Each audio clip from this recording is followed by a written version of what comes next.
Joint ad hoc. Hang on. The Joint Ad Hoc Study Committee on Correctional Practice and Facility Safety is called to order. Secretary, please note the roll. Good. All right. So good morning, everyone. Good morning. Thank you all for being here. The events that bring us together today are as tragic as they are sobering. When individuals are placed in the custody of the state, there is an unshakable responsibility to ensure safety. Safety for the staff, for those incarcerated, and for the public at large. The loss of life we are examining today represents not only the personal tragedy for the families involved, but also a test of integrity for our correctional system. This committee's role is not to dwell on blame, but to examine what went wrong, why it went wrong, and what must be done to prevent such failures from happening again. We are tasked with taking a clear-eyed look at classification practices, security protocols, staffing level, and a culture of accountability within the corrections department. Our goal is straightforward: to follow the facts wherever they lead, to hear from the experts, stakeholders with candor, and to identify reforms that are both practical and durable. We owe it to the families of those who lost their lives, to the officers who work under dangerous conditions, and to every Arizonan who expects their government to operate with confidence and transparency. I want to underscore that this is not a partisan exercise. Corrections and public safety are issues that transcend party lines. The public will judge us not only for our rhetoric, but by whether we deliver meaningful, evidence-based recommendations that make our system safer and more accountable. I want to thank my co-chair and fellow members for their commitment to this work, and I look forward to a thorough, respectful, and solution-focused discussion. At this point, Mr. Co-chair, Senator Payne. Yes? I'd love to make one, even though you didn't ask me. Good morning, everyone. Let me begin by saying that this hearing is not just a formality, it's a response to the growing alarm from inside Arizona's prison system. My investigation into the Department of Corrections began because on April 4th, 2025, 3 inmates were murdered at the Cimarron unit. As I dug into the specifics that led to these murders, I was shocked to learn the true state of our state's prison system. Thousands of inmates being downgraded into lower custody levels, officers being assaulted at alarming rates, inmate homicides reaching record highs, and a mismanaged medication assistant treatment program that appears to lack any safeguards to ensure its effectiveness and efficiency. These concerns are what bring us to this hearing today. This hearing will focus on specific decisions, policies, and failures that may have contributed to what seems like a misguided, illogical shift in the way that Arizona correctional facilities are being run. And more importantly, we will focus on ongoing risk your department poses to the men and women who serve as Arizona's correctional officers and inmates in your facilities. Over the past several months, since I've shared my concerns with ADCRR's leadership, we've received a steady stream of emails and phone calls from current and former correctional staff, families, and members of the public. Many have asked to remain anonymous out of fear of retaliation. One current employee wrote, "I'm still currently employed with the Arizona Department of Corrections. I've worked for this department for almost 10 years. This is by far the worst I've ever seen. Staff safety is no longer a concern of Director Thornell's. This department is great about pushing things under the rug, especially if you are part of the good old boy system. We come into the units that house 700 inmates, including death row, with only 13 staff on site. We do it because we have to. No one is asking what it's doing to us." Another one wrote, "Since the appointment of Director Thornell, the department has gone far left. The spirit of DEI is alive and well, but officer safety is gone. Max custody inmates have been placed into open yards, and we are told things will get worse before they get better. Well, now people are dead. How much worse do things need to get?" And yet, my last one, "Our unit was once safe. Now we're seeing drugs, gangs, violence. In my first 5.5 years, I saw one inmate fight. Now we're dealing with black eyes every week. The override system is flooding low custody units with high-risk inmates. It's a ticking time bomb, and it already went off." So let me be clear, this hearing is not just about what happened on April 4th. It's about the system that has reached a breaking point. We're here to get to the full picture of the override system, the reclassification process, the MAP program, and decisions made by the department leadership that have created what many describe as inherently unsafe environment, not just for inmates, but for our officers, the people charged with keeping the system running. Unfortunately, today's hearing will be lengthy and tedious. This is largely due to the fact that the Department of Corrections appears to be dragging their feet on a request for documents the legislature made to the department on June 3rd, nearly three months ago. We requested specific reports and information that would have answered many of the questions we will ask today. Instead of being transparent and responsive, the department chose to forward our request to the Public Records Office 3 weeks after we made it.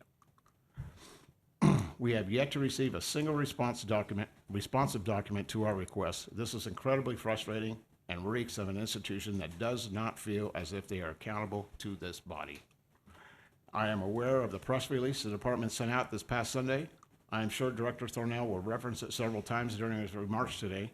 However, I have a hard time believing it is a coincidence that the department decided to release this information less than 48 hours before they were to stand before this committee and answer questions.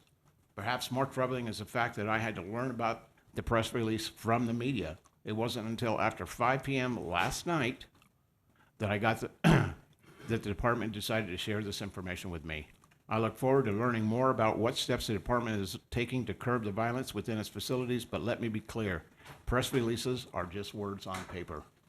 Action is what matters. Regardless of what the department claims to be doing now, it does not negate the fact that it took a record number of inmate homicides, huge spikes in officer and inmate assaults, and a former legislative inquiry for the department to acknowledge that the current policies weren't working. This is not leadership. It's a pattern of denial until the spotlight got too bright and too uncomfortable to ignore. Thank you. Turn it over to you. At this point, I'm going to be calling speakers to come up, and when you come up, please identify yourself, and I will let you know how much time you have. The first speaker is going to be John Fabricius. Did I butcher your name, sir? John F. John F. I've heard much, much worse. Okay. Please identify yourself, and if you're with someone in the agency, please let me know. Yes, sir. Thank you very much. To Co-Chairmans Payne and Nguyen, thank you very much for allowing me to speak today. I appreciate it. My name is John Fabricius, and I am the Executive Director of Praxis Initiative, formerly Arizonans for Transparency and Accountability in Corrections. My story goes back quite a bit here. So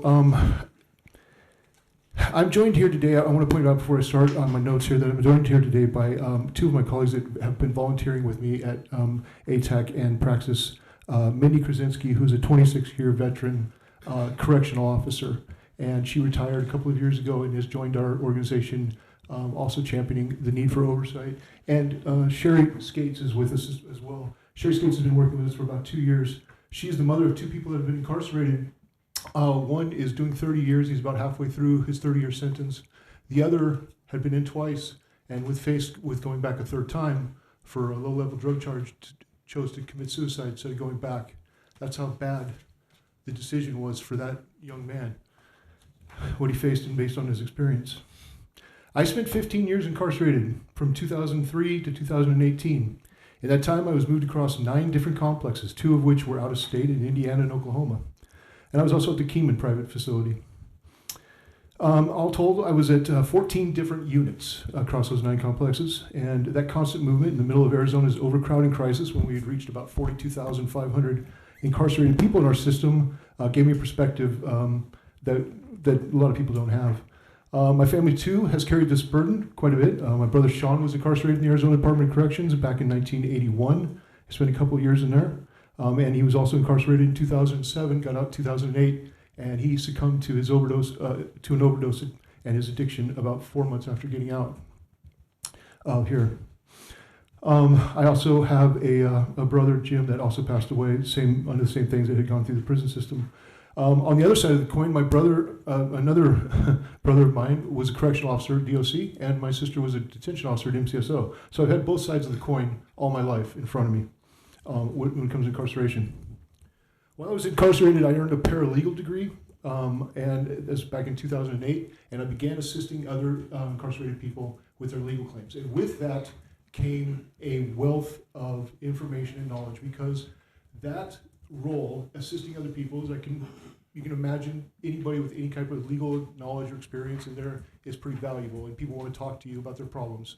And so because of that, I ended up talking to hundreds and hundreds and hundreds of people from all over the state that had been incarcerated in these different facilities about their experiences in these other places. It would be the stories that they would tell me about what was going on. So in addition to my moving around and seeing and feeling the Department of Corrections in all of these locations, I had all of that experience coming into me as well. I did a lot of litigation. I assisted people with their criminal appeals, and I also assisted people with their conditions of confinement complaints in the federal courts. All of that was really brought into sharp focus in 2009 to 2011. I was housed, I'd just been brought back from Indiana, and I was housed at the Iman Complex at the Meadows Unit. And that's, as a matter of fact, where Ms. Krasinski was my boss there. And that gave me a different kind of experience, because I was a Correctional Officer 3's clerk, and I was then, after that, a Correctional Officer 4 clerk. And that gave me exposure to the inside operations of the administration of a unit. I got to see the other side of the coin. So I was living on the unit during the day as during the night as an inmate. During the day, I was spending it all day next to an administrator and seeing the operations there. That gave me a wealth of knowledge too. And this entire time, I'm immersed in policy the whole time. So there's a wealth of experience and knowledge and information, stories that have come to me, and I hope to share those with this body today. Ricky Wassenaar. So one of the first major thing that happened while I was in the Department of Corrections, the first major huge thing that happened was the 2004 standoff. We all got locked down and had to watch it on TV like most of us did, or the rest of the people did.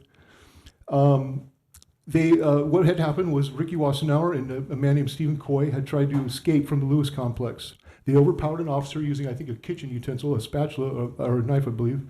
And they overpowered officers, took the guard tower, tricked the guard to open the door because he changed into a correction officer's uniform, tricked him into opening the door, got in, and held a male and female correctional officer hostage for 15 days, the longest standoff in U.S. history. It crippled the then director, Doris Riro. It is ironic, planned, I don't know. It's just very ironic that it's Ricky Wassenaar again that's come up here under Director Thornell's tenure. Wassenaar and Coy repeatedly sexually assaulted the female correctional officer that was there, brutally. They tortured her and the male mentally, physically. It was brutal. What they did was wrong, and it was horrible, and it's inexcusable. Which is why it's baffling to me, just with that experience alone, why Mr. Wassenaar was ever allowed to reclassify down. But then when you add on the multitudes of other things with this man, it doesn't make any sense. So we have the Lewis lock. I'm sorry, excuse me, not the Lewis lock event. We have the Lewis standoff event in 2004, and the department negotiates to send these two gentlemen out of state, and so they do. 2004, they convict him. He gets 16 counts of rape, 16 counts against him. Some of which were these sexual assaults, some of which were other violent crimes and kidnapping and such. And then they send him out of state, and I haven't seen a lot of information about what his conduct was out of state, but I can imagine it probably was not compliant with rules and that type of thing, maybe for a while. That's a very interesting area. Because the way that the system works in the Department of Corrections is that your disciplinary citations have time attached to them. The way that the system works is that if you get a disciplinary citation, that lasts with you. Well, when you got disciplinary for violently taking over a prison and assaulting officers writ large, those are going to last on the system for quite a while. They're going to stop you from going down in custody for a bit. So then we fast forward to 2025, in April of 4th of 2025, and we have Mr. Wassenaar somehow, remarkably, when you read the documents that have been produced by the department, was able to kill 3 people in a morning. That is remarkable. I can't even fathom that, really, the amount of time that just lapsed. We have a man that has been murdered in his cell, and we have him apparently walking across the yard that morning on camera or under visual, or under some sort of surveillance, picking up rocks as he's crossing the yard and holding onto those rocks. That the fact that he was walking across the yard, apparently unstaffed, the fact that he was able to pick up rocks and not be stopped and questioned about it and move on, all of those are big questions for me. Why was this allowed to happen? Much less significant things cause interactions with correctional staff than that. So that's pretty wild. Then he gets into a cage, and from one of the statements that Mr. Wassenauer said, he said he was upset that he didn't wait until the officer finished locking the cage before he started committing his murders in that area. And that, to me, I've been in those cages. They're not big. They're maybe about 6-8 feet wide or so, maybe 10 feet, and maybe about 20, 30, 40 feet long, depends on where you're at. It's not a lot of space. So how Mr. Wassenauer was able to kill 2 men in that confined space, and the officer hadn't even closed the door yet. A lot of questions I have there. I don't see any records that were produced on that part of the issue. We've got, this man who's exploited the system twice now, 20 years apart. He's definitely trying to write his own ticket. There's no doubt about that. And he's trying to demand how he is treated and where he lives in the Department of Corrections through his actions. Now, there were a lot of other actions that would have got him raised up in custody before doing this. So I think that there's another element to 30 it as well. seconds. Yeah, thank you. I believe that there's another element to that as well, and that's worthy of conversation. So my concerns here today are definitely about the production. The production of records to this body is consistent with the public records request production from the department. It is the most abhorrent agency in the state government that I've dealt with in terms of public records requests. I have a number of issues with that. The fact that those records were put in the public records request system and not given to this body is very concerning to me as well. Moreover, the other things I'm concerned with are definitely those decisions. Some things, though, that are important to know is there is a class action lawsuit here. There is decisions that need to be accounted for. You want to wrap it up for me, John? Yep. There is decisions that need to be accounted for, but there are larger ones that are at play relative to how we've funded this agency and how we've dealt with this agency heretofore that we also need to talk about. So I stand here. I'll be here during the whole thing. If we have any questions or anything, I'll stand for them as well. Thank you so much. Members, do you have any questions? Yes, ma'am. Senator. Thank you, Mr. Chair. John, thanks for being here today, and thanks for the tremendous advocacy work you've been doing for many years in a way that is just, let's look at the facts and let's all work together, which I hope is the spirit of this committee too. So I appreciate that we're paying attention to this important situation. So the most recent thing was this Ricky Wasserman, and it just begs the question for me of, it appears that we could use a lot more corrections officers, personnel, staff, resources to keep an eye on dangerous people in prison, and yet we continue to put people in prison for low doses of drug use. And I'm asking your opinion because you're here as an expert.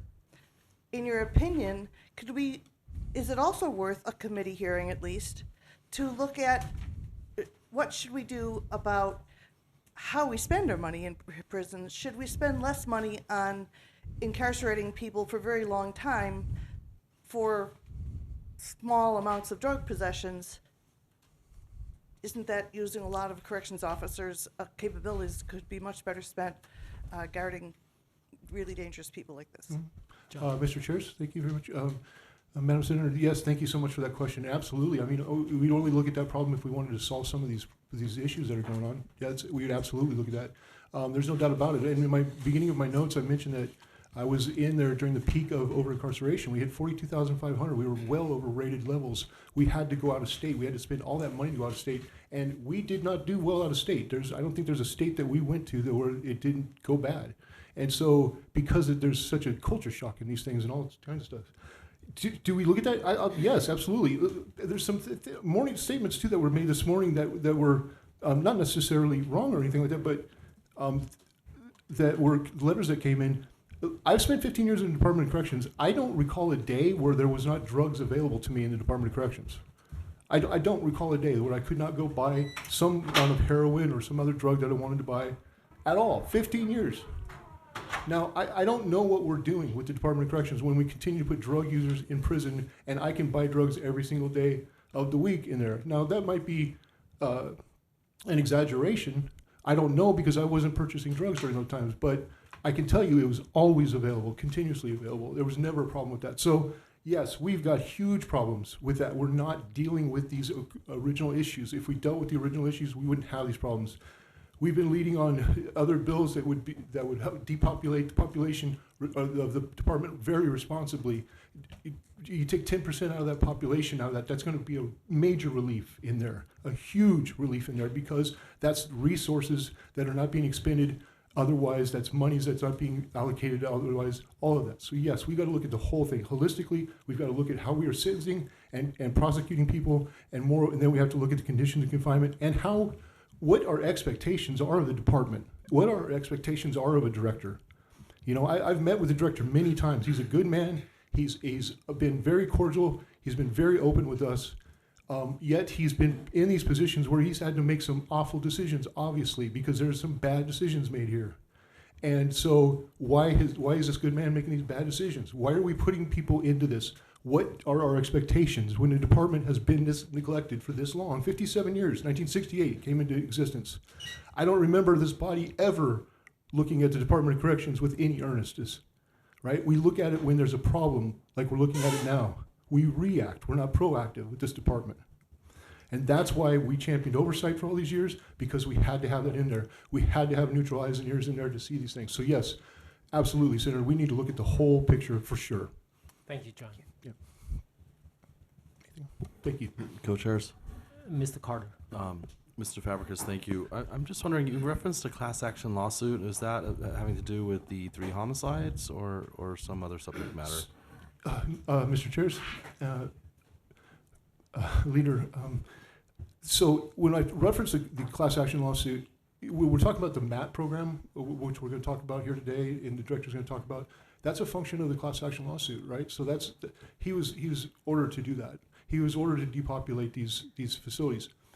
He was ordered to do that. Well, the director was ordered to do that. There was a lot of, we have to go back again. We have to take this holistically. We have to look back at how the Director Ryan and Director Shin dealt with these things as well. They had requirements. They did not fulfill them. We got fined twice in this thing. Twice. It went on for 12 years. We got fined. These are historical standards, and we had the settlement conference pulled from us. Those were all bad things. The U.S. District Court's not going to go away. The U.S. Constitution's not going to go away. So we needed to deal with these things years ago. We left all that for Director Ryan or Director Thornell to deal with. So yes, there's definitely some choices and some discretion that needs to be accounted for. But writ large, these are problems that are manifest well beyond his capacity or anybody's capacity to come in and fix in an election cycle. Thank you, Co-chairs. Thank you. Thank you. Anybody else? Yes, me. Mr. Hendricks. Thank you, Mr. Chair. Mr. Brishas, is that correct? Fabricius. I just want to take umbrage with one of your comments. Sure. As you mentioned, this has been on ignore for 50 years, whatever you say. Mm-hmm. I've served in the legislature 2 different stints. I'm on my 3rd year this time. Mm-hmm. The first time I served in the legislature, we met with the director bi-weekly, and I was in those meetings for several years. We continuously brought forth legislation in communication with the governor's office with the information we got from those meetings. The idea that this has been on ignore and nobody here has done anything or paid any attention, you are either uninformed or just don't care. But that's just flat out not correct. Unrelated, I have just a quick, simple question. I've read these reports and I've studied them. You mentioned the history here, and something that stuck in my mind when I've read it. It talks about this walk across the yard picking up rocks that were later used for some sort of a weapon. I visited most of the prisons. I recognize some of the people here because they gave me the tours. I've stood in this yard, I believe, and it may not have been recent, but I'm trying to remember it. And I'm trying to imagine the observation or or what was going on when this happened, because when I'm picturing this yard, I'm assuming we're not talking about gravel. We're talking about rocks. And I haven't seen a picture of the rocks, but I'm envisioning they're larger than pea gravel. I'm trying to imagine, where were they and how did he pick them up? Are we talking about he dug up rocks in the landscape around the perimeter? Yeah. What, have you been to the yard, or can you even comment on that? Because I'm trying to imagine, if you're out here digging large rocks up in the landscape, Yeah, I can. how does nobody see that? We're not talking about walking casually, bending over and picking up a rock. We're talking about going to an area, and as I can recall, you'd almost have to dig them up. Am I wrong? No, Mr. Chairs, Representative, yes, no, you're absolutely not wrong at all. What's on these units is basically pea gravel that's on there. And anytime that there's a rock of any size at all, the groundskeeping officer will generally have that excised and removed. And so that's for obvious reasons, right? We don't eat chicken in there anymore because of chicken bones. You know what I mean? Like, we don't have big rocks on the yard. So your perception is absolutely right. But that's, it's still the Arizona desert. And so there's still going to be things that's found. There's going to be, holes that are dug and things are going to be done that way. But the questions that you have are the questions I have as well, and they're not answered with the documents that were produced. So those are very legitimate questions. To the prior statement that you made, and I apologize, I don't mean to offend anybody individually. I know that there were lawmakers. I know that Cecil Ash held many hearings down here during that period of time. That was the only hope that we were seeing from in there. So if it was Mr. Fisher down there, Howard Fisher, on KET on Friday is telling us, what Cecil Ash was doing down here, that was the only hope we had. What I mean, sir, was that the problem was kind of inherent in your predicate, which was that you were meeting with the director regularly, and I would say that's not enough information, right? And that's the problem that we've had, and that's why we've championed oversight, and that's the main reason why we championed oversight, because I know that I got the scarlet letter on myself. I was incarcerated. Okay, I earned it. I did my time. I'm back. I'm doing good.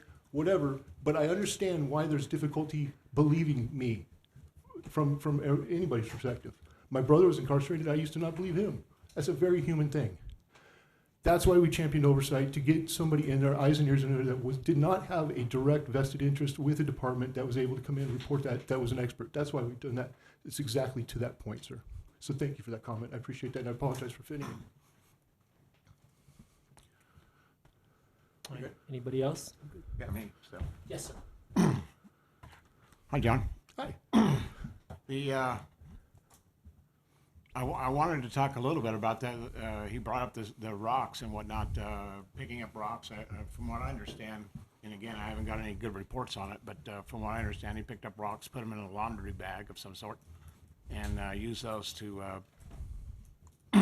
beat at least one of the inmates to death.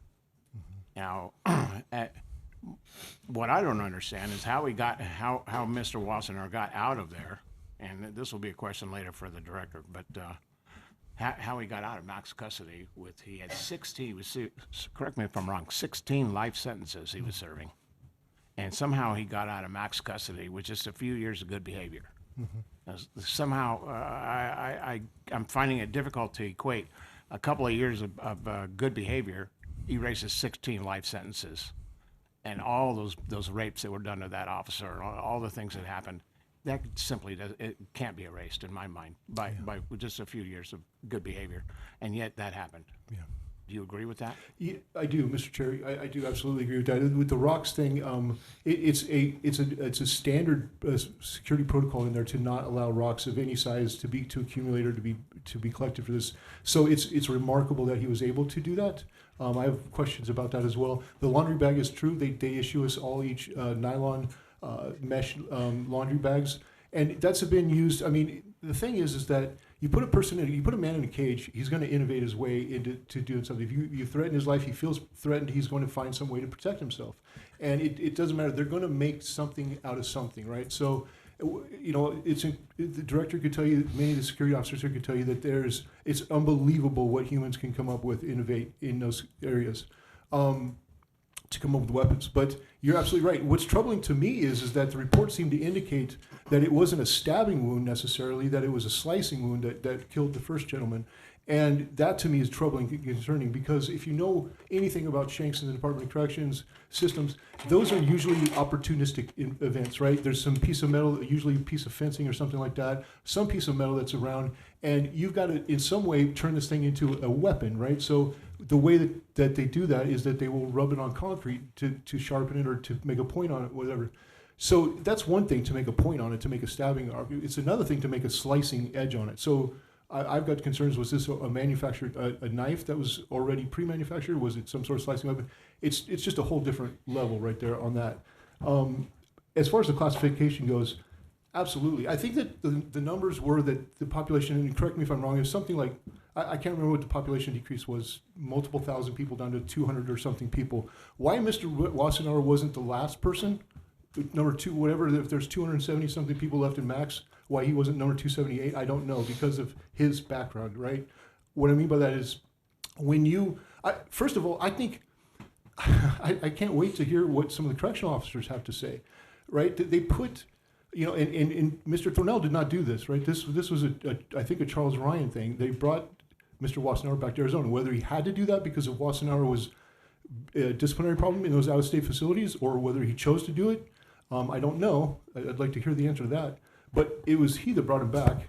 And I would say that, yes, we qualify that time, we put a label on that time as good time, but it's really just not doing anything wrong time, right? Or not getting caught at doing anything wrong time. And that's the whole problem we have in the Department of Corrections. We went to a truth in sentencing model. We took out every incentive to do good, and you rehabilitate oftentimes in spite of the Department of Corrections, not because of it.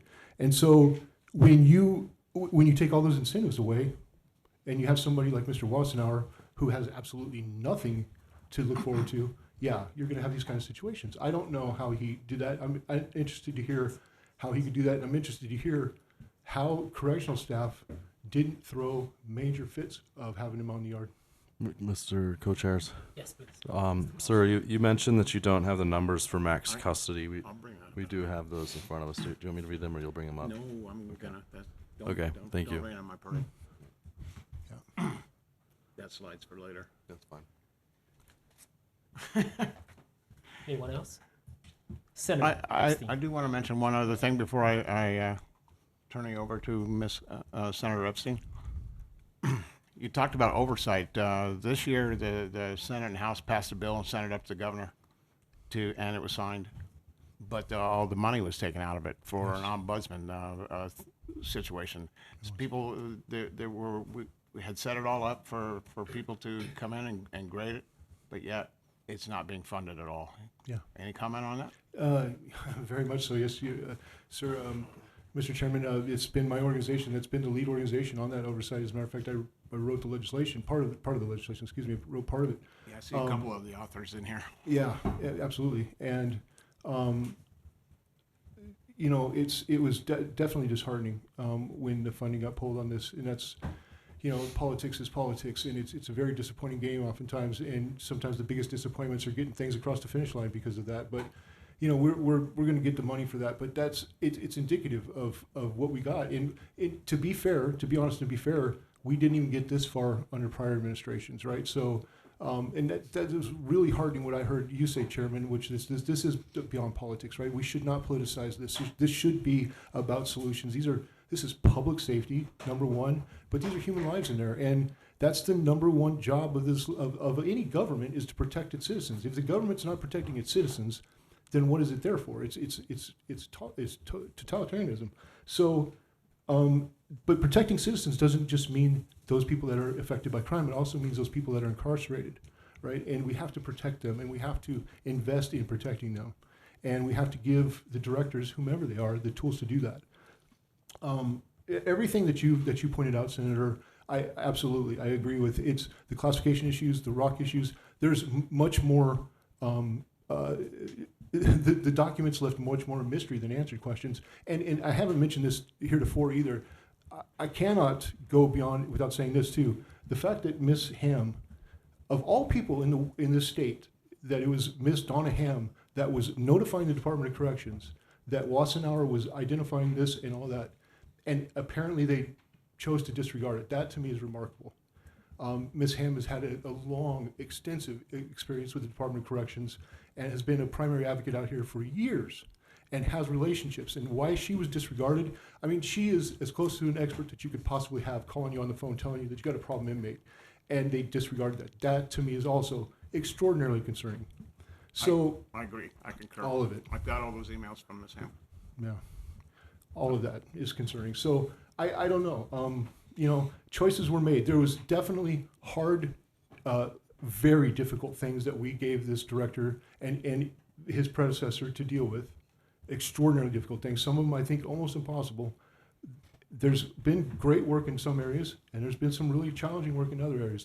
The speed at which, and I had a conversation with the director about that, the speed at which he rolled out the MAP program was crazy. Insane. Yeah, Agreed. it was crazy, and we got, I can say that my organization has not received more complaints across the board from both incarcerated people and from staff than we've received about the rollout of the MAP program. Everybody was calling us, telling us it was problematic, and so, you know, that's a problem. And so, you know, the director has to deal with these things, and he has to answer for these things. Unfortunately, now. So I don't know. It's difficult, but I think that we've got to really think about this deliberately. I'm very happy with the way that this committee was framed, because we have to think about these things deliberatively. We do, as Ms. Epstein said, we need to look at this holistically. We need to look at sentencing. We need to look at all of this, because it's all contributory. I can't ever get into a conversation about the Department of Corrections without giving 30 minutes of context, because everything is connected. We've got to have a sober look at the whole thing. Thank you. Ms. Epstein? Thank you, Mr. Chair. I'd like just a little clarification. As I understand it, in our prison system, there are 3 levels of custody: minimum, medium, 4. and maximum. But then there's all solitary confinement is something that is additional to any of those. Yeah. And what I understood, because this is not my forte area, but what I understood was that Wassenaar was taken out of solitary confinement, but still in maximum custody. Do I have that right? Anybody? Yeah, I think, Mr. Chair, Madam Senator, I think that the director will be able to answer that as to the very specifics of it, but you're hitting it right. And what I will say is this, that depopulating restrictive housing, it's got a number of names, right? So there's restrictive housing, solitary confinement, the whole, all kinds of names for it, right? And the nomenclature means things, right? So the nomenclature actually has value. It's the way that the policy is written on them. I'll let the director and his people speak to that. But in terms of pulling Wassenaar out and overriding him and then putting him on different custody, that's my point, right? I think that also, and I'd like the director to answer this, because I can't get a direct answer on it from the data, is I think that we were still operating a step-down program at the Cimarron unit. I believe it was operational. That is a program where we are taking the people that we have validated as gang members and taking them out of that situation and reprogramming them so they can go back to lower custody units. In the meantime, they're still in that transition period, and so that's very high. Those people came out of the highest security facilities that we have in the state, and so there is a massive security. If that was operating there, that's a massive security requirement there. Much less the overrides, like you're saying, that under any circumstances, this was a depopulation of a higher custody unit. So it should have been run as higher custody. So that's why there's real questions about Wassenaar walking across the yard that morning. There's 4 levels of custody. There's minimum, medium, close, and maximum. And closed custody, I believe, is what this unit was supposed to be, I believe. Again, the director can speak to that. But a closed custody unit, the inmates aren't walking around by themselves. They're under direct supervision, direct observation. And so the staffing levels, I think that the staffing numbers were 16, I think, is what the numbers were in the records. And the department has come out and said that was an adequate staffing level.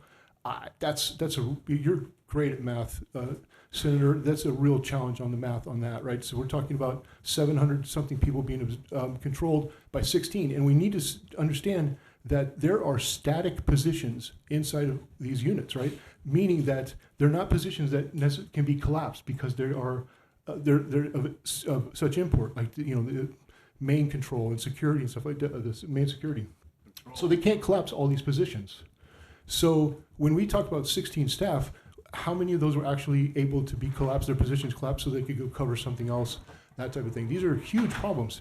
Those are problems all across the country. I work for a national nonprofit as well. It's the same lament all across the country. Correction staffing is way down, and that's a big problem. And so, yeah, the question you raised about him being on that yard, it should, from what I understand, it was supposed to be closed custody, and that means control movement, and that means that you're not walking around picking up rocks on the unit to kill people with.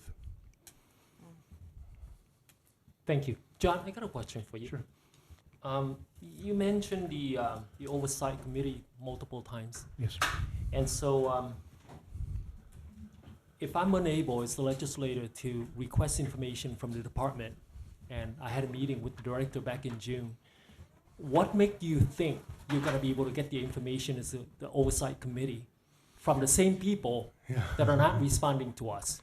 That's a great question, sir. Thank you for that question, sir.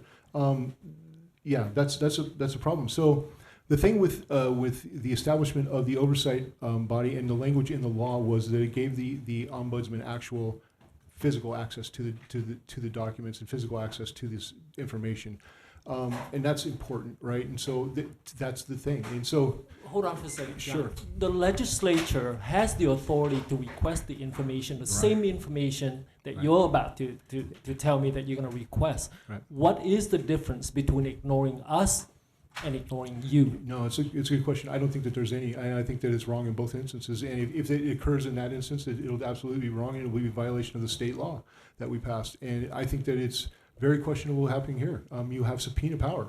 I mean, it's a matter of comity, courtesy between agents, between branches of government to comply like that. So it's discourteous, and it's I think violative of the law. So running this body through the public records process seemed like an intentional act to me.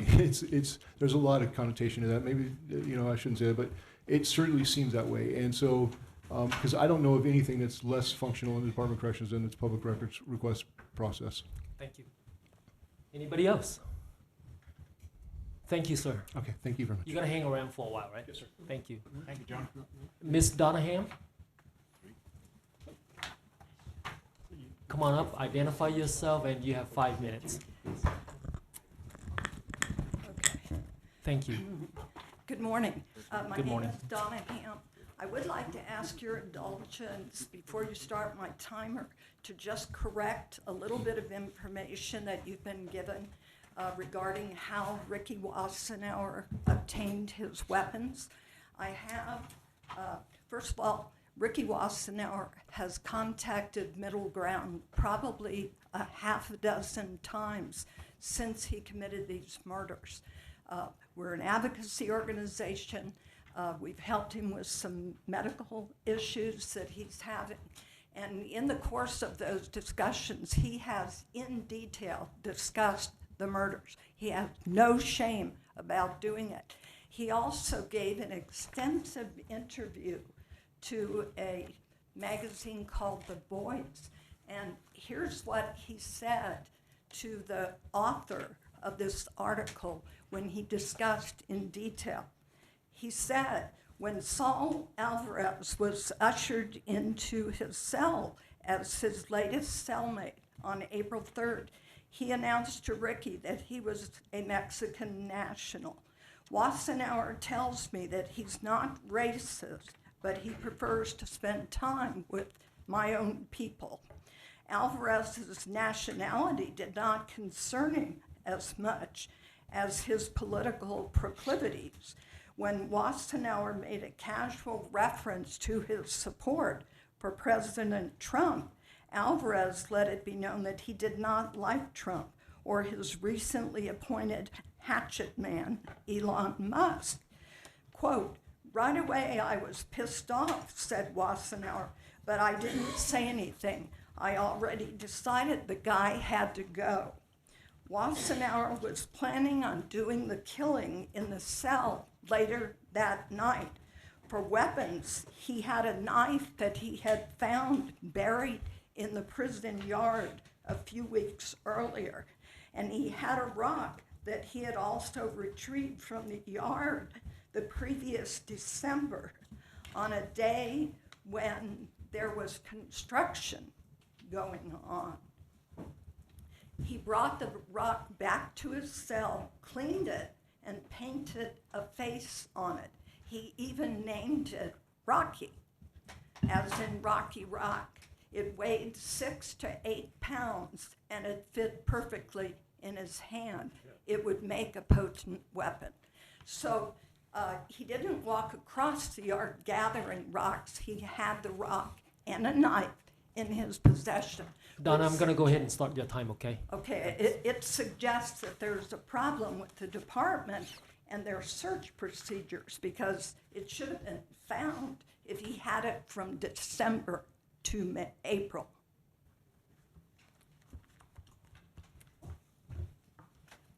I routinely have communication with prisoners and their families. They are terrified. Prisoners know how staff shortages impact almost every single aspect of prison operations, and in particular, burdening security-related issues such as monitoring in real time, or boots on the ground presence, or response to emergency calls. Prisoners know that overrides have created serious safety issues for those who've been moved from maximum custody to close custody, but whose classification scores should place them in maximum custody. When you override, your score says you should be one place, but they override you either downward or upward to another level. In our opinion, the Department of Corrections is operating against its mandate. There you go. Its Now core we can hear you. mission, thank you. Its core mission is public safety, staff, and the inmates' safety and protection of constitutional rights. All other functions must take a back seat until there is consistent and effective performance of its core functions. Last month, the Department of Corrections reported 963 staff vacancies. There's no plausible way that this many vacancies cannot have an impact on their operations. Prisoners and staff do not feel safe. This must be addressed with more than glib words and artful marketing slogans. In November of 2024, I wrote the most unusual email to the director that I've ever written.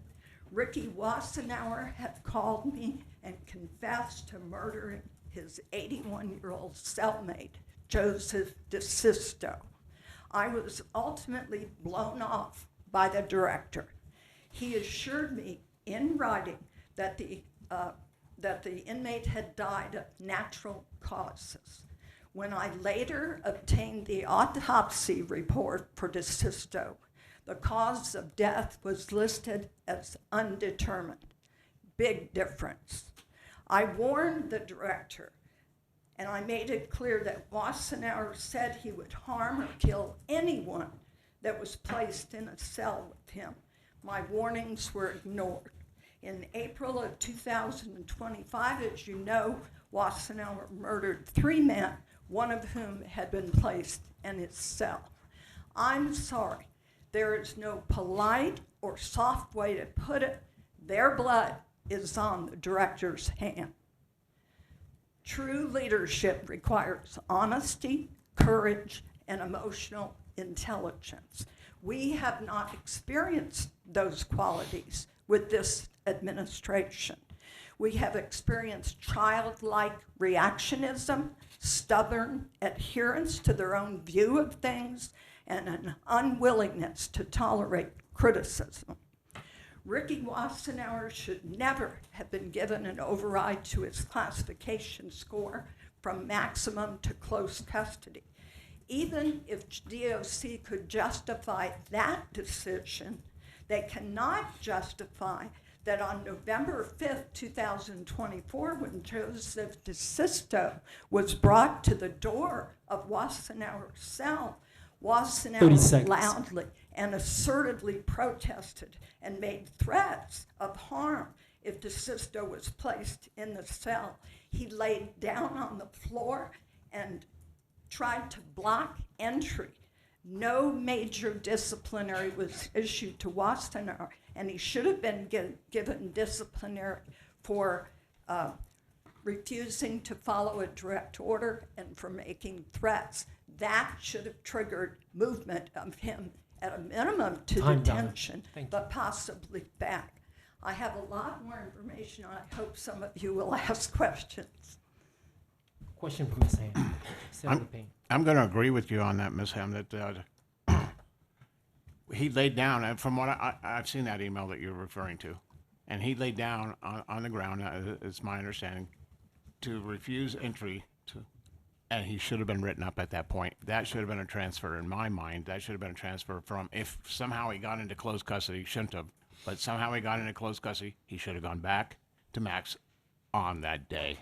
That's what I think, anyway. Mr. Chairman, if nothing else, it should not allow the department to justify that because of his good behavior, that's what kept him in close custody instead of max custody where they had him. He should have been put at least in detention until they resolved the issues with him refusing to allow an inmate into a cell and threatening. If you can imagine, DeSisto is standing outside the cell in handcuffs, waiting to be put in that cell, listening to Ricky Wassenaar threaten to kill him. And within 1 hour of placement in the cell, DeSisto was dead. Valid point. Anyone else? Mr. Chairman. Mr. Carter. Thank you, Ms. Ham, for your testimony. I'll ask the director this eventually too, but you mentioned that there are 900, something like 900 vacancies for positions in the system, and I'm wondering, if, in your opinion, how that would be best rectified. Senator, Mr. Chairman, 963 as of July 2025, and that's published on their website. The Department of Corrections is doing something that I think is a little scary. They're recruiting 18-year-olds to become correctional officers. I can't imagine being an 18-year-old myself. It's been a long time.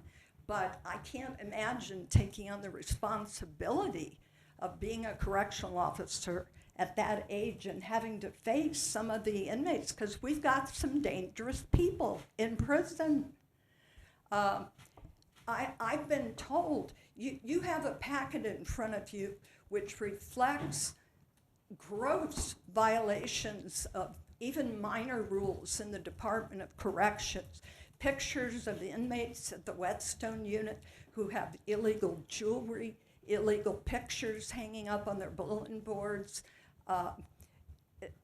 all manner. They're making homemade hooch. They are stupefied on drugs. They're getting tattoos. Not a worry in the world. They've got boxes stacked as high as the ceiling to conceal what is happening behind those boxes. They have blankets and towels draped all over their beds. These are all violations of prison policy. Now, some of them may seem minor, but they go toward a message to any inmate that if you're going to wink at these rules, then maybe I don't have to follow the others as well. And what we're told by staff is that staff members would be afraid to go into a frat party type situation like what is depicted in those pictures for fear of their own safety. They can't go in there and say, I'm writing you up, I'm writing you up, I'm writing you up. It has to come from the top, from the administration again, to enforce the core rules, before they start doing yoga and art therapy. Those are important, those are great, but you gotta do your core job first before you do those other things. You know, Ms. Ham, in an effort to help the department with their hiring crisis, we have given them, over the last 6 years, I've given them a 35% pay raises. And I've got a slide on it later on. I'll show exactly, break it down how it happened. But the 18-year-old that you're talking about, that was a law that we passed down here to allow them to hire 18 and above, as well as those pay raises. I don't know what else to do. I'll be talking to the director about that soon when it's his turn. But you know, in order to staff them completely, because I see their staffing levels going down as well, even though we've given them a lot more money. But obviously, money is not the answer. Mr. Chairman, it isn't just about the money. It's about the culture of the department. It's about feeling safe and respected and listened to by the staff. Those count too, and those affect retention and how long a person stays. We are often told that line staff don't really care who the director is because they figure they're going to be there beyond his tenure. And so they don't pay that much attention to what the new buzzwords are, the new philosophy. They just kind of come and show up and do their job. And they don't worry about how the philosophy is changing, because with the next governor or with some other circumstance, there'll be a new director. And that has proven to be true in Arizona. We've been in existence since 1983, and I believe there have been 9 or 10 directors since then. So you know, it isn't just about money. That's not going to solve the problem. They have to change the culture of the organization from the top, bleeding it down to the staff so that they feel safe, comfortable, respected, and listened to. Thank you. Ms. Ham, excuse me, thank you for being here. Did you get a chance to read the press release that was produced yesterday? I did. Okay, so let me ask you this question. Would it help, and why do you think it was produced at such a late date? Well, I was, Mr. Chairman, I was struck by a couple of things. First of all, their efforts, for example, they're changing locks to plastic locks. You know, the whole reason they hand out locks is to protect prisoners from stealing other prisoners' property. They have an opportunity to lock up some of their belongings. So if those plastic locks don't work as well because they're not as lethal or they're not made of metal, whatever, what you're going to have eventually is people fighting and getting into assaults over stolen property. So I'm not sure that's going to be the problem. You have to deal with security at the top level. And it seems to me that they also are focusing on contraband coming in through visitors. And we all know that, bless them, I'm not condemning every staff member. There are some very dedicated people who work for the Department of Corrections, but there are instances of staff who have brought in contraband. You don't, pardon my expression here, you don't bring a cell phone into a prison in someone's vagina.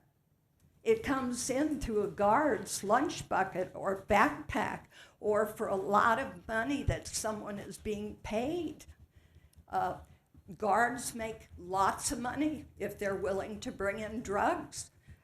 I worked on a case with a lawyer a couple of years ago for a prison staff member who was making $5,000 each time he brought in drugs. And he knew to bring them in on Sundays because he brought them in a Starbucks coffee cup or a Circle K coffee cup. He knew that security was more lax on Sundays when he went through the protocols. and he brought them in, and he was getting $5,000 each time he did that. That's an organized gang-related enterprise that's going on in the prison system. They have established volunteer committees for various things, but nothing about gang intervention, Ms. Ham, protective custody. can I ask you a question? Yes, I think through the chairs there. Are you saying that's going on all the time? Are you telling me that prison guards are constantly doing that? Or are you saying that this has occurred before? Because the way you're talking, it sounds like the whole prison system is going through this, and there's, I mean, a lot of them are on the take. Is that your suggestion? Mr. Chairman, Senator Gowan, absolutely not. I said there are many, many excellent people who work for the department. It only takes a few. And I'm just suggesting that you cannot just focus on visitors only for the contraband. It also comes in through other sources. That can be outside contractors, it can be staff members, it can be visitors. It's just not a singular problem that needs to be focused on visitors only. Yeah. I would never accuse every single staff member chairs. or. That's good, because it was sounding like it was I like broad, apologize for that. and I I wouldn't certainly did not suggest that. intend that. All right. Shipments and stuff, I think a lot of times when shipments come in, like kitchen stuff, food, things can come in that way as well. I would think that would be a big way of sneaking it in rather than visitors. Mr. Chairman, that's correct. There are a number of ways that it can come in. I would also like to add that there was a discussion earlier about obtaining public records, which help you understand what's going on with the department. And you're probably going to have to modify a couple of statutes in order to make that happen.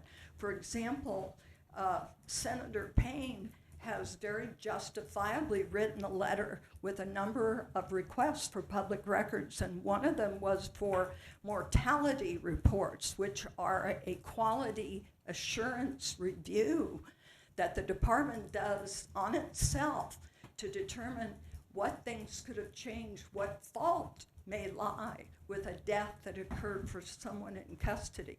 But there is a statute, which is ARS 362403, which they are going to rely on to probably either heavily redact or deny production of those reports for you, because that report, and they even cited it in their letter to you, that report requires them to keep certain records confidential, and quality assurance information is one of those records.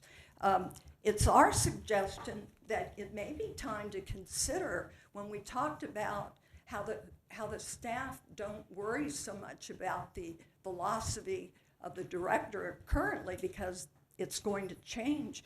You may want to consider expanding and really getting precise about the definition of what the director should do and the expectations of the director, so that there isn't the chance for a philosophical change so much, at least from the core duties of the department, especially if you have listed in statute, codified in law, the outcomes that you expect from the director.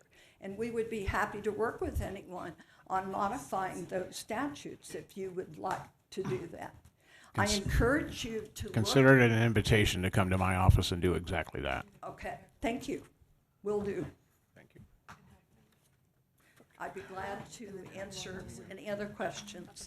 I would encourage all of you, if you're, just final, if you are interested in a wonderful, comprehensive snapshot every week of what's going on in the Department of Corrections, from cell phone confiscation to weapons to self-harm incidents to assaults and fights on inmates to positive UAs, for inmate deaths, for arson, for all kinds of information. Have them give you their intelligence report, their confidential weekly summary intelligence report. It's amazing to read, and it gives you the type of snapshot that I think every one of you is wishing for. And that will test the willingness to be transparent if it's provided in an unredacted format. That ship sailed. I'm sorry, I didn't hear. That ship has sailed. I The don't- one about transparency and, Oh, yes, yeah, this is the report. it's that you 3 need months, 3 on months in, and I weekly still don't basis. have anything. Anybody else for Ms. Ham? Thank you. Thank you you. so much Thank for you, being Don. here. All right, I'm gonna go ahead and call the next person, Travis Scott.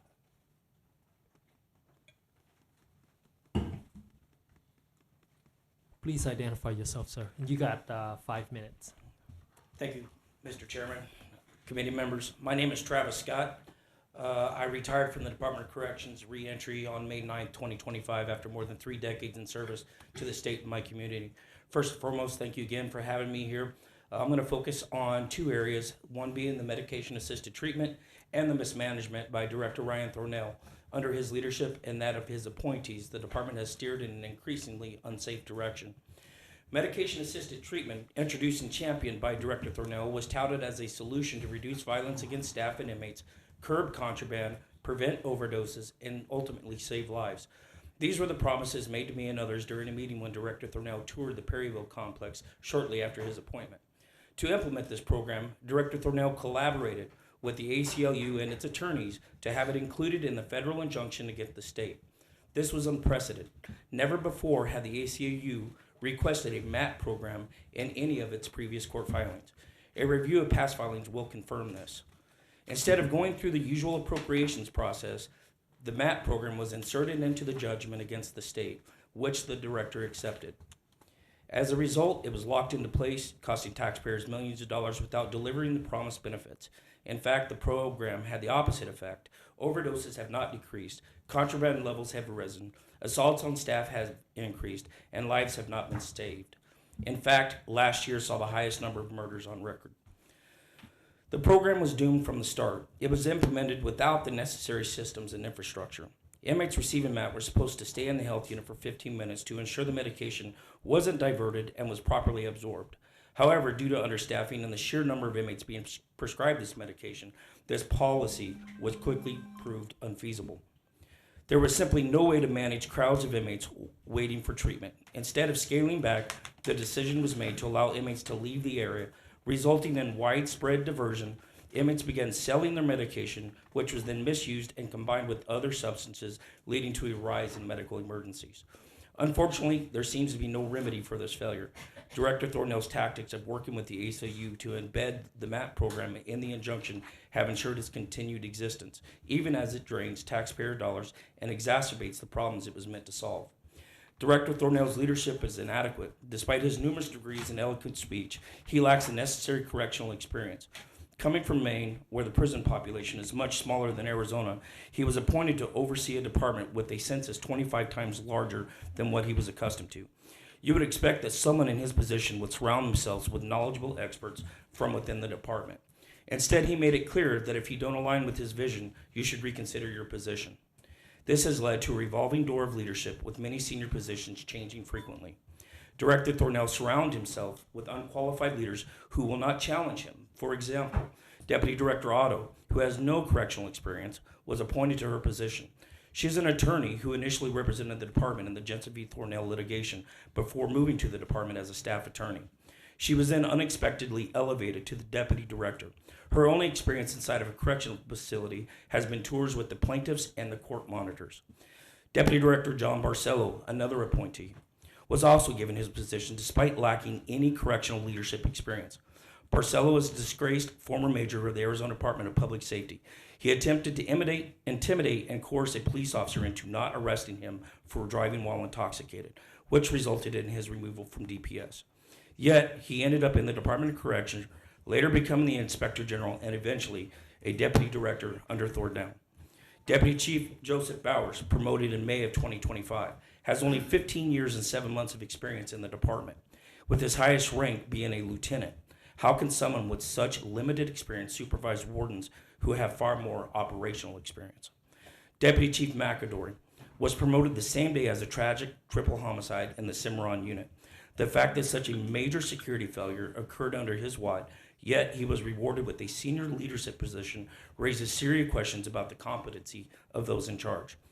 In summary, Director Thornell's leadership has been marked by incompetence and poor decision making.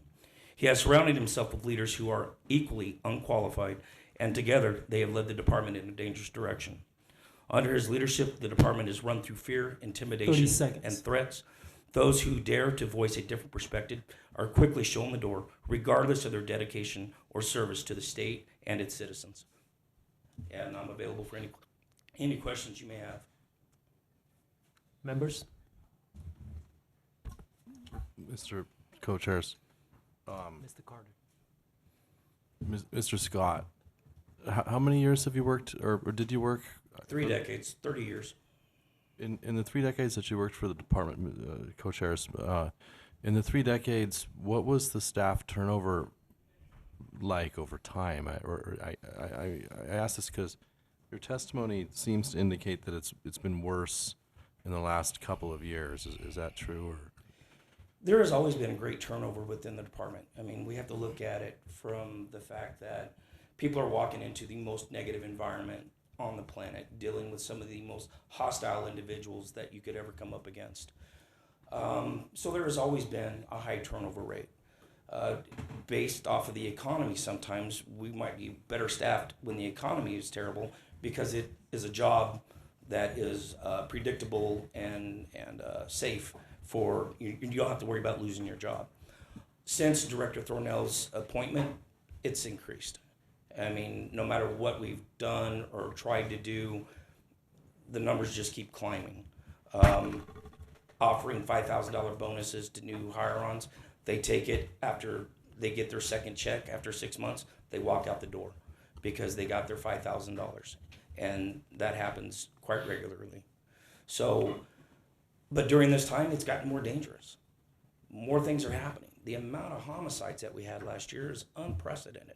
The amount of drug overdoses, the amount of staff assaults, those can't be ignored. I understand now that none of this information has been provided to you, and there's a reason for that. It's because there is no transparency.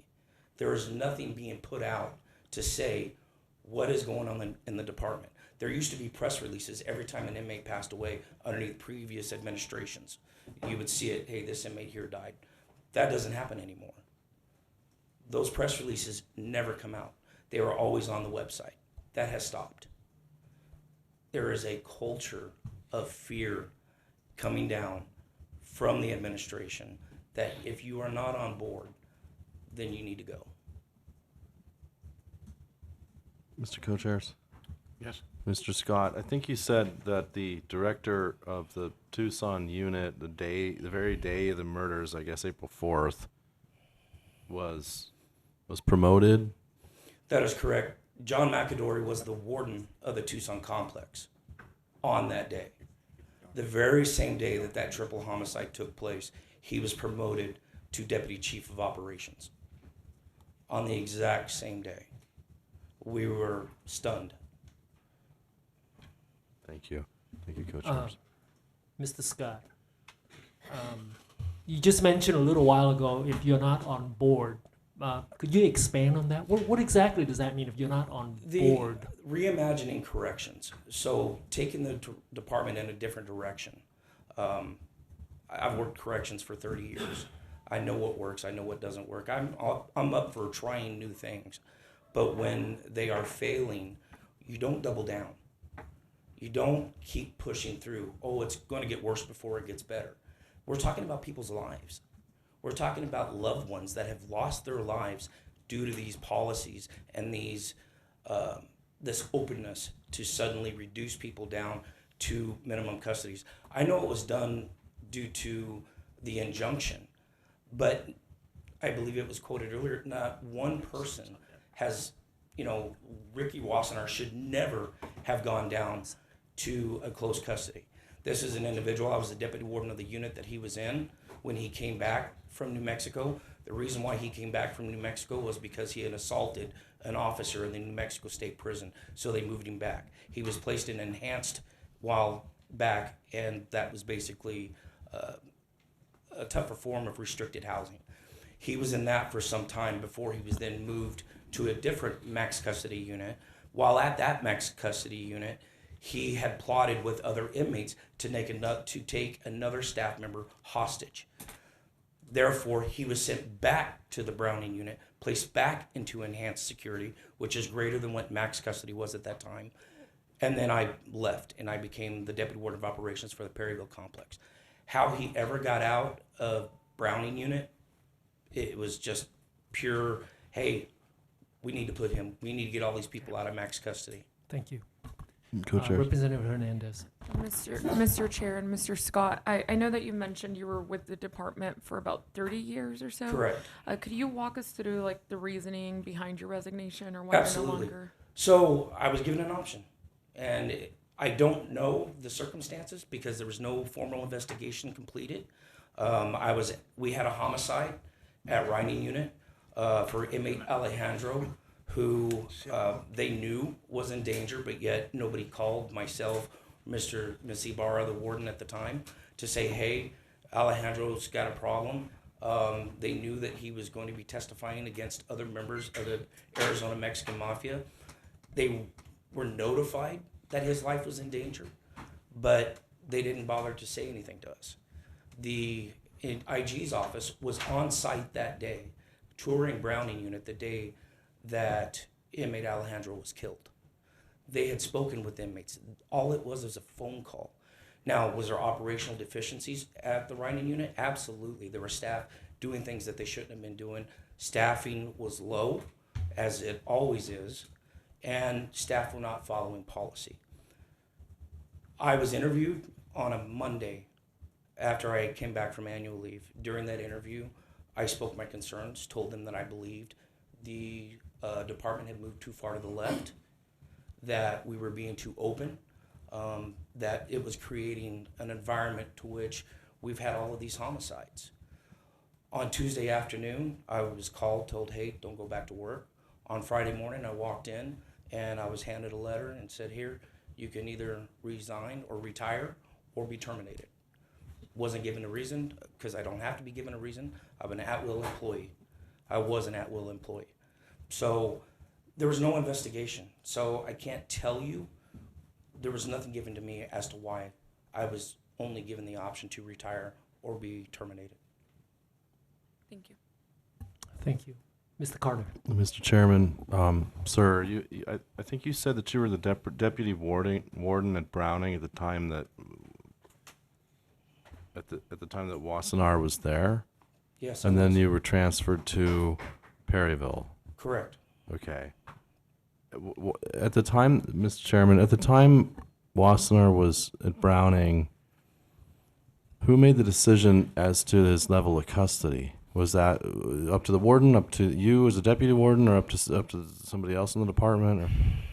So basically, that was Stacy Crabtree's decision. So I'll explain a little bit of the classification process. So obviously, with his background and the fact that he had just come back from New Mexico due to a severe staff assault that had taken place over there, his classification was a direct result of his behavior. So therefore, it goes through the classification process. CO3 conducts a hearing. Then the classification comes up to the unit deputy warden, which would have been me, to where I say, yeah, this guy needs to remain in max custody. Then it goes over to the warden's office, where the warden would then make a recommendation. And then ultimately, the entire packet is sent up to central office for a person to be the final say regarding that classification, and it's approved. At my level, it's only a recommendation. At the warden's level, it's only a recommendation, even though we're the ones directly dealing with that individual. It is made by another person who's actually a correctional officer and they're only looking at paper. So they're not out there. They don't know the experience of that individual. So it's only how good the information is put forward to them, whether or not that individual will remain in max custody or be reduced in custody. Mr. Chairman, what was your recommendation for his custody when you were there? Max custody. And Mr. Chairman, was that in fact his custody level in the end when you were there? Yes, his And level Mr. was max Mr. until I Chairman, left. when you left, then at some point after you left, his level of custody was reduced. Correct. Okay. Thank you, Mr. Chairman. Thank you. Representative Hernandez. Mr. Chair and Mr. Scott, sorry, I was taking some notes while you were speaking towards the beginning. You did mention that in this administration, you have noticed that there weren't any postings. I just want to clarify, are you saying that they are not posting the deaths of inmates, or are you saying that they were not sending out press releases? They're not sending out press releases, and therefore, like the general public, I believe, has a right to know what is going on inside of the institutions. They pay for everything. The taxpayers pay for everything. They have a right to know which inmates passed away, how they passed away, and that's always been the case in the past. Mr. Chair? Yes, go ahead. Mr. Chair and Mr. Scott, yeah, I completely agree with you. I did do a quick search just quickly on the department, and they do have the notifications tab, which still includes, and I think the last update was August 19th, and it was inmate notification of death, Mr. Homer Rosenberry. So if you scroll down on there, it still lists. I just want to make sure that we're clarifying. I haven't looked recently, Okay, of course, 'cause it is on the but I website. stopped. I mean, after I left the department, I didn't follow up on that, but it was that way. There wasn't anything being posted, and there surely was no information as to what was happening after that. Yeah. So inmates die for numerous reasons. Some get old, some get sick or whatever it might be. But there's just no transparency as to what has taken place. Yeah. The amount of homicides that we had last year is unprecedented. Yeah. Mr. Chair? Yes, go ahead. And Mr. Scott, yeah, I'm not disputing that there have been numerous deaths that have occurred. I just want to make sure that we are clarifying the record that the department still does list, or under notifications tab, it does still list. I just want to make sure that Okay. is clearly I- on the I- record, that there still is a record I'm of sure there these is now. deaths. So I just want to make sure that whoever's listening understands that you could still find this just by doing a quick search on the website. It says notifications, it'll list it and all the pages from there. There's also, Is there any determination on those? if you read more, so each one has information, and it includes, I'm not going to go through each one, but if you include, it says read more, and it gives you details on it. So I just want to make sure perhaps it's the press releases that you're talking about that haven't been posted. I haven't seen those, but I do want to make sure that it is clearly recorded that there are still lists that you can Okay. find on the website. So I just want to make sure. Sure. Thank you. Senator Angus. Thank you, Mr. Chair. Sir, I'd like to go back to the beginning of your testimony. You're talking about the implementation of the MAT, medically assisted treatment. Now, I'm going to assume that that was with great oversight by medical professionals. The medical professionals were inundated and swamped, and therefore the amount of inmates being prescribed that medication, it wasn't possible. So it's not only up to the medical providers, but there's also a security staff member that is supposed to be present when you're handing out those types of medications. They're watch swallow medications. So the Suboxone that was being distributed, it was being crushed, and the inmates were supposed to take it and pour it underneath their tongue and then wait 15 minutes before leaving to ensure that it was, number one, absorbed, number two, it wasn't diverted. Just due to the sheer amount of inmates, to where you've got one nurse handing out not only all of the Suboxone medication, but all of the other medications that goes along with it. There is lines of hundreds of inmates waiting in line to receive medications. And to get through it faster, to hand out all of that medication, because a lot of those medications are timed. They have to be given at a certain time. Mr. Chairman? Yes. Yeah, Senator. I'm trying to get, if that was done in a private clinic, if they weren't following those protocols, they get their licenses taken away. Because this is, so you said earlier that there had been overdoses and deaths as part of this. Yes, Mr. Scott, go ahead. Yeah, Mr. Chairman? yes. So when you take Suboxone, if you normally take it, it's a very little risk. But the problem is that it's being diverted. So then it's mixed with other substances, or it's smoked, because it's no longer being poured underneath the tongue. It's just being handed out to them, and away they go. Mr. Chairman, who oversees this? So it's done by medical and security staffing. So it's a breakdown, and it's because of the sheer volume of inmates prescribed this medication. It is unfeasible, and there is no ability to properly hand out this medication with the amount of inmates that have been prescribed it, the amount of medical staff that are on site, and the amount of security staff present. Thank you. Okay, thank you. Anybody else? I did want to bring up one quick thing.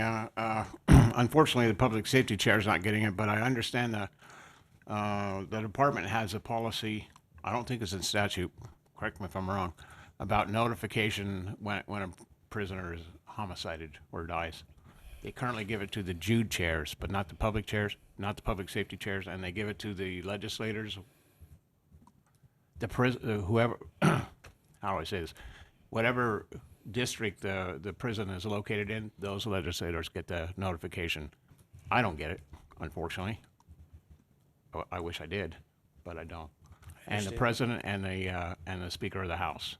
Now I've asked follow up on those. They just started getting them after Ricky's homicide episodes. So we haven't been getting them we didn't get them for years. And Senator Payne, I'm not getting them either. And I'm You're the not. Jude chair. You're on the list. Yeah. You're the Jude chair. You should be getting them. Understood?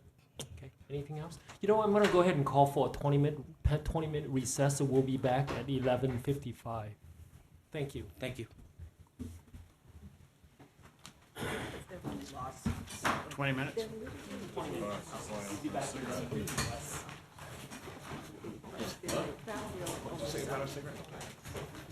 You harassing me again? I'm gonna call Mr. Rodney Carr. You need a gavel in. I'm back. We're back. Mr. Rodney Carr. Good afternoon. My name is Rodney Carr. Yeah, I, 5 minutes, sir. 5 minutes, okay. My name is Rodney Carr. I recently left the Department of Corrections. A career I started in 1989. I left in June of 2024. Chairperson, members of the committee, thank you for giving me the opportunity to address these issues, and I think there's some really important issues. The issues I want to address are the sweeping changes and seriously impacting the staff and the Department of Corrections. And what the issues are, the current focus of this director is the vision is to reimagine corrections. There are things and facets that you can reimagine. Well, and should be on a continuous basis. For instance, new and relevant programming, technologies, staffing opportunities, those type of things. That's something you need to look at. However, sound correctional practices and industry standards should never be eliminated. The department leadership Can you is get closer to ignoring the these mic? standards. The mic. Can you hear me? Thank you. Yep. Better. Much better. However, sound correctional practice and industry standards should never be eliminated. The department leadership is ignoring these standards. The inmate classification and disciplinary policies were changed to eliminate the need for maximum custody beds. The current leadership made significant changes to the classification policies and eliminated approximately 1,100 beds. And that's an entire unit that basically was eliminated. They conducted mass overrides were conducted and resulted in the movement of inmates from maximum custody to close custody. And the difference in max custody, I heard there was some issues concerning that. Max custody, they're locked up basically 23 hours a day. They get exercise periods and all that. When they're moved out, they're moved down into closed custody, which they are open yards. There is controlled movement. However, with the current staffing levels, they're pretty much ran like an open yard for the most part. The prior to moving these inmates down from max to close, they weren't vetted properly, and many of these inmates had already demonstrated that they could not be managed at lower custody level. As a department, it's our responsibility to provide for the needs of those inmates that want to prepare for successful return to society. It is the department's responsibility also to ensure that inmates that continue to display assaultive, violent, and gang-related activities are removed from general population until such time their behavior changes. This is not happening. In a recent interview, the director was asked about this specific thing, about moving inmates down from max to close custody. His response was that they're all going to get out sometime. And to me, that was just the most unacceptable thing I've heard in my 35 years in this business. Due to mass overrides and the attempt to avoid the use of the maximum custody bed space, close custody inmates, close custody yards have witnessed a rise in violence throughout the state. To the extent that currently most of the units, the maximum or close custody units, are being managed by technical support units. These are units that are designed for responses. However, they're being assigned in these level 4 facilities to maintain because of the fear of them going off. But keep in mind that staffing is finite. So anytime that you put together or assemble a team such as this, you pull from all the other units and complexes in order to do that. So all of the lower custody level units are manned less. That's why you see in these videos that the inmates are putting out, you see that it looks like they got carte blanche, they're just walking around, and they are, because there are no staff in those lower custody level units, because they're all trying to keep the lid on close custody as a result of max being moved to that level. Both staff and inmate assaults have increased, as well as drug and security threat activity. All the gangs that is brought up earlier, that the gangs were out onto the yards, they are, and that wasn't the case before. They were validated, and they were put in maximum custody until they chose to renounce. Anytime that you take and you put gangs back out on the yard, they reorganize, and that's the result of a lot of these killings that you're seeing. Inmates are issued disciplinary tickets by correctional officers for various violations. Inmates would gradually be moved up in custody levels based on their disciplinary violations. However, inmates are not being moved to appropriate custody level. They're ignoring the tickets because there is no place to put them. When you have less than 300 maximum custody beds, they're just cycling them in and out. 30 seconds, sir. Okay. I'll kind of speed down here. Most correctional professionals would expect these results based on these changes. They would expect the assaults. They would expect the homicides.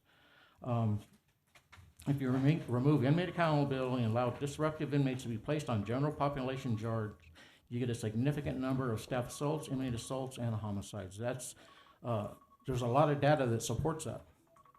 The director's vision of reimagining corrections was to develop an apartment of 1,500 inmates. There was little or no maximum or close custody. The concepts used there do not fit a large multifaceted department like ADCRR. The lack of leadership is evident in almost every decision. Just a minute. Okay. The chairman can't figure out his phone. Does that mean I get more time? Yes, sir. I'm restarting my phone. Apparently it doesn't stop. 5 minutes starts now. All right. The lack of leadership is evident in most every decision made by this administration. With the results as they are, you should observe a reversal in course. However, this is not the case. Director Thornell continues the implementation of his vision, regardless of the negative impact in important areas. Inmate safety. I have never seen a level, in my 35 years, I've never seen a level of inmate-on-inmate assaults. And even back when I started, the gangs were out on the yards and all of that stuff. Everybody was out on the yards, but I've never seen it to this level since he's put them out on the yard. Staff safety, staff are getting assaulted daily up to and including a warden was assaulted here not too long ago. That was unheard of before. You would have never seen an inmate assault a warden. If nothing else, there was a little bit of respect back in the day. They have no respect for staff now. Employee morale, I've never seen it worse. I still have a lot of friends and family that report to me and talk to me, and I have never heard them so down and so afraid to lose their job. First of all, they're afraid that if they do something, they get into an altercation with an inmate, they're going to lose their job. They're going to potentially... You got an extra 2 minutes because of my phone, so. All right, great. From now or? No, we're done. Oh, we're done. Okay, all right. I wanted to clear that up. Questions? Questions? Senator Epstein. Go ahead. Thank you, chairs and, sir, thanks for coming in. So you worked for the department for quite some time, and can you tell me again, what, you were warden of what? I was a facility? warden of Florence and of Phoenix Complex. I was a warden for right close to 3 years. Great. And can I just ask a few questions in a row, if I may? Yes, go ahead. Great, thanks. And what were the inmates like in those, so was that a max custody, was it a closed custody? What were the inmates? I've actually worked every custody level that we have in most complexes. The ones that I think you're speaking of mostly is the max custody and close custody. Maximum custody inmates, they get there by two things. It's by their disciplinary history, continued disciplinary gets them placed into the max custody facilities, or by the severity of their crime. They have the ability to work their way down, and that's the beauty of the system. If it's used correctly, through programming, through good behavior, they have the ability to work their way down into the close custody yards. This wasn't the case. The way that they were reclassed, they weren't vetted very well, and they were just placed straight out onto close custody yards. Close custody, like I said, is still controlled movement. They walk them in lines to and from chow and all that stuff. However, when you have staffing levels that they have, when you have a unit that's designed to have 30 staff and they're running with 13, there's very little oversight, or it's definitely diminished. Go ahead. I'm sorry. Let's keep the practice chair. going through the chairs, please. Through the chair. Yeah, always go through the chairs. Okay, Thank you. sorry. Mr. Chair, sir, you've described a lot of things and you've given your opinions. I appreciate your opinions. How long were you working in the department that overlapped in time with Director Thornell? I was there approximately 2 years from the date. Go through the chairs, just. Oh, sure. Please. Okay. Mr. Chair, yes. I was there approximately through his whole tenure up to now, till I left in June of 2014. At the time I left, I was the warden of Phoenix Complex, which mainly housed all the mental health inmates. Excuse me, Mr. Chair, did you mean 2024? 2024, yes. Okay.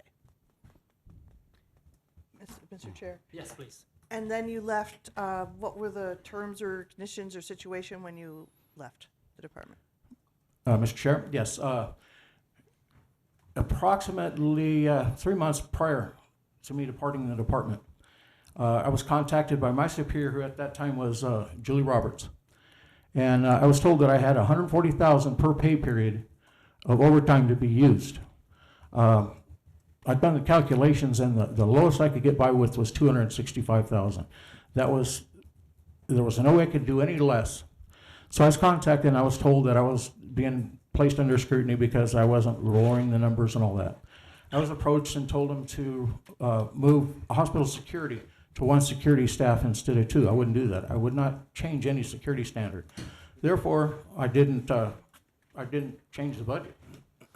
So I received a call on a Thursday. I went to my boss's office, and I was told that, and I got to tell you, I was actually the warden of Florence. I was actually living in the Florence house as what was requested of me, and the reason I was doing that was for oversight of Florence Complex when I was there. I was still living in Florence Complex. So I went to my boss, and he told me, I'm going to give you two options. Either you resign, and I'll let you have the amount of time necessary to move out of your house, or you don't, and you have to be out in 3 days. Keep in mind, this is a very large house. My wife had just had a tumor removed, so I had very little option other than to accept the resignation. I did not want to resign. I didn't feel like I had any culpability in anything that would preclude me from staying with the department. My record in 35 years was clean. So you can imagine, yeah, I have a little bit of heartburn over that. Oh, one last question, Mr. Chair. Please, go. Thank you. So your testimony really, once again, speaks to the problems with staffing in our prison system. And if you're paying, or if the concern was they didn't want to let you use overtime for budgetary reasons, it sounds like, The problem is not enough funding in the prisons and not enough staff to take these jobs. Exactly. My shifting, I would come in with 15 officers. And what they call, and the positions that we had at the hospital, transports and all that would require another 30 above my staffing. And that was on a daily basis, and there was no change in that because of I had the mental health facility, and we had the medical runs, and we had bedsides and all that stuff, so it was virtually impossible to do that. So, staffing, I still have a lot of friends and family in the department, and I'm going to tell you that the reason the staffing is diminishing and dropping is because they don't feel appreciated. They're overworked. They're held to a much higher standard than what I think is even feasible. The inmates are not held to that standard. Like I said, they're pushing the reimagining corrections, that vision, that's the goal, that's the agenda, and if you're not performing to help and assist with that agenda, it's a problem. And I'm sorry, I have one more. Yes, go ahead, please. Thank you, Mr. Chair. I appreciate your patience. Finally, do you know what the salary levels are in general, say a starting corrections officer or a person who's been there for 10 years or so? And I'll ask the director when they come up about that. But what, from your, I think sometimes the perspective of boots on the ground is informative. Well, it is, and like I said, I have family that are currently working in the Department of Corrections. It's about $29 an hour for somebody that's been there 10 years. I don't know what the new starting is, but I know it's considerably less than most of the surrounding departments of different types, sizes. Okay, thanks. That's all for now. Thank you. Sure. Anyone else? All right, well, good. Thank you, sir. Thank you for being here. Robert Swift. And well, I thought Stacy was up next. Oh, I'm sorry, Stacy. Stacy's up next. My apologies. And what else is coming up? Senator Epstein, I have all those charts I'd be happy to share with you on the pay scales and all that kind of thing. Thank you. You're welcome. Thank you for being here. Please identify yourself and got 5 minutes. Chairpersons and member of the committee, thank you for the opportunity to speak today. My name is Stacy Ibarra. I proudly served the Arizona Department of Corrections for 31 years, beginning as a corrections officer in 1994 and retiring this May as a warden of Iman Complex. I appear before you because I believe the safety of the staff, the inmates, and ultimately the public is at risk under the current department's current direction. Since July of 2024 through May 25th, 2025, Arizona prisons have experienced unprecedented levels of violence and death. 126 overdose deaths, 91 deaths from natural causes, 11 homicides, the highest number ever recorded in a single year, and all within just 4 months. 6 suicides, 12 deaths still pending cause determination. In addition, staff assaults and inmate assaults have escalated sharply. These numbers reflect a serious breakdown in structure, control, and sound security practice. Experienced leaders, wardens, deputy wardens, assistant directors, senior medical and mental health administrators have all departed in unprecedented numbers since the current director assumed command. Instead of retaining seasoned professionals, the department has filled critical posts with individuals lacking the experience needed to manage complex correctional environments. This erosion of institutional knowledge has destabilized operations, weakened accountability, and created unsafe conditions for staff and inmates alike. A particularly troubling example occurred during a statewide wardens meeting when Director Thornell stated that staff should expect violence and even death among the inmate population as an avoidable consequence of prison operations. Such a message undermines the fundamental mission of corrections to prevent violence, protect life, and promote order. By framing preventable tragedies as inevitable, leadership signaled that safety is no longer a priority, leaving staff demoralized and the system increasingly unstable.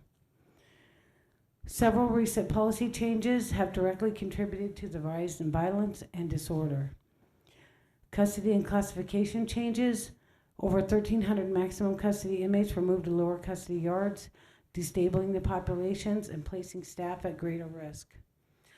Restriction in detention use beds. Wardens must now seek high approval to place dangerous inmates in detention, leaving violent individuals on the yard where they pose ongoing threats.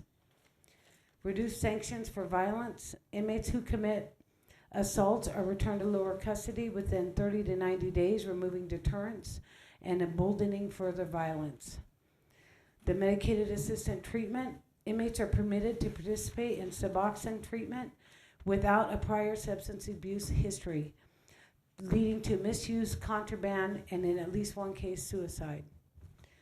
The impact on the staff and the inmates. Staff are underpaid, undervalued, and increasingly fearful for their safety. Many feel they cannot defend themselves without risk of disciplinary action. At the same time, inmates lack adequate programming, treatment, and rehabilitation opportunities, particularly sex offender treatment, which is absent from all state-run facilities and only available through private contracted facilities. While the department promotes a message of transparency, the reality is far different. Information from prison leadership is often suppressed or sanitized to avoid negative publicity.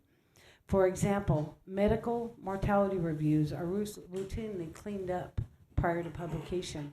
Without truthful reporting, neither the state leaders nor the public can accurately assess the safety and operations of Arizona prisons. Corrections is above all a people business. Staff must trust their leaders, and inmates must believe the system is fair, structured, and safe. Right now, both trust and safety are eroding. I respectfully urge this committee 30 seconds. to demand accurate reporting of all significant incidents, deaths, and assaults. Restore experienced leadership at all levels of the department. Require independent review of classification, housing policies, and pre-release audits. Since inmate Kramer, 124771, a sex offender, was released 20 years early this June by providing false documents he created himself. Ensure both the staff and inmates are protected and the true rehabilitation and programming are prioritized. Arizona prison belongs to the people of the state of Arizona. The question is no longer if more assaults or deaths will occur, but how many more must occur prior to action being taken. The Thank you. system must be safe, transparent, and accountable. Thank you. Got a quick question for you. When you said staff is afraid to defend themselves because of possible disciplinary action, so what are they supposed to do? Just take a beating? I can't tell you how many staff members I had to terminate for self-defense Okay, thank you. in my 10 years of warden, over 5 years. Thank you. That'll be a good question for the director later. Yes. Thanks. Anybody else? You mentioned 30 to 90 days is all they get for a write-up like that? That's actually in the injunction. Yes, I believe I saw that. I The just director assisted. wanted in to creating. expound. I wanted to expand on that a little bit. I'm also concerned. You mentioned about people leaving the department. Any idea why? I mean, is it safety, money, combination? I think lack of trust in their leadership has a lot to do with it. Have you done exit interviews with people? Is that your role as a warden? Well, I did, but I'm no longer a warden. I retired. I in May. understand that. Yes. Yes. But that was your role. I think that coming from the Hyman complex for the majority of my 31-year tenure, I only left Hyman for roughly 7 years out of that time. You build a trust with the staff. The staff learn to trust their leaders. They trust their wardens. They trust their deputy wardens and their DWOPs. If that trust is wavering, they don't feel safe anymore.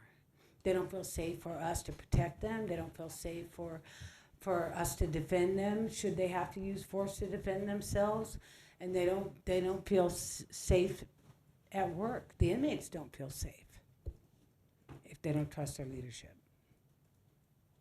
Thank you, Steve. Anyone else? Representative Hernandez. Mr. Chair, and I'm so sorry, didn't catch your last name. Ibarra. Ibarra. I did have a question. So you've been with the department, you said, for over 31 years. We're talking right now about turnover and staffing, but I mean, I've been now in I'm going into my 8th year, and I know that we've had issues when it comes to staffing, not just in this administration, but prior. I mean, it's been an ongoing issue when it comes to proper staffing of the department. I know that my colleague here, Senator Gowan, for years has been working on legislation I believe it was to include the workers in the retirement system and also increase pay. And I know this because I remember voting for a few of them. But I guess my question to you is, we're talking a lot about this being an issue, but would you also say that this has been a continuous issue since you've been there for so long? Or are you saying that all of this has only started since this administration? No, it has not just started since Director Thornell took over the department. Staffing in prisons is a nationwide problem. It's not just an Arizona problem. No little 5-year-old has a desire to grow up and work in prison. At least not any that I've ever met. A lot of staff will use it as a stepping stone to other law enforcement agencies. A lot of them will use it to take advantage of some of the programs, tuition reimbursement, and different things that the department offer. I think a big part of the turnover problem right now, unfortunately, for Mr. Thornell and under his leadership, is the previous executive leadership did a 20% increase for the staff, and that the staff are required under the corp retirement system to have their top 3 highest years of pay. So I think right now, maybe the department is struggling with some of those people that received that 20% pay increase, which the 3 years ended in July. So their top 3 years for corp ended in July of this year. And now they didn't get a pay increase this year. So the ones that are eligible to retire, I think you're gonna see a lot of retirements this year because of they're at their highest level and they can retire and get another position and they don't have to do prison anymore. Among others. Does that make sense? Yes. Thank you. 5, a 10, and a 20. Anybody else? Mr. Gowan, Senator Gowan. Thank you, Mr. Chair, ma'am. You talked about you had to terminate some people for, guards in the past because they actually did self-defense to defend themselves in the last 10 years out and about.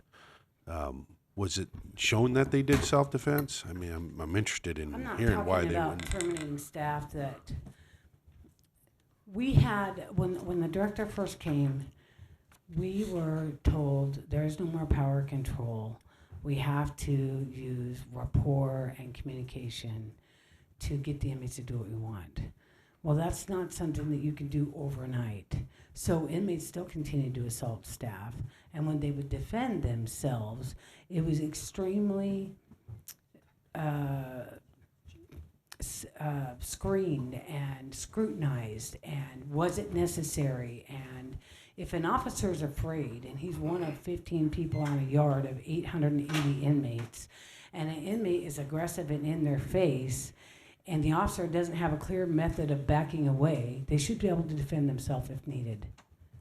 But they've lost that. They've lost that under this leadership because we've terminated many of them. Thank you. The disciplinary is all under public information, I'm sure. Well, you made it sound like it was pretty easy to get. I'm still waiting on it. I see a list of different folks that have left the department recently, and they were quite high in rank. I got a chief medical officer, a couple of chief medical officers, chief of Arizona Correctional Industries, deputy director of prison operations, assistant director of prison operations, another assistant director of prison operations, a warden, another warden, yourself, another warden. I have a whole list of some 3 more officers. Any idea why they left? I think they were probably given opportunities to retire or resign, maybe. Oh, I don't know. I'm guessing. I think that on the lower levels, the officer finds better employment or less dangerous employment. Ultimately, we all, you know, I'm one of those people that loved my job, and I was very good at what I did. Not everybody meets that bill, you know. Not everybody is doing that. So I just find it alarming that 4 wardens left, several deputy directors left. I'm sure Director Thornell will help me I out too, with this. sir, find that very alarming. I've not seen that under the last 5 directors I've worked for. That's leadership. That's knowledge going out the door. Yes, sir. I mean, we see it here all the time, but we're, as elected officials, we have to turn over after so many years, but you guys don't. We don't have that much knowledge. That's why, because we have to turn over constantly, so. I find that dangerous. It is dangerous, sir. And it breeds lack of trust from the staff. Thank you. Senator Angus. Thank you, Mr. Chair. Why did you leave? I'm sorry? Why did you leave? I was given an option. You were given an option. I had the 10th homicide of the homicides I talked about. The 10th homicide was at Reining Unit. I was the warden of Iman Complex. That was the Mexican Mafia guy? Yes. Okay. Yeah, Alejandro. What the craziest part about my exit is I have 31 years with disciplinary-free service. Never a suspension. Never time off. I found it alarming. It was like 2 days after that homicide, you were relieved of your duties? It was more like the following week. A week after? We had the homicide, and the following week I was put on admin leave, where I had to stay home Monday through Friday from 8 to 5. Wasn't allowed to leave my house unless I requested permission from Mr. McAdory, who was a warden with me at the same time prior to that, only promoted the day that Wassenauer did his killings. And yet at Cimarron, that warden was promoted. I'm aware of that. The very same day, I believe. I'm not really here to discuss No, why and I'm not asking to. Okay. I just wanted to note that you were let go a little while after. I was let go because of my homicide, and the Cimarron only explanation I have is one I can. That I wasn't provided an. I'll tell you the story. I was called into my office. We had a little melee at Reining Unit that morning, as some of these guys behind me can testify. They were watching us on camera. When the dining hall went off and we all responded and got very thoroughly gassed, I was called to my office by Chief Pacheco and Deputy Chief McAdory, and told I was being put on leave with pay. I said, okay, so I packed my belongings and they walked me out of my office. And I went through a fact finding with Charles Bohr, one of the Investigator General's office supervisors. And then I was called back in on May 9th for an appointment with Mr. McAdory, Mr. Pacheco, and Ed Richards, the chief of staffing. And I was provided a letter that told me either I resigned or I could retire. And I asked them, well, can you give me an explanation? Doesn't 31 years afford me the opportunity for an explanation on why I'm being terminated? And they said no. And I said, can you demote me instead? I literally spent more time leading my complex and supporting my staff than I did my own kids. And I was told no, and I said, okay. So then they followed me to my office, watched me patch my belongings, and escorted me to my car as if I was a compromised staff member in front of all my staff. So, the only thing I have to say about it is it's unfortunate. I didn't get on Facebook or any other social media platforms and badmouth the department, because I think people that do that hurt our ability to retain and recruit staff. And above all, I love those staff in that complex and the inmates. They were, I did good things in my tenure, and I'm proud of that. As far as being the only female with one homicide versus the other wardens with the other 9, 2 other wardens and 9 combined homicides, I was the only one dismissed. Any more I questions? just want to make a comment real quick. I just want you to understand that we're not here to go after correction officers. Yeah. We respect the job that you do and how difficult it is. We're just trying to understand what's happening here with people dying and The reason so I'm on. here, sir, is to assist you, and hopefully we can bring some Solutions. solutions and some safety to the staff and the inmates. And, personally, I'd like to see sex offender treatment at the sex offender units. I've supervised them for 30 years, and I've asked every director that's came to give us sex offender treatment. And I think they were getting close to doing one virtual sex offender class when I retired. One. And there are 5 or 6 units that house nothing but sex offenders. Hundreds of them. Any other questions? Members?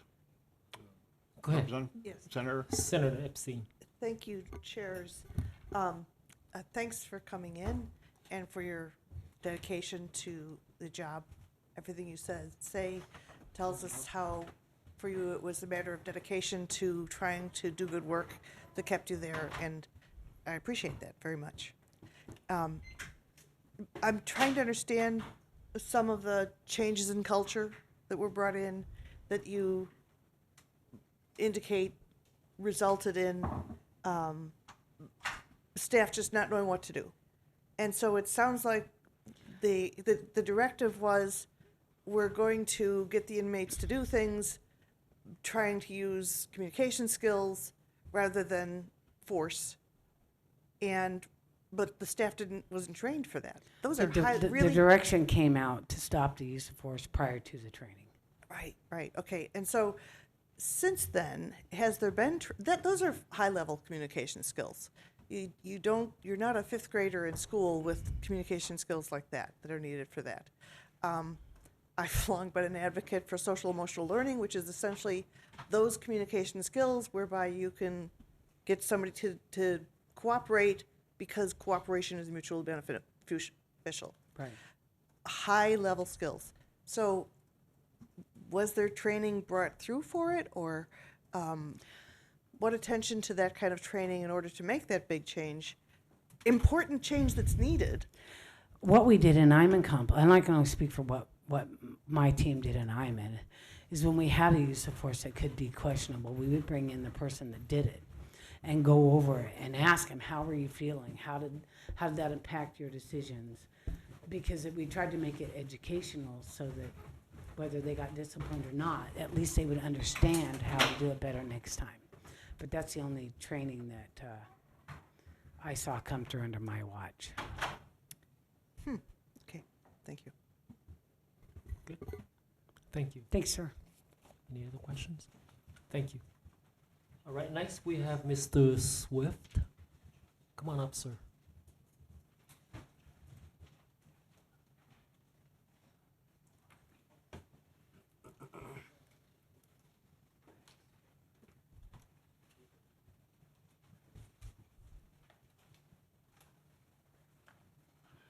Identify yourself, and you got 5 minutes. Thank you, sir. Okay, sir.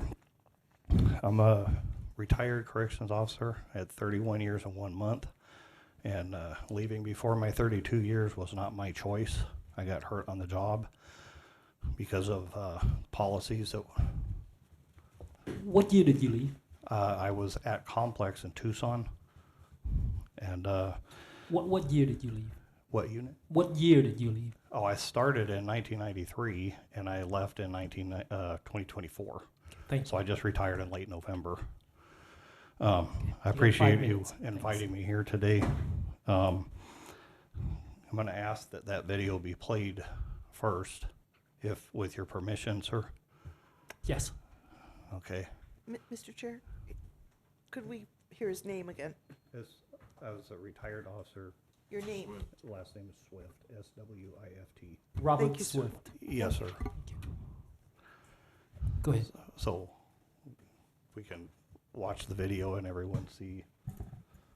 leaked videos from inside Arizona prison.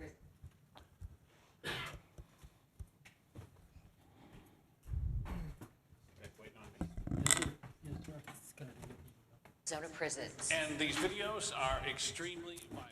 So Whoa, consider this a that warning. was cool. Young children in the room. Sir, Where's it coming from?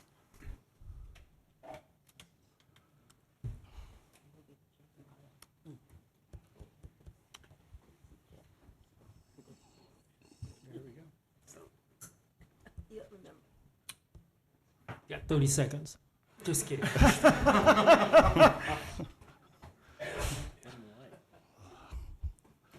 You're about to. Right now, the ABC 15 investigators with new leaked videos from inside Arizona prisons. And these videos are extremely violent, so consider this a warning in case there are young children in the room. You're about to see two brutal assaults inside two different prisons, but the separate attacks highlight the same major security risk. It's a problem we first told you about 2 years ago. Tonight, ABC 15 investigator Dave Biscoving continues to expose our state's dangerous and dysfunctional prison system. It's November 3rd, 2020, and you're looking at a pod inside the Tucson prison at 9:55 in the morning. A lone officer checking a cell. Two inmates then corner him and unload. One holds him as another wails away, punch after punch after punch. Another inmate just walking around as more exit an upstairs cell, and another comes from the bottom of the screen. After about 15 seconds, the officer breaks free and begins to spray the inmates. They run and scatter. Think it's all over? Not even close. Just wait. Historically, there should be staff.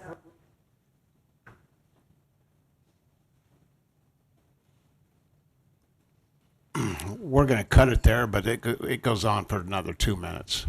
I just wanted to bring that up in case you didn't. yes. So I was asked to speak today a little bit about how the department has turned control rooms into workstations. So here to give my personal opinions, mainly on the issue of control rooms being turned into workstations and the dangerous consequences. Control rooms are for radio, phone communications, listening, observation, a secured area, and emergencies. There are many past incidents where disturbances or riots happened, and it was the only safe place for outnumbered staff to go until help arrived. We all knew a disaster was coming when they first began talking about getting rid of our control rooms and making them workstations, and how dangerous things would become. For many years, I believe DOC administrators have lied about staff shortages to hide the truth of how short we have always been for liability reasons and to hide the truth. They artificially, on paper, lower critical staffing below safe operational standards to make those numbers appear normal when they are not and defy logical safety standards. DOC has a historical habit of changing names or acronyms to suit politically correct norms for liability or reputation. Riots are now disturbances, minor or major. Recreation cages became holding enclosures. Assaults became inmates fighting. Control rooms became workstations. When Officer Castillo, the one that we saw in the video, was assaulted at Cimarron, there was an officer assigned to the building control room before they were turned into workstations. She was a Santa Rita officer cross-level to Cimarron because of the staff shortages. Cimarron did not have a directory of extensions to call anyone. She had to call her unit at Santa Rita to report that staff was being assaulted and to relay to Cimarron to send a response. I believe the news was saying it was 6 minutes for the response. Imagine if that control room had already been turned into a workstation prior to that assault. Handheld radios were dead. I personally identified that issue when I had been cross-leveled to Cimarron on past occasions and did on 2 occasions file an incident report about the issues with the dead batteries, and it was not even my unit. Nothing was done. Had there been no control room staff that day, I asked what would have been the outcome for Officer Castillo. Other negative consequences of turning control rooms into workstations: there are no audible visual observations of inmate population or staff working by themselves around inmates that can assault, murder, sexually assault, or take staff as hostages.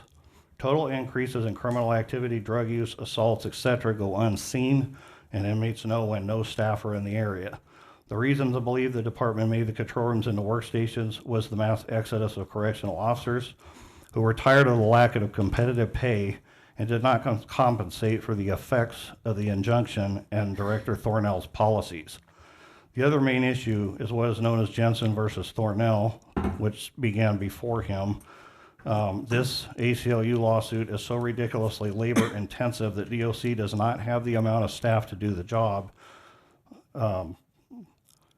such as cell searches for lack of staff to do them, but are required to report that they were done anyway. If you did the cell search, you find drugs or a cell phone, you in all likelihood will be assaulted. Again, no actual control rooms mean no officer to even watch or listen for the disruption of you getting assaulted. Again, when Officer Castillo was assaulted, he had his radio knocked away and his OC spray was used on him. I believe the injunction also coincided with the Federal Bureau of Prisons hiring. We lost a massive amount of staff due to this director's policies and the injunction.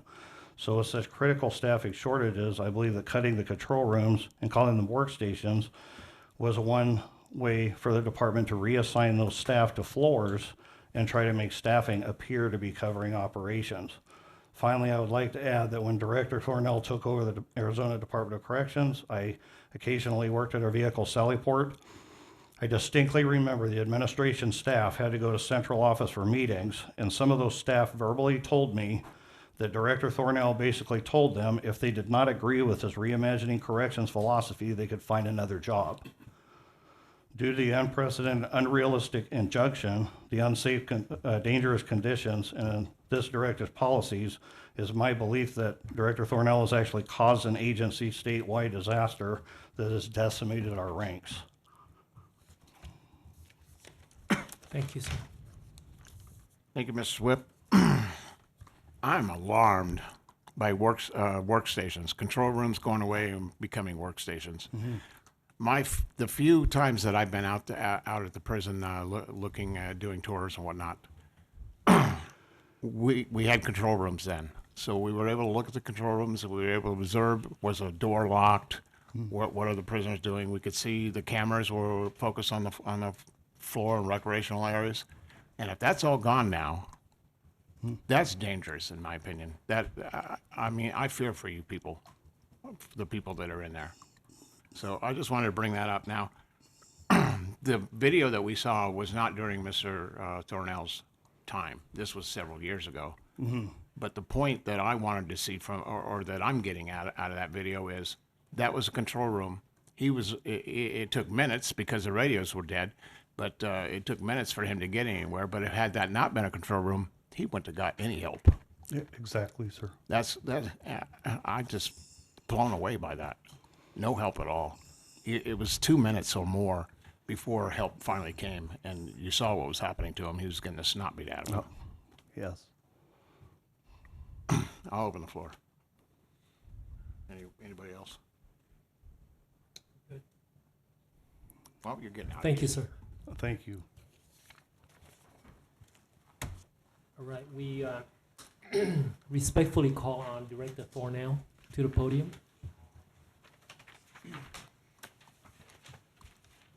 I'm not going to call time on you, sir. Thank you.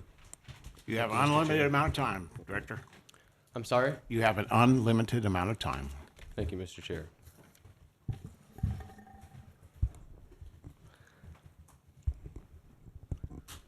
Can you hear me okay? Yes. Okay. Well, good afternoon, Senator Payne, Representative Nguyen, and committee members. I'm Ryan Thornell. I serve as the director of the Arizona Department of Corrections, Rehabilitation and Reentry, and I'm glad to be here with you today. I've been serving as the director since January 30th of 2023. I personally appreciate your interest in what's happening at ADCRR. We continue to be proud of the progress that we've made since January 2023, much of which we'll discuss today, and the progress that we continue to make. For those of you that have taken us up on our offers to come out and tour our prisons firsthand, you've seen the commitment from our staff. You've seen the commitment towards reimagining corrections. You've seen a commitment asking for your support, and we appreciate that level of support. So thank you for that. Today's ADCR is not ADCR of 2020, what you saw in that video, or 2010, or before that. We're cleaning up a lot of outdated practices. We continue to clean up a lot of outdated practices.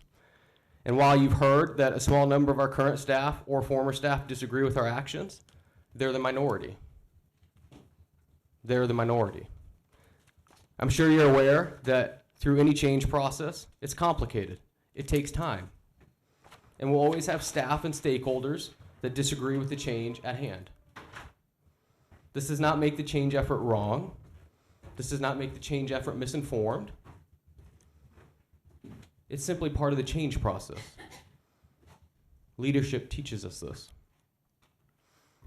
I again encourage you to come and see the progress and practices for yourself, firsthand, any one of our housing units, any one of our prisons, to gauge how well we're actually doing and how staff truly feel about our progress. I want to note that I take every death, including homicides, very seriously. Any life lost in our department is tragic. It deserves our attention. It deserves my attention. It deserves our investigation. And when appropriate, it deserves corrective action. We've approached every single homicide, all 9 of them, not 10, not 11, 9, with this mentality. And we always will. This year has undoubtedly been a tough year. It's been a tough year with violence. It's been a tough year with high rates of homicides. And it's been a tough year with other things that we're combating, which I'll share more about. But we continue to devote countless time and resources to addressing these underlying issues. It's also important to note that as we speak about spikes in violence and homicides, this isn't the first time this has occurred in Arizona. It's not the first time it's occurred in a prison system. We can look back over the last 5 years, 10 years, 15 years, and we see spikes in violence. We see spikes in homicides. We're charting a course to bring ADCRR into the 21st century.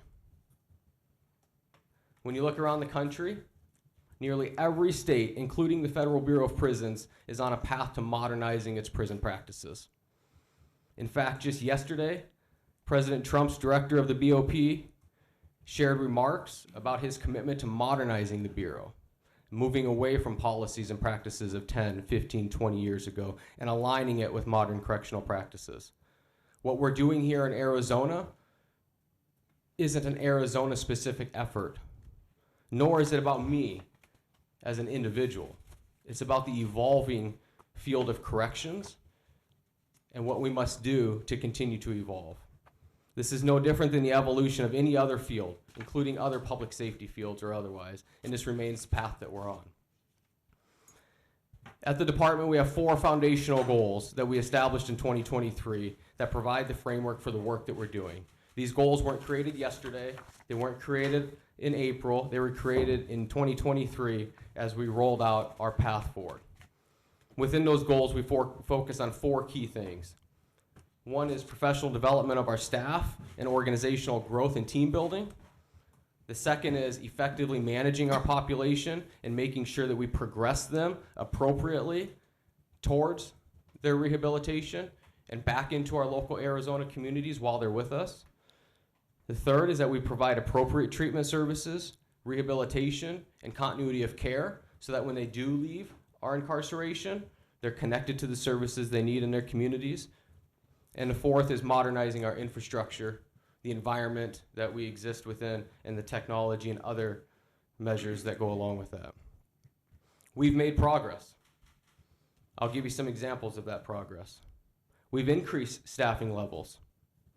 I'll share some numbers of those shortly. We've increased recruitment and we've increased retention.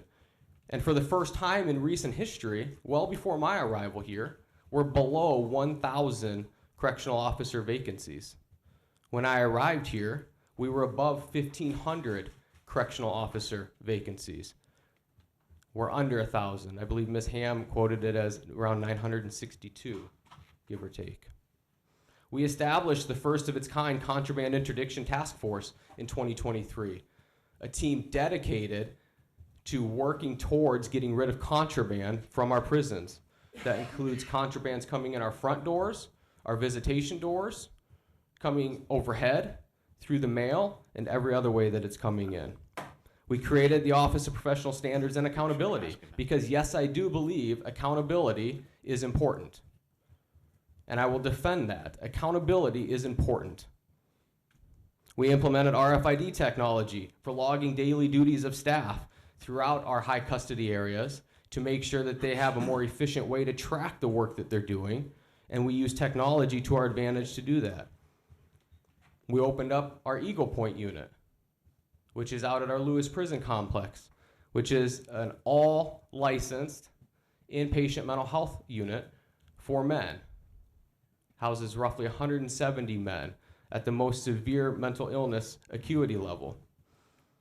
We established a new correctional officer training academy because training is one of our foundational goals, and redid the entire curriculum, emphasizing things like defensive tactics, communication, use of force, and otherwise. And we shifted that academy from a 7-week academy to a 13-week academy, building in an appropriate period of on-the-job training and field training officers in order to make sure our staff are comfortable and ready when they graduate the academy and go out into our prison units.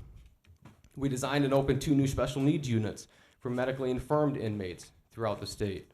We implemented an emergency call button application so that an inmate may contact a staff member in an emergency via their tablet and have an immediate response. We established a staff wellness administrator focused solely on staff wellness, and redeployed our employee support unit focused on staff wellness. And while some critics claim that we've only been focusing on these improvements since April of this last year, that's false. We've been doing that since 2023. Our website documents that journey of our strategic plans, our outcomes, and our progress. And our monthly reports that are published on our website also support this progress, dating far back into 2023, which is a new level of transparency for ADCRR and unique to corrections overall. Arizona Corrections is not unique in the makeup of its population, the challenges posed, or the issues it's facing. Nearly every state in the country is combating these same issues today, including violence, trafficking of drugs and contraband, illegal cell phones, and many others. The approaches we're taking mirror many of the approaches utilized in these other states with effectiveness, including Texas, Utah, Virginia, Ohio, and many other states. We're not unique in working through a max custody or restrictive housing or solitary confinement processes, whatever term we want to put on it. In fact, the Department of Justice and the Bureau of Prisons established more than 10 years ago the expectations of how you run solitary confinement and how you run maximum custody housing units and what it means to be in that placement. It is not designed to be a long-term, indefinite placement. That is not an ADCRR designed mentality that comes before Ryan Thornell came to Arizona. The team at ADCRR today has engaged in numerous collaborations with other states, with their counterparts, and hears many of the same struggles, areas of improvement, and we work together to seek those solutions with them. I also want to take a moment to explain our custody classification levels, as they've been referenced regularly throughout the morning, and I want to provide some clarity to the extent it may be helpful. A corrections classification system assigns custody levels based upon the inmate's current risk level within a prison system. Here in Arizona, the lowest risk is called minimum custody. It's the very lowest you can be in a risk level within our prison system. The most common and moderate level is called medium custody. And the highest general population risk level we have is close custody. It's important to note that while comments made today may make it seem otherwise, close custody is a very tightly controlled, curtailed operation.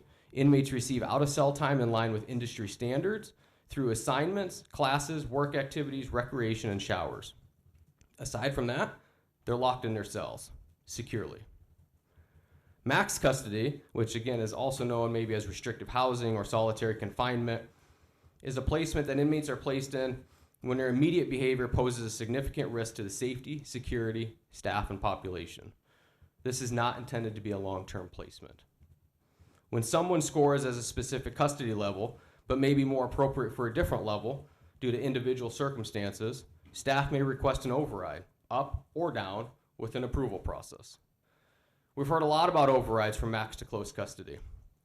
Interestingly, we actually use these overrides less than in the past. In fact, when we look back in 2014, for example, Overrides from max to close were much more frequent.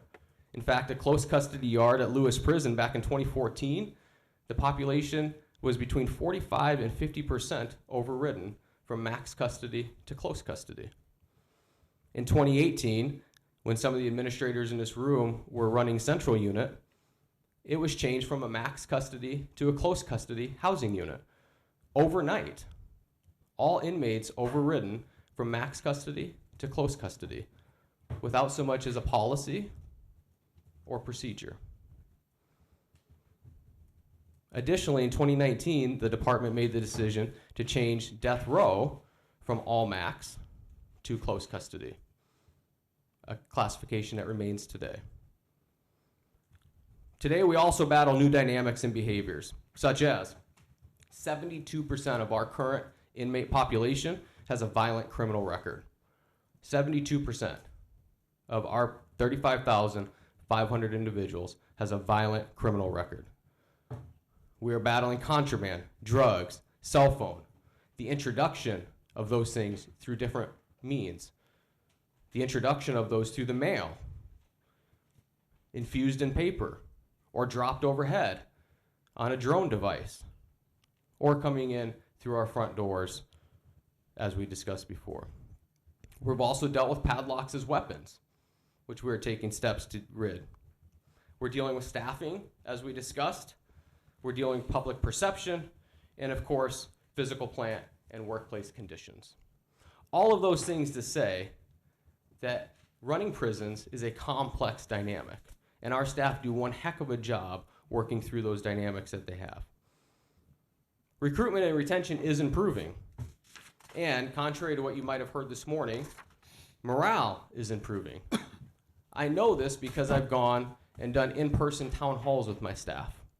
I speak with my staff. In fact, we have a more transparent communication pipeline to our staff than we've ever had in this agency. And it's important that we draw attention to that. I want to use Lewis Prison as an example because it's a prison it has a notorious reputation, and we often see it in the headlines and we hear a lot about it. But I want to use it as an example from a recruitment and retention standpoint. My first day on the job was January 30th of 2023. At that time, Lewis Prison Complex had a correctional officer vacancy rate of 34.82%. 34.82%. When we ran those exact same numbers yesterday, apples to apples, across the board, that vacancy rate at Lewis Prison Complex was 8.59%. I'll remind you, 34.82% down to 8.59%.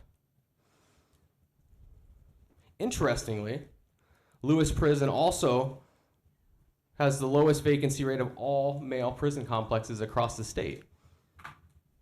Yet it has the most close custody yards in operation today and the most problematic populations that we have. Yes, we still have work to do, but I give that as an example of progress that we're making. Violence in prison is also a national issue that's worth highlighting. In fact, we've learned that just in the last 5 years nationally, violence has increased 54% in assaults against inmates by other inmates. 54% comes from the Bureau of Justice, released this year. And 77% increase in assaults on staff by inmates. We've seen lockdowns not only in Arizona, but in California, in Maryland, in Nevada, in Texas, in Ohio, and the list could go on. 9 homicides have occurred in our state prison system this calendar year. Those resulted from 7 different incidents. 8 of those deaths occurred in our close custody units. 1 of those deaths occurred in a maximum custody unit. 6 of these deaths were due to in-cell violence, one-on-one violence. And 1 of those incidents obviously involved multiple inmates and did not occur in the cell. The second part of it did not occur in the cell. As a result of that, we've implemented several violence reduction efforts. We've increased staffing in our high custody areas. We've provided staffing for high-risk assignments to those staff. We've implemented body-worn cameras dating back to May of this year And we've already seen positive improvements, including reductions in use of force, reductions in incidents, quicker time to resolve issues, and better staff morale in support of those body-worn cameras. We've also enhanced our search and screening processes for all inmates coming out of their cells, coming in and out of housing units. We've implemented a full-time special operations team to help us manage all of these critical operations and oversee them throughout every day. And we've structured our close custody operations in a new way that enhances our security procedures, enhances counts, and other appropriate administrations. Finally, I want to note that we do have, and we continue to make continued effort to enhance transparency and accountability. And we want to continue working with the legislature, and we want to continue working with our community stakeholders. I encourage you all to take us up on our in-depth tours of prison units, right, including the Cimarron unit that we toured some legislators through last Friday. I encourage you to reach out, to ask for meetings, to exchange information, to problem solve ideas. And we will work our hardest to provide documentation in response to those. Lastly, I want to note that we established earlier this year a Directors Advisory Committee, actually at the tail end of 2024, which is made up of 8 community members from a variety of different disciplines, including individuals with lived experience, including staff members of the department and other partners and stakeholders in the community that come together to advise us on the work that we're doing. They tour our prison units regularly, and they share ideas with us and problem solve with us. And I think that's an important step towards, again, transparency and accountability with the community and the things that we need to do. So I thank you for the opportunity to share a little bit of information with you all, and I look forward to addressing your questions. Thank you. Hang on for a sec. Director Thornhill, you and I met back on, May 8th? And shortly after that, we had a series of questions for you. Why didn't you guys just go ahead and answer our questions rather than referring us to the request for information process, which up until today, we still haven't gotten our answers? So why did you take that route rather than just answering our questions? Thank you, Mr. Chair. I appreciate the question. So in those 3 responses, we answered every question that we could answer that wasn't requesting an additional document or an additional packet of information. Right? So we provided, for example, classification histories of individuals, disciplinary information, single numbers, single incident information, all of those different things. In those 3 responses, we spelled those out. The things that we referred to our public records process are all of the packets of information, whether it's monthly metrics or I think in one of the reports it requested death investigation information, other reports that had information in them that needs to be redacted before it can be publicly released. Oftentimes because of restrictions in statute from releasing that information. And that is what we routed to our public records request office. Understanding they received 900 requests, and I'm not embellishing or exaggerating, 900 requests every single month. Now, I will say here, speaking with you directly, should those have been prioritized? Absolutely. Am I apologetic that those were not prioritized? Absolutely. Will I take steps to make sure that doesn't happen in the future? Absolutely. So in my opinion, I think if, sir, thank you for the answer. If I were you, I would go ahead and you meet with the chair of judiciary. You might as well just include all those packages in there. And maybe if you had done that, we wouldn't be in this room today. That's what I'm trying to say. So let me go on with a few more. Hernandez, I'm gonna follow up on you in a second. Hang on, I got a bunch. So do I. Yeah. So would it be fair to say that when you were at Maine, the population was around 1,800? Mr. Chair, thank you for the question. When I started in Maine, the population was a little above 3,000. When I left Maine, it was roughly, I would say about 1,700, with the reduction due to the pandemic. Right. Okay. So I did ask you this question, but I just want to make sure this is public. Did you make any adjustment when you moved to Arizona with 35, 40,000 people, with all different racial mix and so on? Did you make any adjustment? You adapt any of your current policy as of Maine and brought them to Arizona? How did you handle that? Did you make any adjustment? That's my main concern. Yeah, thank you, Mr. Chair. And my answer today remains the answer I gave you when we first met. And the answer to that is yes, I absolutely made adjustments.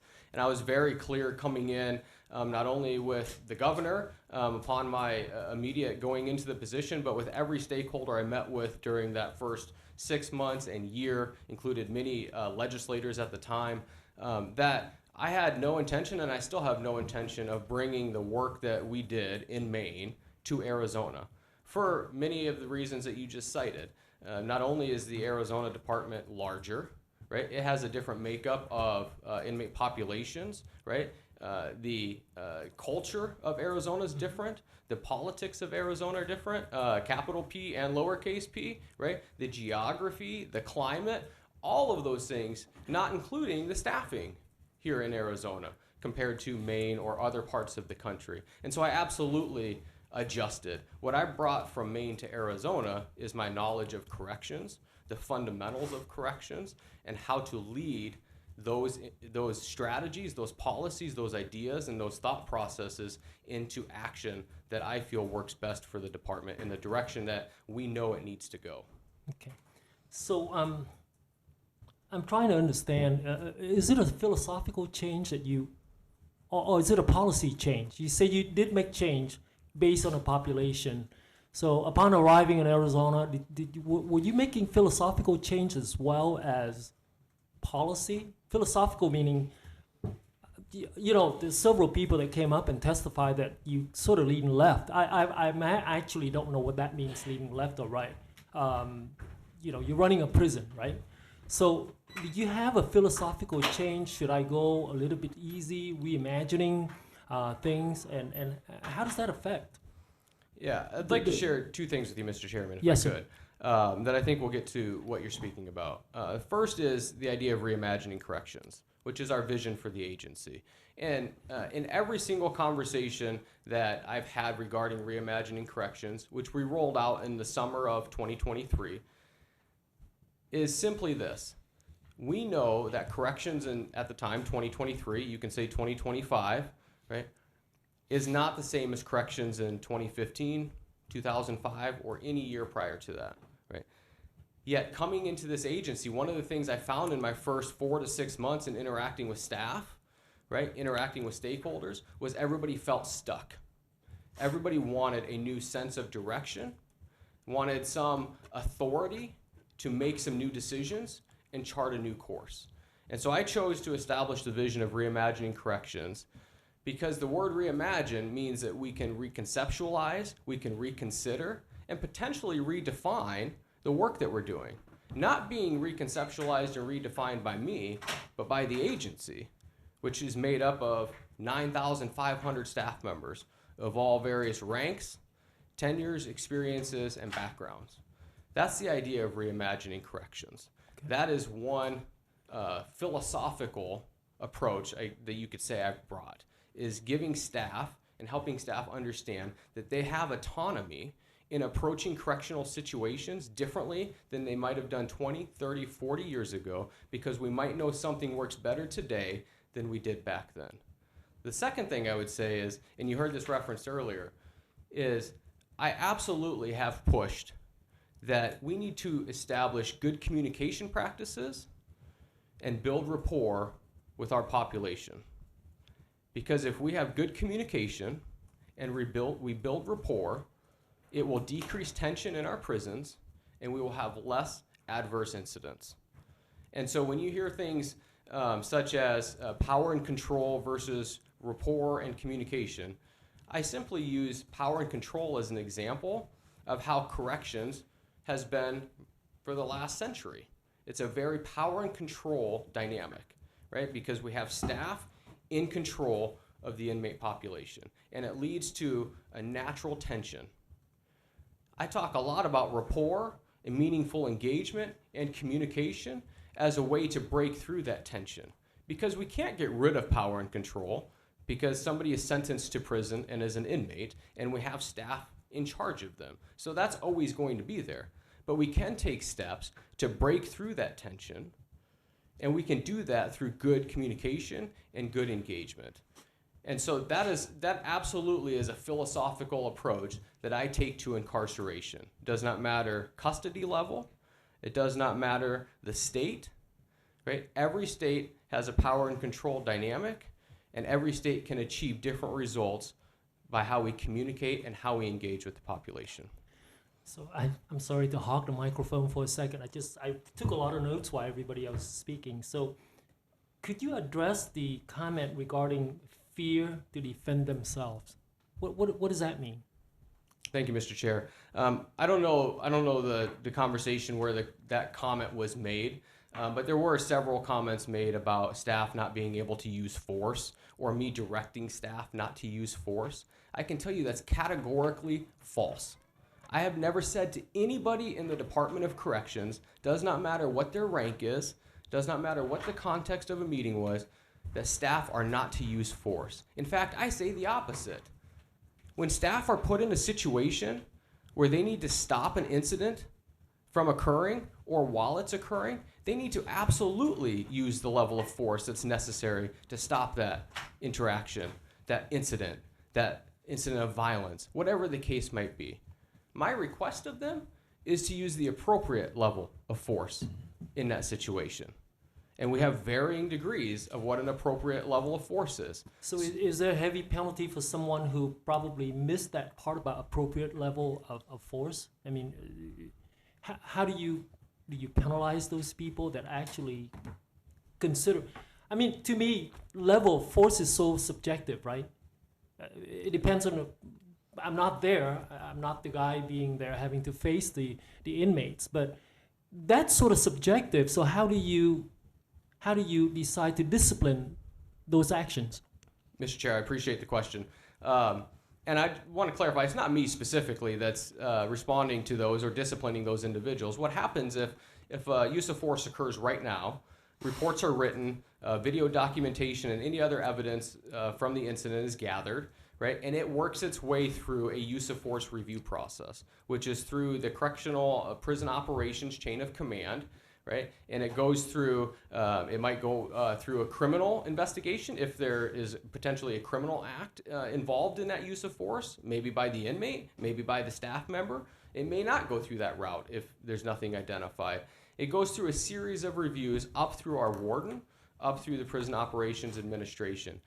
If there are findings that the use of force was inappropriate or unnecessary, or there's other issues identified in that, then there's a recommendation made through our internal affairs process, our Office of Professional Standards and Accountability, on any sanction or discipline or retraining that needs to occur with that staff member.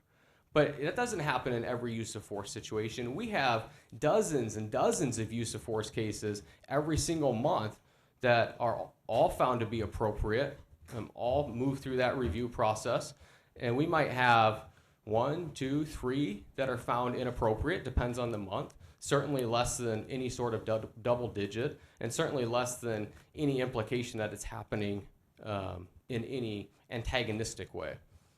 Thank you, sir. Representative To that point, Hernandez. Mr. Chair and Mr. Thornell, so to that point, when we're talking about use of force, I would assume that as a director, your job is to ensure that everyone's safety, of course, right?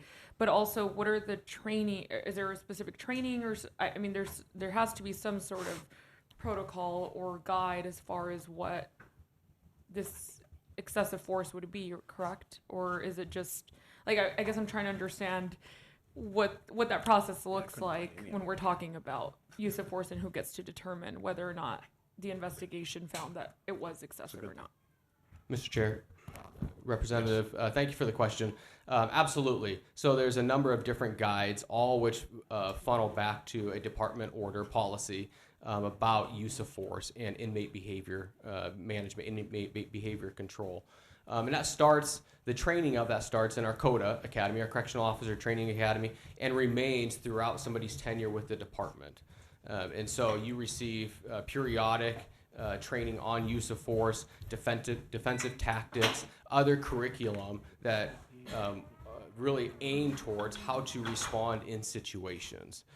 We've recently infused defensive tactics with an additional day of training to our new staff, but also to our ongoing annual training. And we've also coincided that with communications training in that same process.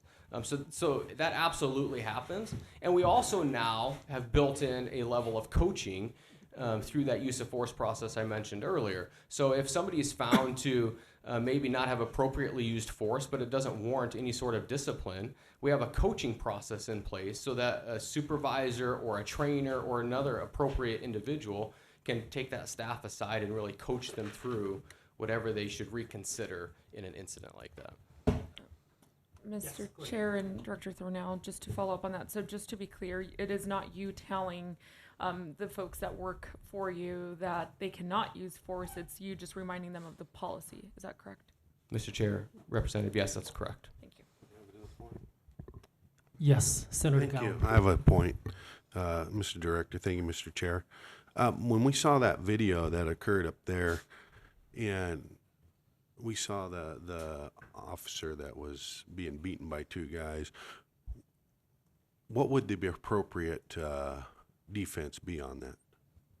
If you have the coaching and stuff, I mean, I don't know if I had the ability. I don't know if they'd still be around, but I want to know what the coaching and the thought is there. Would he have fear that he'd have retribution for defending himself, or what is the highest appropriate manner that he can use in self-defense when it comes to a situation like that? Mr. Chair, Senator, thank you for bringing that up. First, I want to point out, I think Senator Payne might have pointed out, that video occurred 2.5 years prior to my arrival, so I don't know all of the circumstances about that situation. What I would point out is in a situation like that, what appears to be two inmates assaulting an officer with nobody else around, the officer pinned into a corner, the officer at that point should use any tool in their disposal to protect themselves and to get out of that situation. At the time, and I think the video said it was November of 2020, I don't know what tools were available to the staff at that time. Today we have things like OC spray, we have mace, we have protective vests, stab vests that they wear. And so those tools, if they were able to get to them, would be an appropriate response as you're trying to protect yourself from the unfortunate, which could be a homicide in that case, right?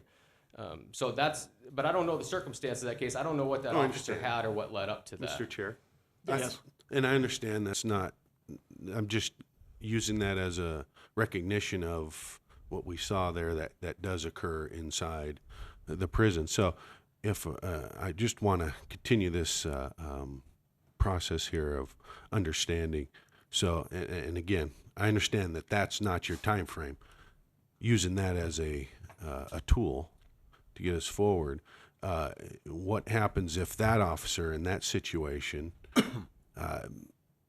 has to defend himself and one of the inmates die from it? I mean, what would your thought be in something like that? Is that where he has the right to do that, or is that too far?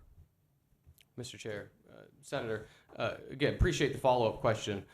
Again, I don't know the circumstances of that situation or what happened I just mean, leading up to Mr. it. Chair, a situation of that. Say it occurred tomorrow. I mean, that's what I'm saying. Any situation where a staff member feels like their life could be taken from them, they are justified to use any force necessary to end that situation. Okay, thank you. Thank you. Thank you. Senator Payne. Thank you. Director, do you acknowledge that Arizona and Maine differ significantly in size, inmate demographics, gang activity, et cetera? Mr. Chair, thank you for the question. Yes, I do. Based on that, how would you describe the key differences and challenges between Maine and here? Mr. Chair, thank you for the question. The key differences, I would say, aren't necessarily the dynamics of the individual populations or the daily situational things. The key differences are everything that occurs in corrections, whether you have 2,000 or 5,000, is magnified 5 or 10-fold, depending on how high your population goes. So here we have 35,500 individuals. And so everything that we do on a daily basis is magnified exponentially. So it's not that corrections is any different here. It's the size and scope of corrections is different. Just like if we look towards Texas, where they have 120,000, the Texas director and I talk about the exact same correctional issues, just like we do with people who are running small prison environments. It's violence, staffing, budgets, healthcare services, all of these topics. So that's how it's really different here in Arizona. There are other things we've had to adjust. One example, I mentioned climate earlier. Certainly the climate in Maine is drastically different than the climate here in Arizona in all ways that you can imagine, right? And so rather than gearing up for winter weather and all that that brings in the Northeast, here we gear up for summer weather and all that that brings here. And so that's taken a different approach, right? That's taken a different set of policies and practices than what I've experienced in the past. So that would be one example. Cool. I want to go in a different direction. I want to talk about Ricky Wassenaar. I kind of grown to call him, nickname him Ricky. So if you hear me say that, you know who I'm talking about. I'd like to walk through, can you walk the committee through his history in Arizona prisons, all the way back to his first incarceration back in 1987, and provide specific details on the incidents that occurred in January/February 2004, as well as April 4th of this year. Thank you, Mr. Chair. Absolutely. So Mr. Wassenaar has a criminal history dating back into the late 1980s. I would suspect that prior to that, he has criminal behavior, potentially even as a juvenile. He's clearly an individual who has violent tendencies, misbehaves, is assaultive, all the way up to, now we know, homicidal. He was been incarcerated in and out of time, robberies, property crimes, aggravated assaults, and so forth. Leading up to 2004, he was housed at the Lewis Prison Complex. At that time, in 2004, he and another inmate, I think you heard his name earlier, inmate Coy, excuse me. Stephen Coy. Thank you. Took two staff members hostage, started out in the kitchen area of the prison unit, and eventually made their way to the tower out in the middle of the recreation yard. They were able to show an ID and had a correctional officer uniform on in order to gain entrance into the tower, and they proceeded to have a 15-day hostage standoff, longest hostage situation, longest standoff in the U.S. Following that, as again you heard, he was classified as maximum custody for a period of time and then sent out of state. There's differing stories on why he was sent out of state, all of the different states he went to. I know you heard he was in New Mexico, but he also is in other states, some in on the East Coast, before he made his way back here in 2018. I can tell you here today, we don't have records of his behavior other than what's received from those states during his time out of state. The requirement is that they send a 6-month progress report through the interstate compact process. I don't know how that was managed or handled at the time, but we know he was out of state and came back here in 2018, at which time he was put back into maximum custody classification. And he remained there in max custody until March of 2024, at which time he was moved, he was actually overridden from medium custody to close custody, because about for the last I'll safely say 4 years of his time in Arizona, the classification instrument actually recommended him to be medium custody, not close custody and not max custody. And so that you will hopefully see in the records that you receive. I do see it. And so in March of 2023, it was proposed to move him out. The recommendation from the unit team was to move him out to close custody at that time, overriding him from medium custody to close custody. At that time, the decision was to not move him out. I believe the request was made that more engagement with staff members regarding his movement, a discussion of what that move would look like if he did release from max custody to close custody, all the things that we should have in place in order for that to be able to happen, and to reconsider in another year. And so that was reconsidered a year later, March of 2024. The recommendation from the unit team again was to override him from medium to close custody. All of those other steps that they had proposed and recommended across the last year were completed. His behavior matched the expectations of that period of time.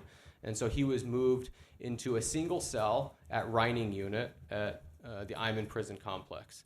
He was moved into a single cell because that was part of his transition plan out of max custody.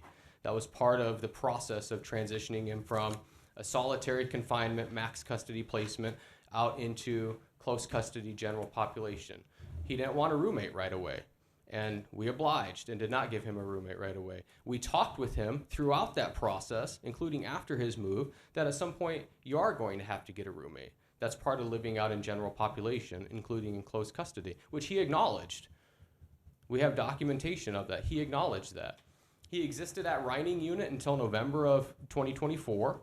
And in the months of October and November, we did population moves around the state in order to concentrate our gang population in one unit to more effectively manage our active gang members in one unit, and to also deal with some other medium custody housing issues that we were having. And so we did a pretty widespread inmate movement plan across the state. And the population that was at Reining unit at the time, which was a close custody sex offender population, which is where Mr. Wassenaar was, moved to another close custody unit, which was the Cimarron unit at ASPC Tucson. And so he moved there in November, November 4th. And if I may, Mr. Chair, you didn't ask this question, but I'd like to talk about that day that he moved in and the DeSisto homicide that you heard about earlier. What's been called a homicide by Ms. Ham anyway, if you would be okay with that. Please. So he arrived at Cimarron unit during all of these inmate moves, and he was put into the cell with Mr. DeSisto. We don't have documentation from the staff that were there. All that we've heard today is Mr. Wassenaar's claim that he resisted, he refused, he put up a fight. Mr. DeSisto did not want to go into that room. There is no evidence of that occurring. The two were housed together. Mr. DeSisto was an elderly individual, had several underlying chronic health conditions, right? And he experienced cardiac arrest.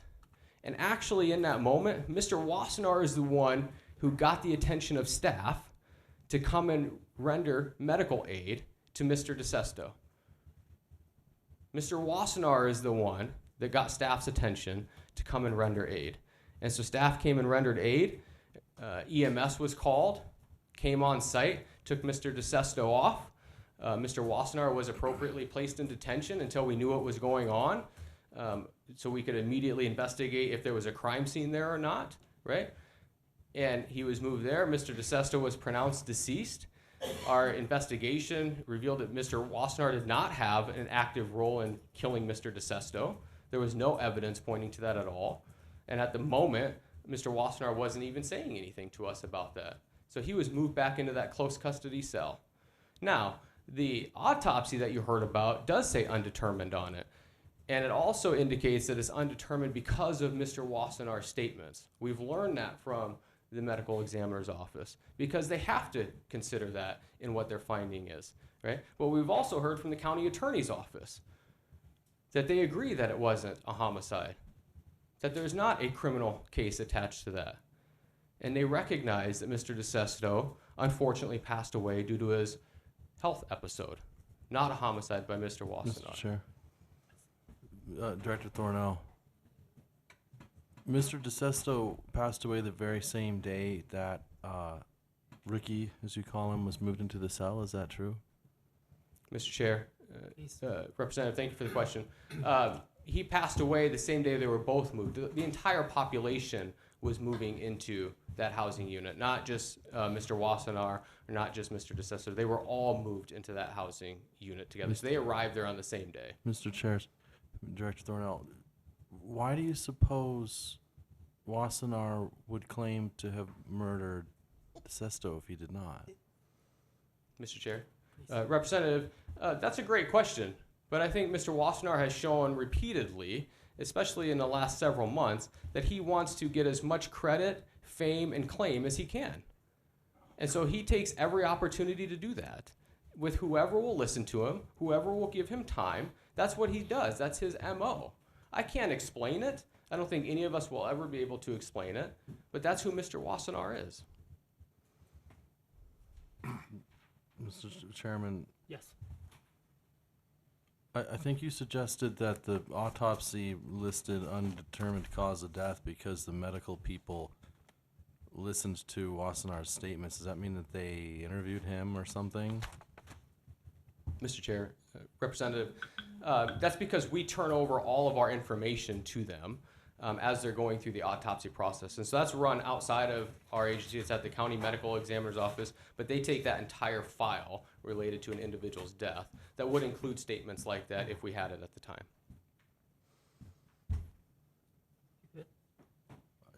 Yeah, Mr. Chair, I suppose, but it seemed to be credible to Ms. Ham, his statements. I just wonder why, but she's not testifying, so it's okay.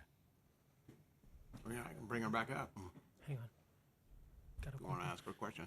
Yeah, Director Thornell, I want to go back to New Mexico, and I want to go back to the day that you and I sat in front of each other and talked. So when Wassenaar moved from New Mexico to Arizona, were you able to acquire disciplinary records from New Mexico so that you can get an idea of who Wassenaar really is? Were you able to get that record, sir? Mr. Chairman, I personally have not seen those records. That was back in 2018. If they're in our system, they would be in our system, but any lookup that we did in our review about his out-of-state time, I did not have any records made available to me. So I'm going to take that answer into considerations, but I do want to ask you this. I remember asking you the question if you were aware of what's happening with Wassenaar when he was in New Mexico, and your reply to me was he has a minor infraction. And just so you know, about 15-20 minutes after you and I finished our meeting, I asked one of the staff members to contact New Mexico Corrections, and they solidly said, and they actually sent us an image of a graphic of solid 8 major infractions, and they were all verified. So I'm just wondering if somehow your department missed that, or they didn't communicate to you. And so now we have an answer that it says that it's a minor infraction compared to 8 major infractions. So I want to know if you were not aware of it, or you didn't get a record, or somehow something is not jiving. Yeah, Mr. Chair, thank you for that. I'm not aware of that record existing or being provided to us, so I'm not aware of that. Yeah, so I just appreciate so you know bringing it to my now, attention. there are 8 major infractions prior to him moving to Arizona. Yeah, thank you. And that's really concerning if your department didn't get it. I agree. Thank you, Mr. Chair. Mr. Chair. Mr. Gowan. Thank you, Mr. Chair. Director, on the issue of the heart attack and whether it was heart attack or strangulation or what have you, are there no cameras around in the cell units? Mr. Chair, Senator, thank you for the question. We do not have cameras in our cells. We have cameras in our housing day room spaces that look out to the cell fronts, but very few what we call camera cells that are reserved typically for mental health watches or things in certain prison units. But in our general population areas, all of our cameras are in the day room spaces looking at the door fronts, if that makes sense. I understand. So you can't see in behind those doors. And Mr. Chair, can you tell me why we wouldn't have them in the cells? Yeah, Mr. Director? Chair, Senator, yeah, it's a great question. It often comes down to resources. Wiring cameras into cells is, number one, extremely resource intensive financially, but also prisons were not designed for wiring into cells of camera technology. But also there's a lot of privacy rules around what happens in a cell. There's Prison Rape Elimination Act rules from the federal government about what you can and can't see in a cell, and all of those different things are factored in. But by and large, most prison cells across the country do not have cameras in them for those reasons. Yeah, Mr. Chair, thank you. Yes. So you're saying a federal act prevents us from putting in cameras within, other than the price of what it would cost? Mr. Chair, Senator, that's one factor that goes into it. So the Prison Rape Elimination Act says unless there's a safety and security issue in that moment, we cannot watch an inmate use the toilet, for example, right? And so their toilets are in their cells, right? And so in the areas where we have cameras in cell, like a mental health watch area, we have to go in and you actually physically have to block out that area so it can't be viewed, right? And so there's standards like that through the Prison Rape Elimination Act that we take into account. There's a variety of other factors, as I mentioned, resources and otherwise, but that's one factor we take into account. So, Mr. Chair, Director, on that, yes. I know I'm getting in the little weeds, but I just want to know, because I believe in federalism, so I just want to know, and I'm driving towards that, is there money involved here that the federal government has that we receive as a department that forces us into that federal act? Mr. Chair, related to Prison Rape Elimination Act, it is required by the federal government if you continue to receive federal funds through grants and other means, right? And so if you're not PREA certified as a department, they take a portion of that federal grant money away from you as a state. Okay, I understand that. And then one last question, if I might. Yes, please. Oh, yes. One of the chairs, Mr. Director, on going back to Wassenaar, and us knowing his previous history, I mean, it's us knowing, we don't need to know what he did in another state, but literally here, personally, I'm fascinated that he was moved out of Iman. And we still classify 5 and 4s at Iman, right?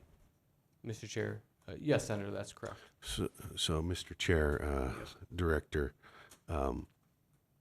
I'd like to, when we get to it at some point, I would like to question how we moved out of Iman all the way into a medium range. It just seems strange because of his previous history, especially in our own state, of when he did take those hostages and the brutal beatings and rapes that he did there, just doesn't mesh together. Even for the rest of his life, I would think he should be sitting somewhere in Iman, not capable of getting out and, well, in fact, doing what he did.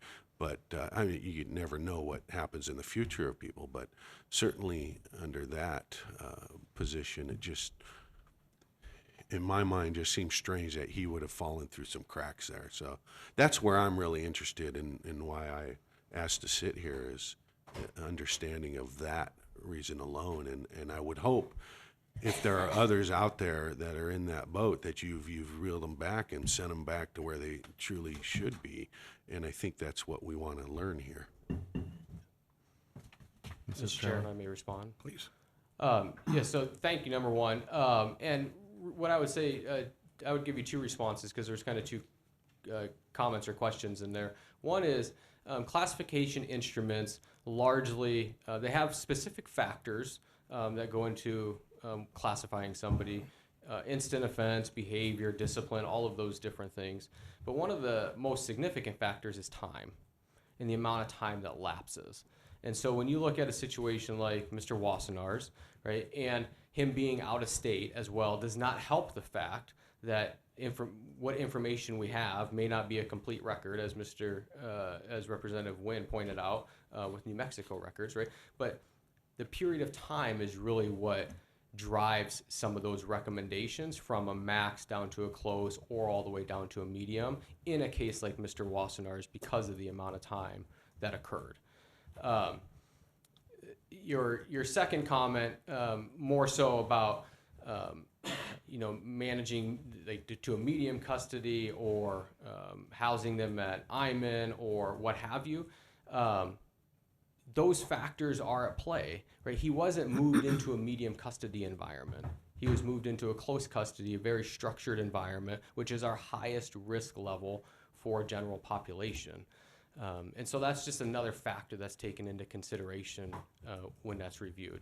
We've also done a full review of anybody else who might fit into that sort of category, right, to your last point, and made determinations about where they're at, if they're appropriate where they're at, move them back if they're not appropriate where they're at. We completed that process as well. Mr. Chairman? So if I might Please. finish my point. Thank you. Thank you, Mr. Chair and Director. Yeah, it's been, you know, I've been here since '09. I've been in the public safety sector of this. I vice chaired the Military Affairs Public Safety and then chaired it after, and then so on and so on, been in line and understand a lot. The thing that gets me is going from 5.4 down into anywhere that's below the 4, and that would be Iman, at least in my understanding. Iman is where you hold those, and if you want to move down to 4, okay, give them a little more freedom of some sort, what have you. But a guy like this, and there are plenty in there that I've seen others, like you would never, like the guy with the horns that tattoos on his head. You know, I cannot tell you his name, but I certainly remember him and recall him, and I know he's sitting in the prison system. You would never release down into those areas, and I think an evaluation probably would have showed you that he's still in that realm of what he did, he would go do again. So, again, I'm just stating an issue of understanding the prison system a little bit. You guys understand a lot more than I do. But out here in the world, when you know the different factors of 5 to 1, getting him out of the Iman situation just seems strange. That's what I'm trying to get at. Mr. Carter. Chairman, Director, I think you testified that under the applicable Arizona standards, he was supposed to be at medium custody, but we chose instead to elevate that to close. Is that true? Mr. Chair, yes, that's correct, Representative. He was overridden from medium custody to close custody. So, Mr. Chair, I'd like to state that if you forcibly take prison personnel as hostages, any kind of classification system that asserts that you're at medium custody thereafter is a failure, is not an appropriate classification system, and it needs to be changed. And I have a report here from a nonprofit institution that looked into some of these murders, and it says under their summary of critical policy and legal violations, the number one thing is reckless inmate classification. It says the March 2024 decision to reduce Wassenaar's custody level from maximum to close was a gross misapplication of Department Order 801 inmate classification. This decision inexplicably prioritized a short period of behavioral compliance over Wassenaar's extensive and violent criminal history, which includes 16 life sentences for prolonged and violent hostage crisis. I wonder how you would reply to that. Mr. Chair, I haven't seen that report, so I don't have all of the context behind the report. But what I can tell you is the application of our classification policy is the same application of the classification policy that you would find on Mr. Wassenaar's record dating years back. It's not, again, Ryan Thornell did not come in and change the classification policy or process, right? A lot of people claim that I came in and changed the classification policy and process. I did not do that, right? What we did here is followed the classification policy and process. It's been in place for, I think, more than 15 years, maybe even more than that.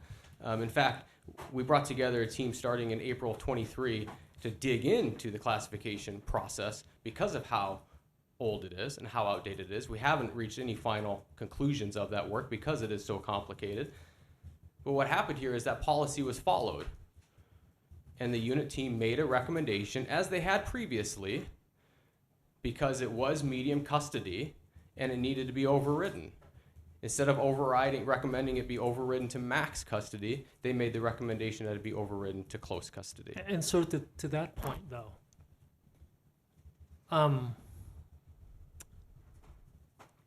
if somebody has committed such a crazy crimes, getting 16 lives and taking people hostage, would you not be able to, as the director of corrections says, this doesn't sound right, I need to make an adjustment here, rather than accepting the policy and said, well, this guy is going to be medium custody, don't you have the ability to do that and say, this is not right? I mean, the ability to override. Thank you, Mr. Chair. Yes, I do have that ability. So why didn't you take that particular individual into consideration and say lock him up permanently somewhere in the dark? Yeah, thank you, Mr. Chair. Because I know the classification process, and I know what's expected of individuals, and I know what the guidance is around long-term solitary confinement and restrictive housing practices. And Mr. Wassenaar had gone a lengthy period of time, several years, without infractions, without outward negative behavior, interacting with his unit team as he did, and I acted on their recommendations. I supported their decision that was put in place, and he moved down to close custody. Right? Based upon the process of classification, housing, and ongoing time. We heard earlier that individuals with death sentences at one time were not allowed out of max custody because they received a death sentence. They had killed somebody in the community to receive that sentence. And I think it was in 2019, the decision was made that those individuals should be overridden and classified to close custody because periods of time went by where their behaviors were more appropriate for close custody. They exist in close custody today. So decisions like that are made, whether based upon individual circumstances or based upon population circumstances. And in this case, that is what the recommendation was, based upon the policy. To that point. Senator. Thank you, Mr. Chair. Director, thank you for being here today. I think these lines of questions are all pertinent. I appreciate everybody's perspective. Lots of good information being exchanged here. But for me, and this situation does warrant this hearing. I'm glad to be here. But it comes down to the fact that it sounds like closed custody is not a place, maximum custody is not a place where human beings are supposed to be kept for the rest of their lives. It is against our U.S. Constitution to, as our chair said, lock them up in the dark for years, permanently in the dark.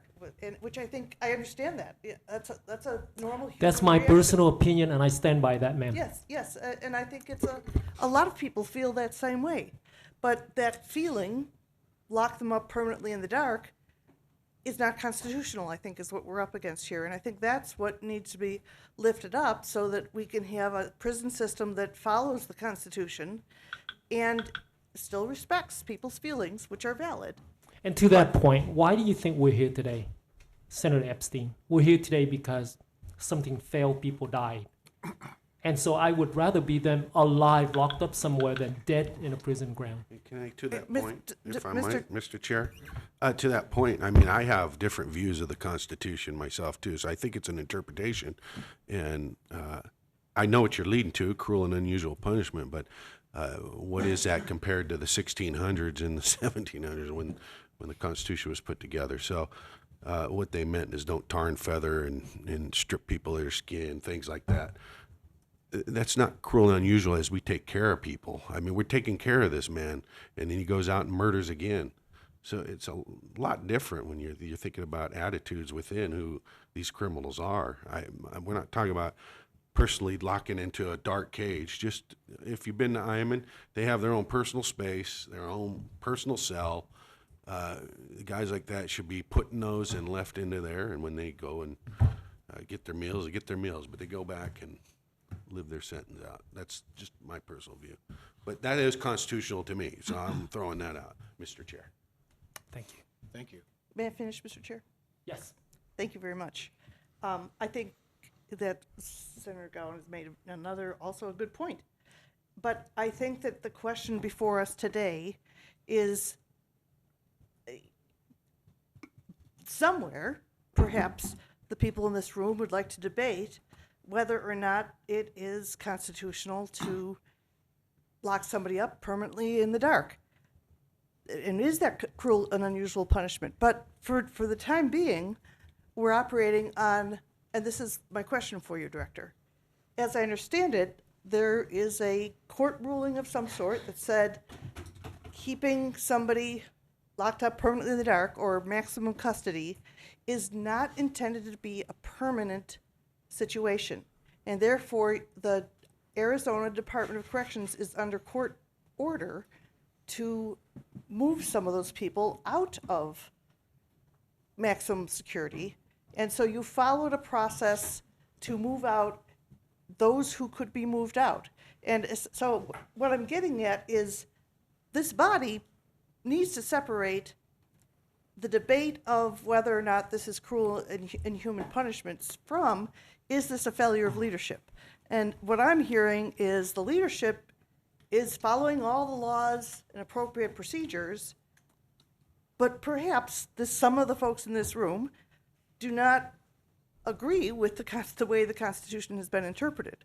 So, Director, the question here is, can you tell me a little bit about the ruling and the authority by which you are compelled to move some of these people out of permanently being in the dark, out of maximum custody? What is the ruling? Can you explain that a little more? Mr. Chair. Thank you, Senator, for the question.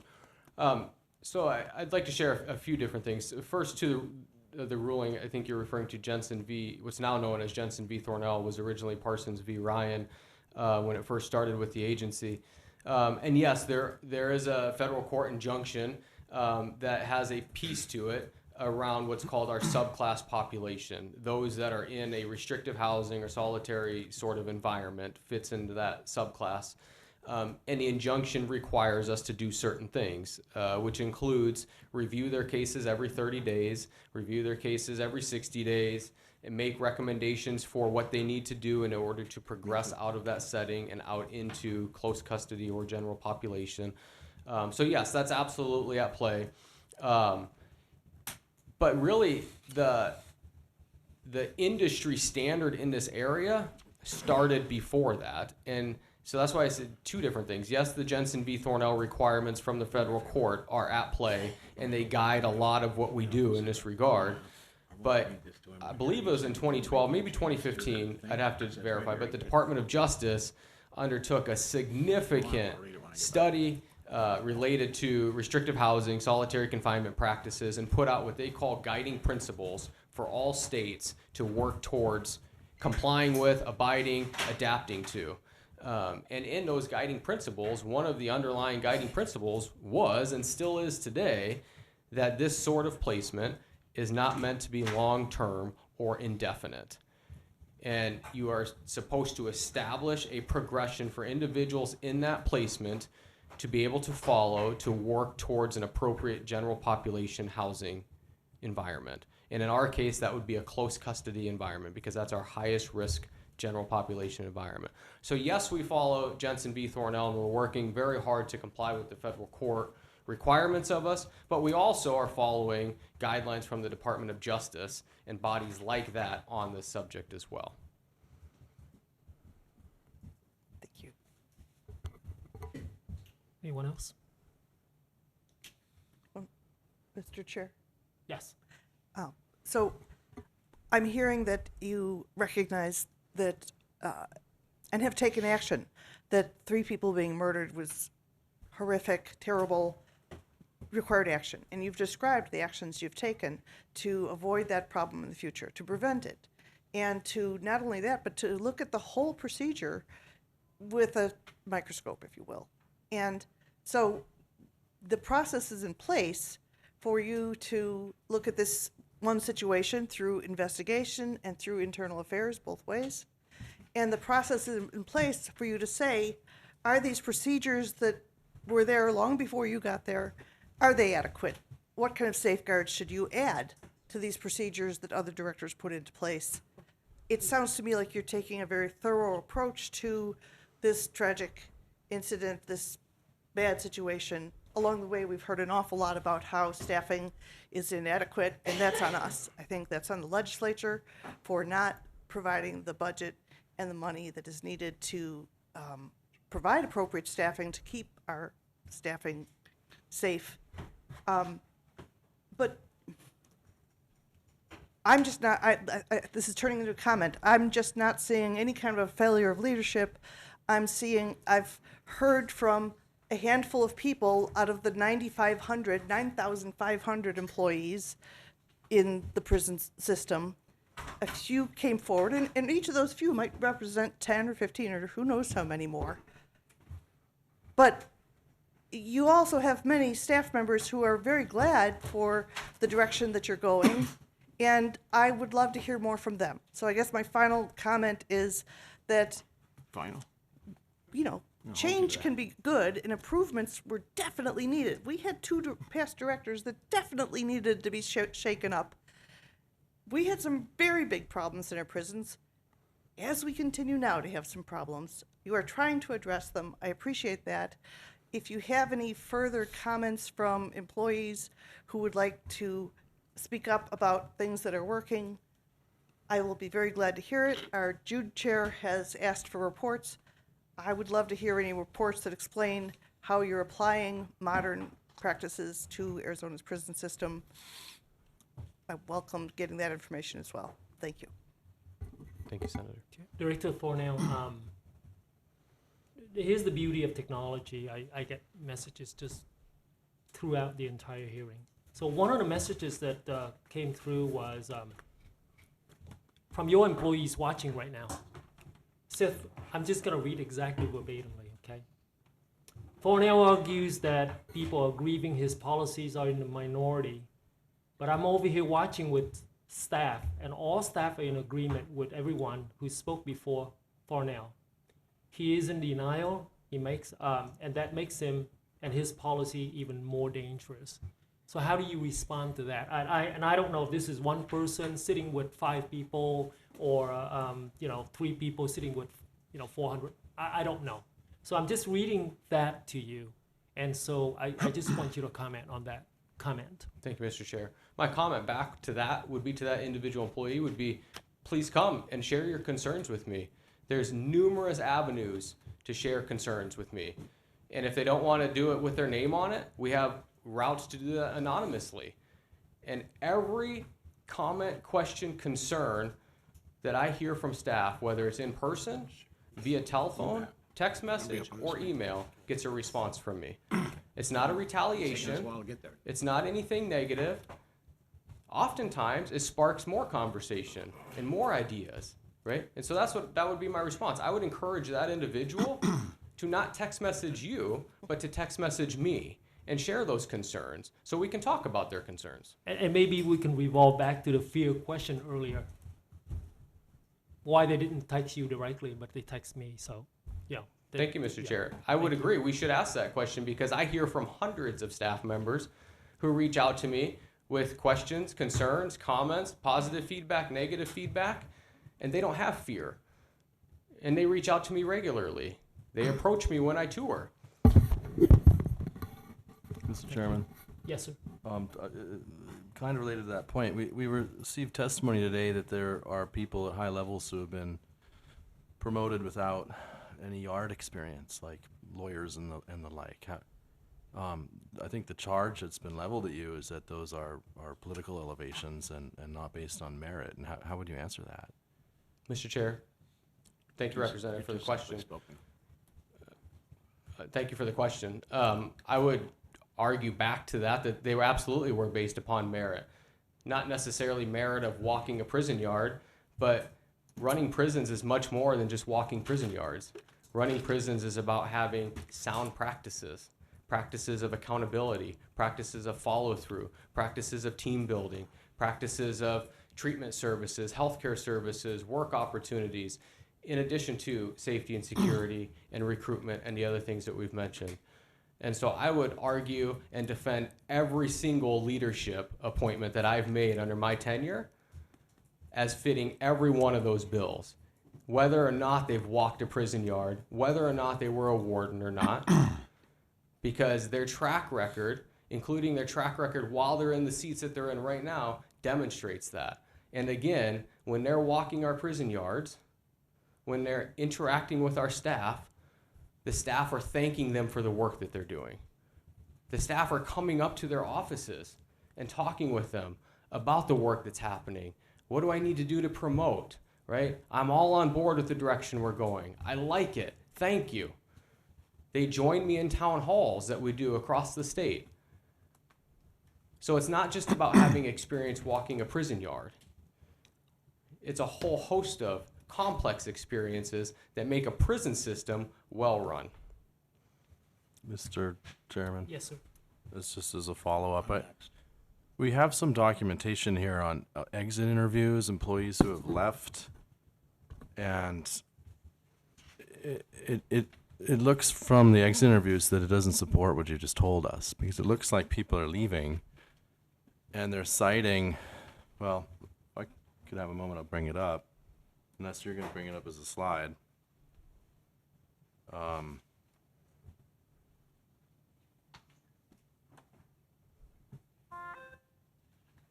Do you want to bring up a slide? This is from, are we bringing these up as slides? It's from the Department of Corrections itself.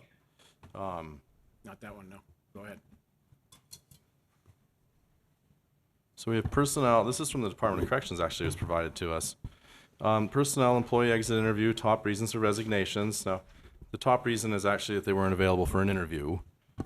So they resigned without notice or something.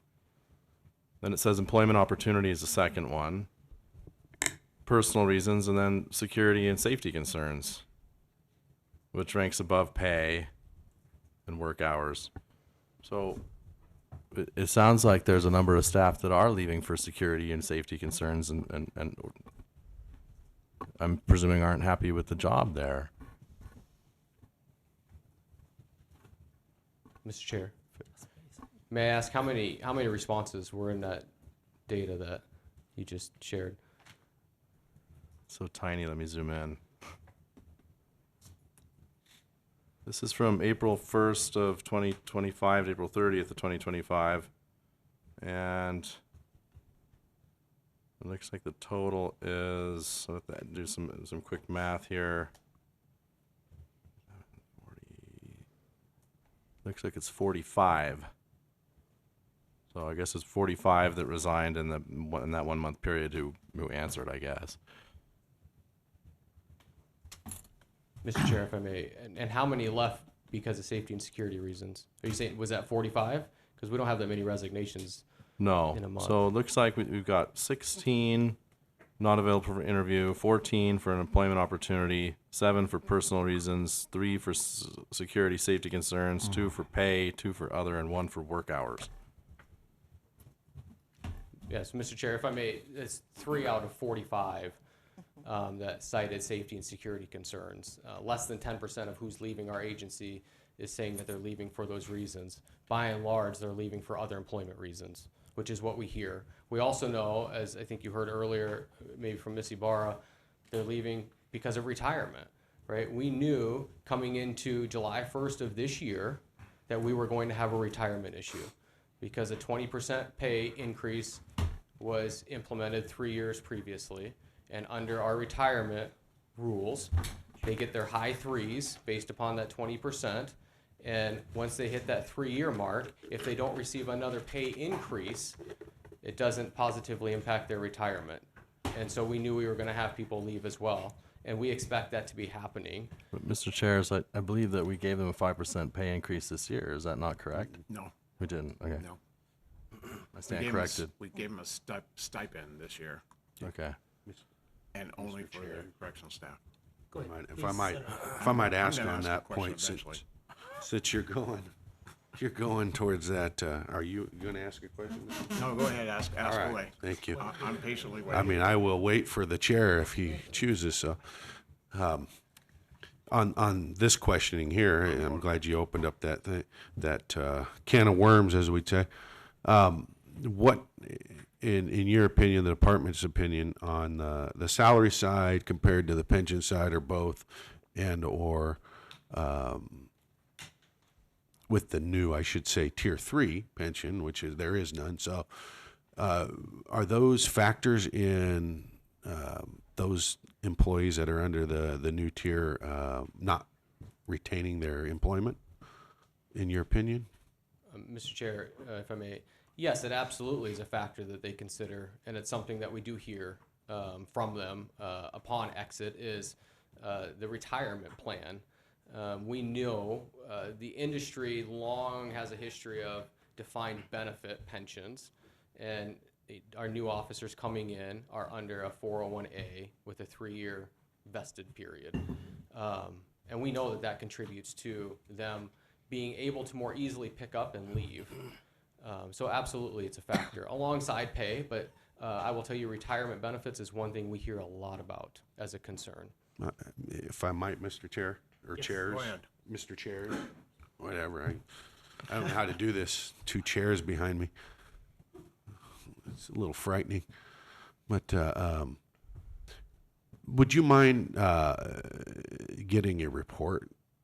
Maybe, to us, my office, something where I can see the new, I'm talking tier 3. I get 1 and 2s, they're going to stay and get their pension.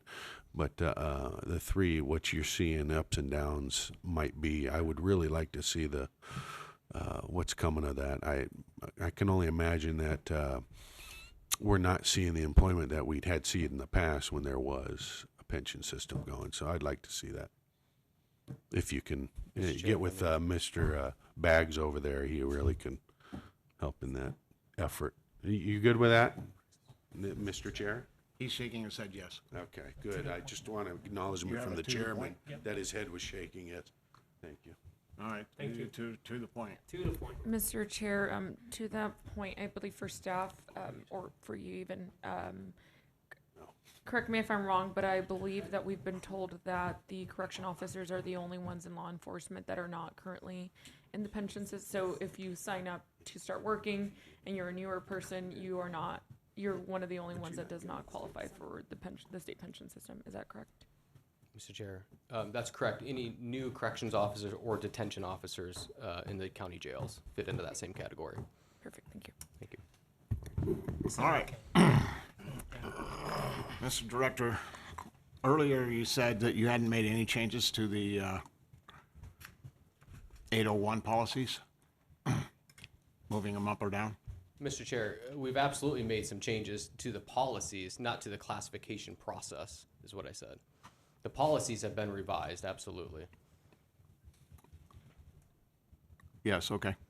Because you wrote to me that you have definitely made changes to department policies, working diligently with, to align them with modern correctional practices focused on safety, security, rehabilitation.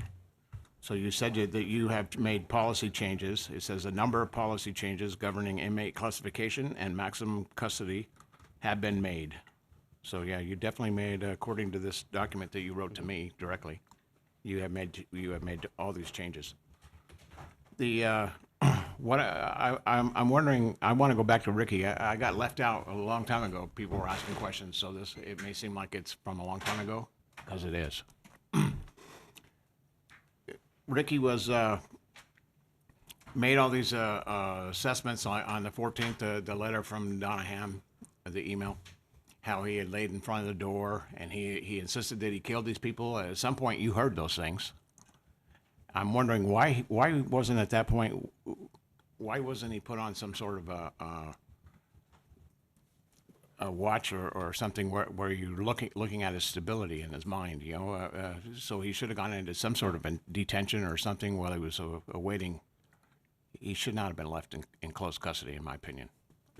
After making those kinds of statements, it seems like he had a problem loose in his head. Mr. Chair, thank you.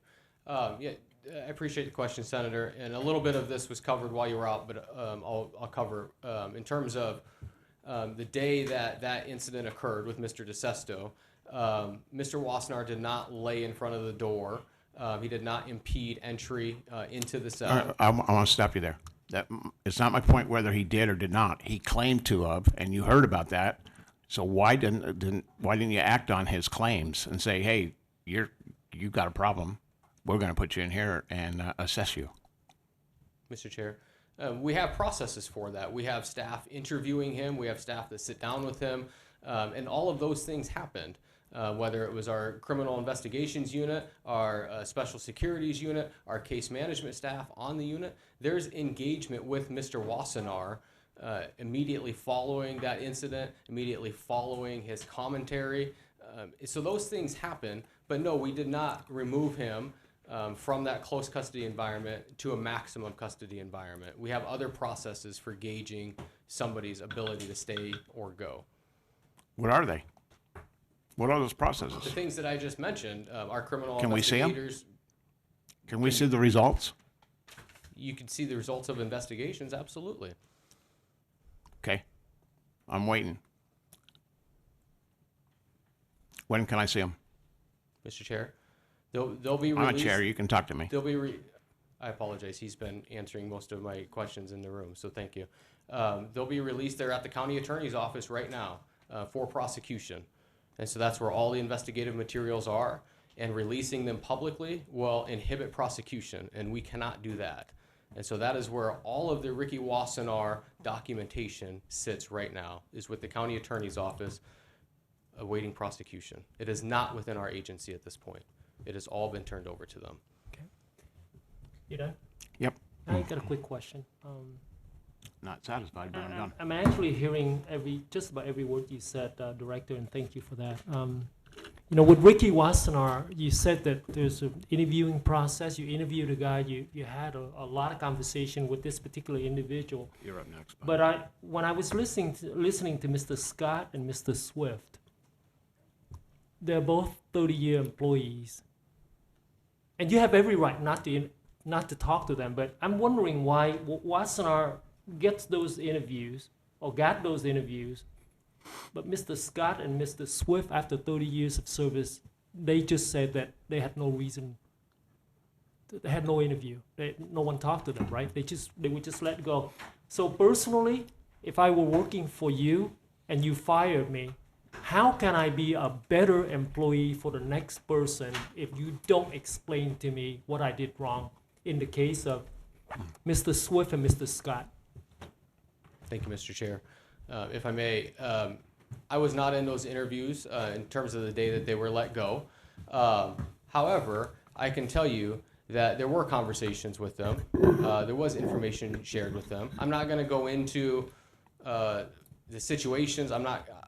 You don't have to review the HR situation situation at all. I'm not asking you to review HR problems. But I can tell you that conversations do happen. Those conversations do happen. And our individual employees know why decisions are made related to investigations, related to hiring, terminations, and everything in between. Okay. So, Director Thornell, what you're saying is they do know why they were giving the option of either retire or be terminated. You're saying that they do know why. Mr. Chair, I can say that to the two employees that you mentioned, I can say that to Mr. Scott. I have never crossed paths with Mr. Swift until he came up here and testified today. But I can say that about Mr. Scott. I don't know the circumstances of Mr. Swift's departure from the agency. Okay, thank you. Mr. Chairman, we received testimony from Warden Ibarra that there was a murder at IMN and that some weeks later she was let go. But I'm interested in the fact that there was a triple homicide by Wassenaar at his facility, and the testimony is that the warden there was promoted. Is that true? Mr. Chairs, yes, that's true. So, Mr. Chairs, we further received testimony that he was promoted the very day of the murders. Mr. Chairs, his promotion was actually several weeks prior to that. The official announcement was done the morning of, is when it was sent out to the department, not coinciding with the homicides, having nothing to do with that. But the decision and the knowledge of his promotion was well in place. In fact, he had been acting in that capacity weeks prior to the homicide. Mr. Chair, was that decision ever reviewed in light of the triple homicide under his guidance and control of the facility? Mr. Chairs, yes, it was reviewed. In fact, it was reviewed that day, and it was reviewed in the weeks following it. And it was reviewed in conjunction with the investigation and what the investigation revealed. I can tell you that the investigation and the circumstances that led to the Ricky Wassenaar homicides and the issues and things that we've identified are nothing comparable to the homicide that we saw the day at Reining Unit. They're completely different circumstances, completely different investigations, completely different findings related to both leadership, staff actions and inmate actions. And so to be able to sit here and compare the two would not be fair to the two circumstances or any of the individuals involved. Mr. Chair, does one of your slides that's coming up deal with inmate homicides over the various years? Is that information that we're going to see later? Over the last couple of years, yes. Okay. Mr. Chair, it seems to me that there's no greater failure in a prison for an inmate homicide other than perhaps a full-scale riot. And to have a triple homicide, you might count as one count in a sense, but using the director's numbers, there are 9 in the space of a year. So His year is measured different from ours. He's using calendar year, we're using fiscal year. Either way, I think it's a factor of 3 from the highest year in the last 10 years, but your slide will show that, I think. Yes, it does. So for me, the problem really is we can talk about policies and we can talk about what we're doing. There's always been violence in prisons. What some of you may not know, maybe Warden Ibarra knows, is that if you go upstairs in this very building in my office, you'll find a 5-year volunteer certificate from Iman because I volunteered with my church in the prisons and I go in all the time. And there was a chaplain miser who was stabbed in 2021 or 2022. I see some nodding. And that was before the director's tenure. So I don't want anybody here to think that we don't appreciate the prison employees or that it's not a tough job or that there aren't these mishaps that happen under whatever kind of leadership. That's true. And we can talk about policies and things, but when there's 9 murders, it seems to me that just shows some kind of failure somewhere, and we have to get to the bottom of it one way or another. I'm sorry, Mr. Chair, I just... So, Director Thornell, I'm That's what sorry, we're attempting to are do. you done? Yeah. So, Director Thornell, would you say that staffing is probably one of the more critical point of why all of these things are happening? Mr. Chair, I would absolutely say that staffing is a concern and an issue and contributes to all of these different things that we're talking about today. Okay, so I'm just trying to be as logical as possible. So staffing has gotten better, right? So you did mention from whatever 1,000 to 900 and something. 1,500. And yeah, 1,500 to 900 and something. And also in your previous statement, you said something about unfilled position of the prison from 30% down to 8.59%. One would expect things to be better and not worse. So I'm just, okay, I'm done.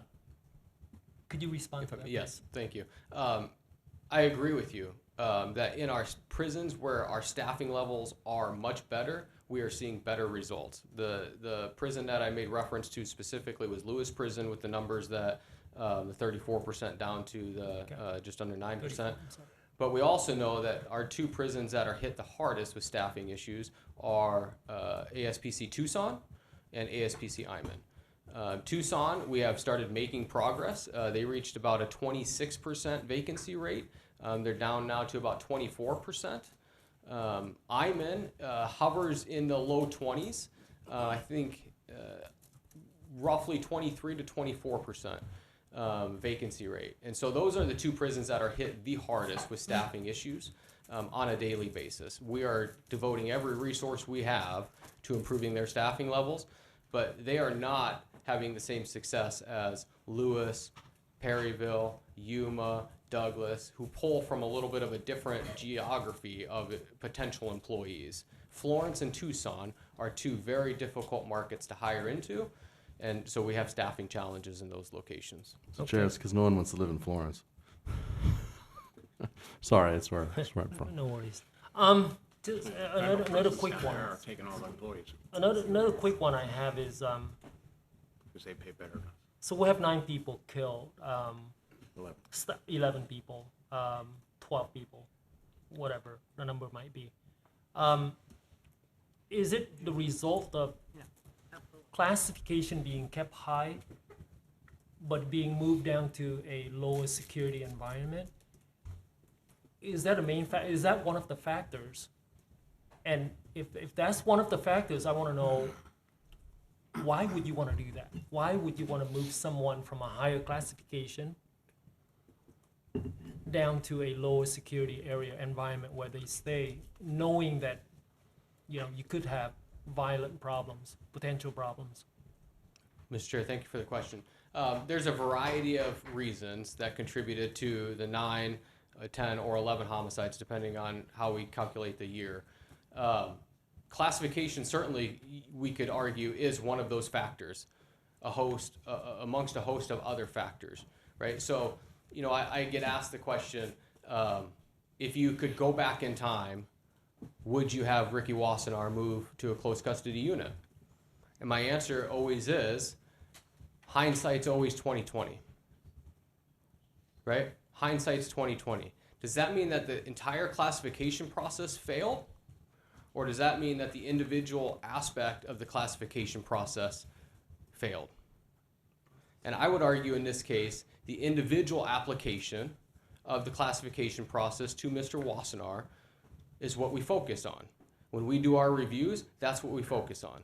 What individual information is being looked at, what concerns should be raised from that, and then what are the steps to mitigate whatever movement plan might be proposed to keep them where they're at. The individual component of the classification process, not the overall classification process that we have in place. But that's one factor, along with staffing, along with illicit drug use, along with other complex factors that contribute to the homicides. We're a long ways. Thank you, sir.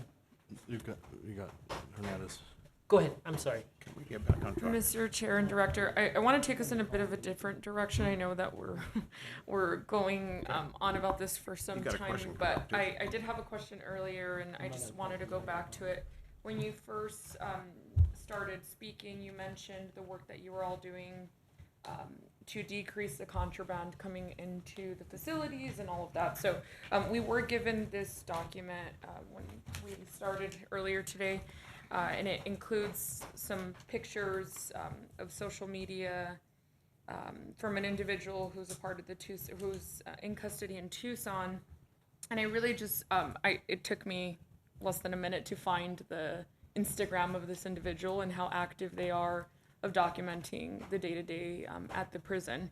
And I just really wanted to know, one, what are the steps that you're all taking currently to prevent this type of contraband from being available to the prisoners, but also what if anything is being done with reports coming from like this individual, right? So if this organization has already reported it, what are the steps and how is that being addressed?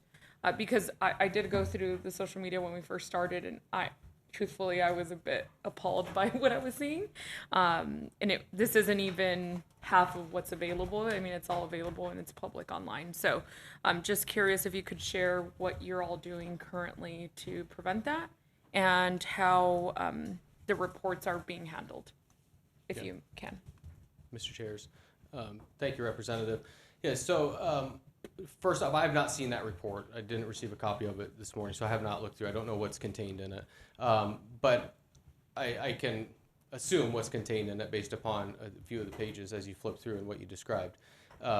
What I can tell you is, I mentioned earlier, in summer of 2023, we implemented a contraband interdiction task force, which has now become a 22-person team that goes statewide to conduct complex by complex searches. They do it randomly, they do it scheduled, they do it all hours of the day, they do it in conjunction with staff, they do it without staff knowing about it, they do it during visitation, all of those different things.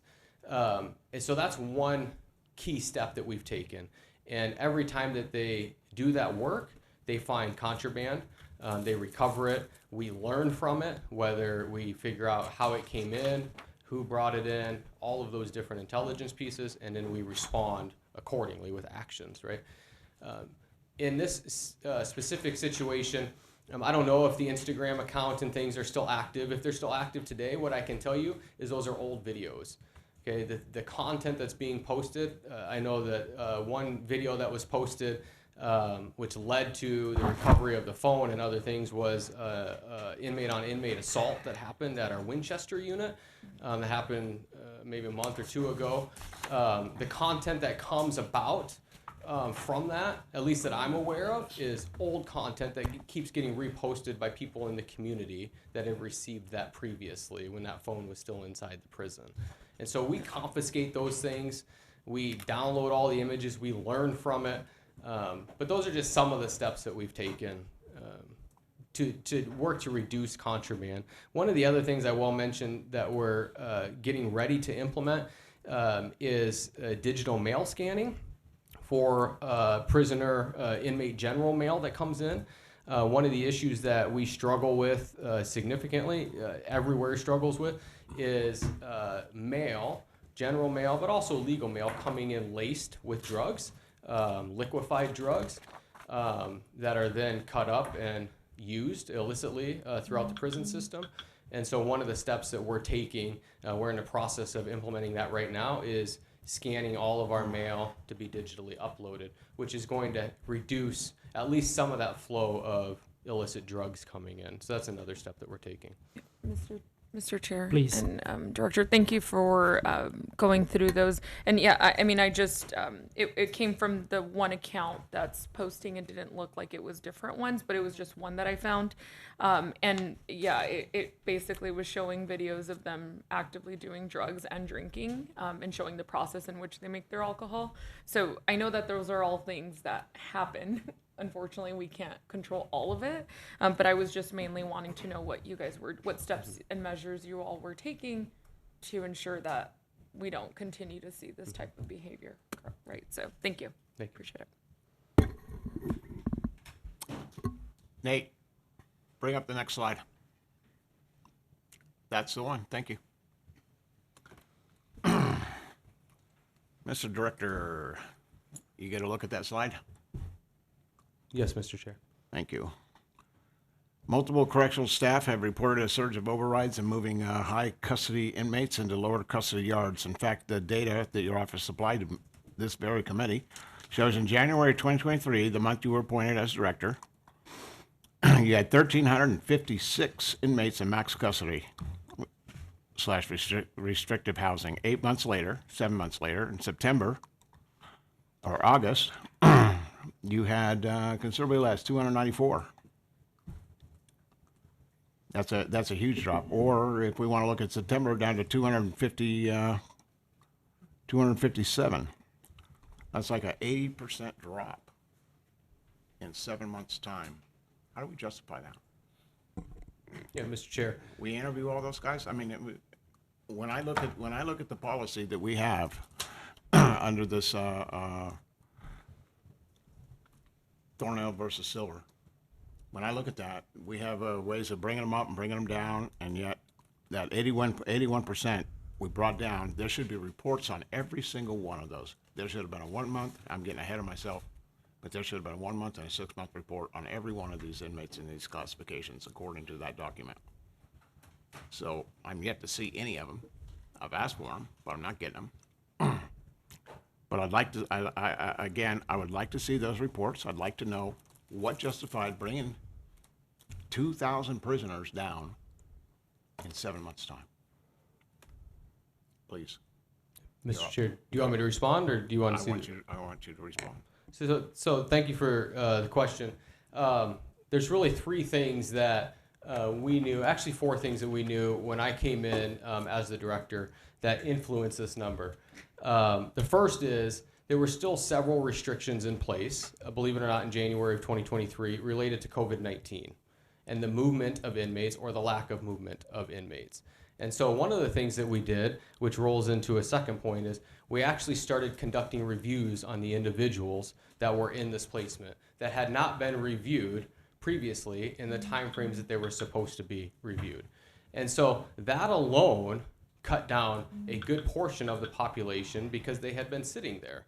And their reviews were conducted, and it was determined to be appropriate to move them out. Those reviews exist in their individual inmate management file. The other thing that we did is we knew that a large portion of that population was in there for protective reasons. And maximum custody, restrictive housing, solitary confinement is not the appropriate place to be for somebody who's in for protective custody. We have other housing areas for that, designed for protective custody purposes, designated as protective custody housing areas. And so we started working through that population as well to find more appropriate placements for those individuals outside of this sort of setting. And then the third thing that we did is the department had a policy in place. This is one of the classification pieces that was changed in policy. The department had a standing policy in place that if you came into the department as a brand new intake, regardless of the circumstances, but had a life sentence, no matter what, you automatically went to maximum custody, restrictive housing, for at least 2 years' time. Does not matter what your behavior was, does not matter what your risk level was, you went to restrictive housing, maximum custody for 2 years. We changed that policy because a life sentence coming in out of the courts does not in and of itself present you as a risk to need to go into restrictive housing or max custody for 2 years period of time. There are other factors, there's other mechanisms, there's other policy components of our admission process that can easily identify you as needing to go into that environment right when you come in the door.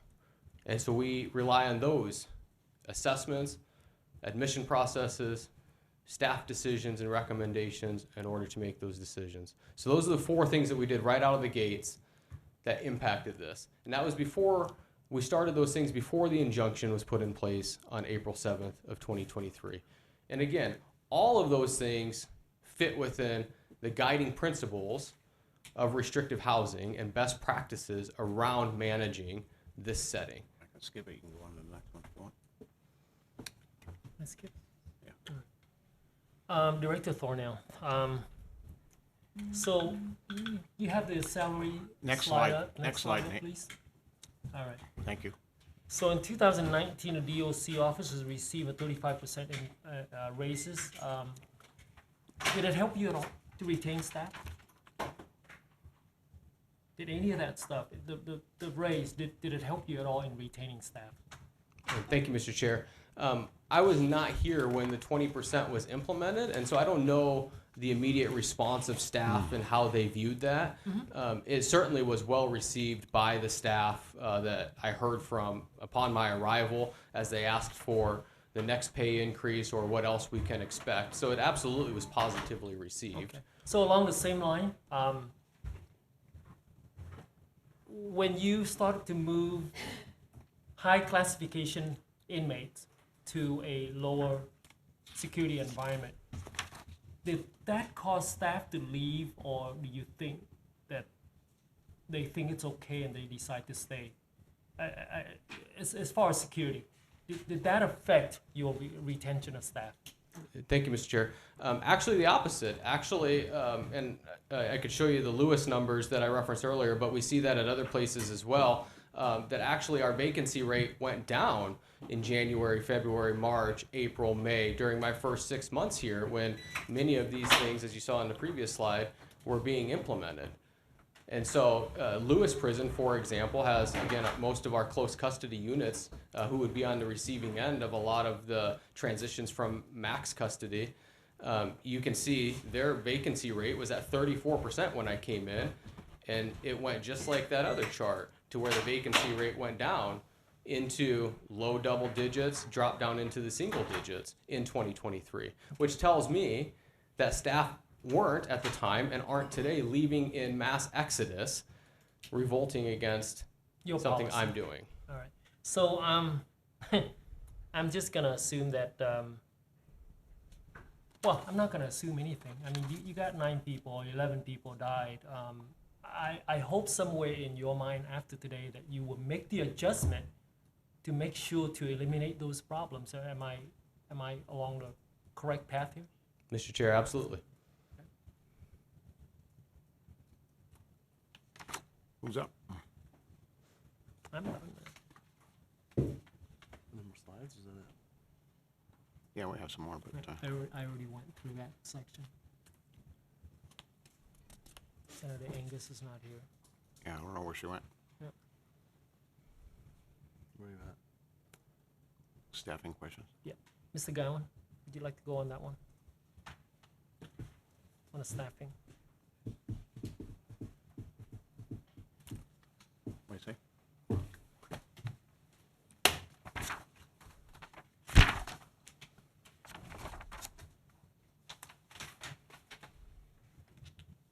I think I pretty much covered everything that I'm curious. Yeah.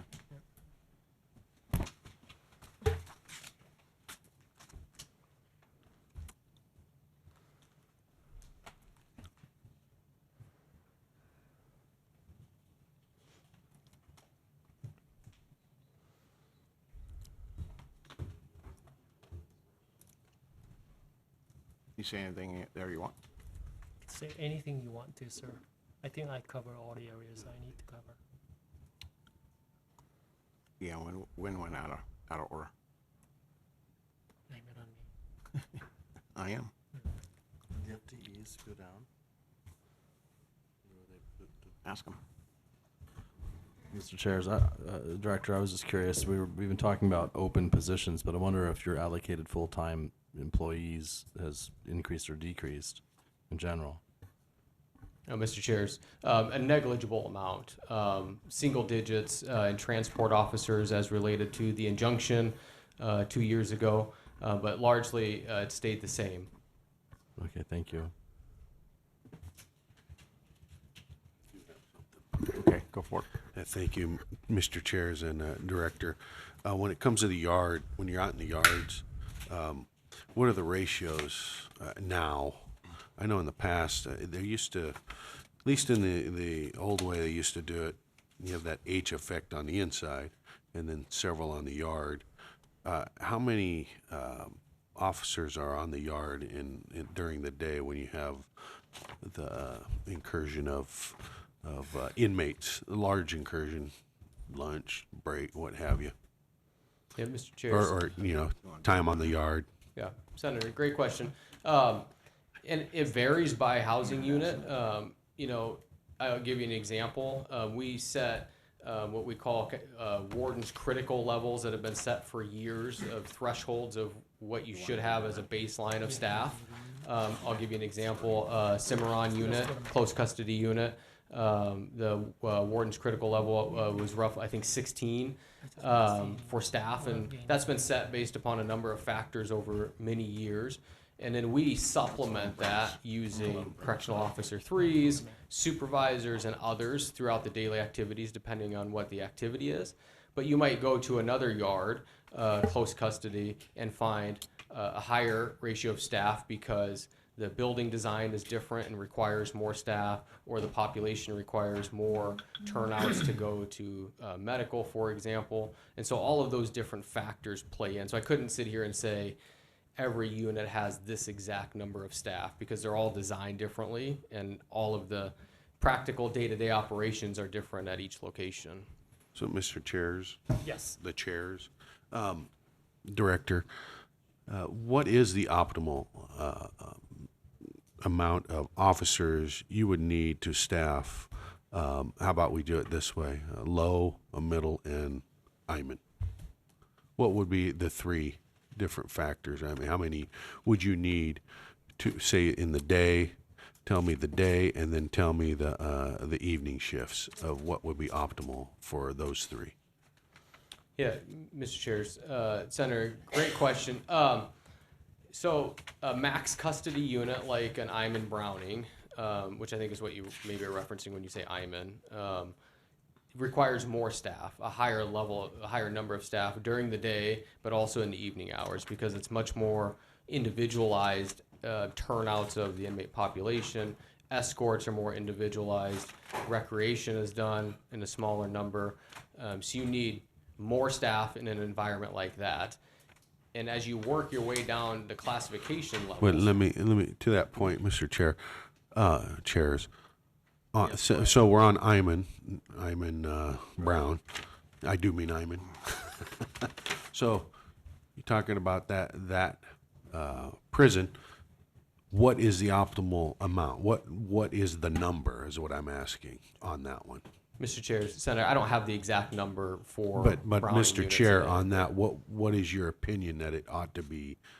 What level ought that be staffed at? Mr. Chair, Senator, in an ideal world, in my ideal world, it would be fully staffed to the positions that are allocated to it, which has been, which is And based Mr. upon a Chair, what staffing is fully analysis. staffed is what I mean. 100%, every position I filled. understand fully But I don't, staffed I don't is know the 100%. exact number. I can't sit here and tell you that Browning unit has 50 staff or 75 staff. I don't want to give you the wrong number. All right, well, and could you get those three levels for me? Because I've seen a past schematic, and I'd like to see the comparison out. Mr. Chair. I put the plural on at the end.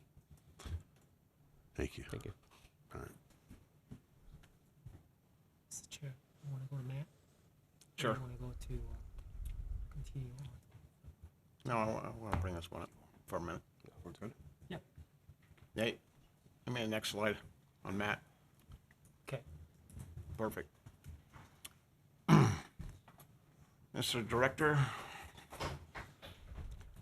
your department describes the MAP program as offering medication for opioid use disorder to all newly admitted, pregnant, postpartum patients with I can't speak, with opioid use disorder, and those with a documented history of overdose or who, upon assessment, has determined to be imminent risk of opioid overdose. It's easy for me to say. I'm looking at these numbers, and we had like 692 inmates for several months. It's just running, no, it just stayed constant, stayed level. And then this happened. And it ramped up, as you can see, quite rapidly. And then it stayed very high. So I'm curious, what caused that rapid ramp up from 692 inmates to over 6,800 by June of 24? Mr. Chair, thank you for the question. So I can talk you through everything that even led up to September of 2023. So medication-assisted treatment is a medication for opioid use disorder. It typically is in the form of a Suboxone pill or strip. It's the community standard for treating opioid use disorder and is becoming the community standard for treating it inside corrections. It's been something that's been evolving for the last 10 to 12 years. So in 2022, there was the draft injunction related to what's now Jensen v. Thornell, cited hepatitis C treatment and cited medication-assisted treatment as two specialty levels of care related to healthcare in prison. So when the draft injunction came down and I arrived here, we knew that we were going to be moving in a direction of medication-assisted treatment. It was clear that that was going to be part of what was determined to be constitutional level of healthcare, as again dictated by the court. And so we started working towards understanding how that could work here in Arizona, what we needed to do to bring it to Arizona because it wasn't in place at the time, who the partners were that we were going to need, what the staffing levels were that we were going to need, and so forth and so on.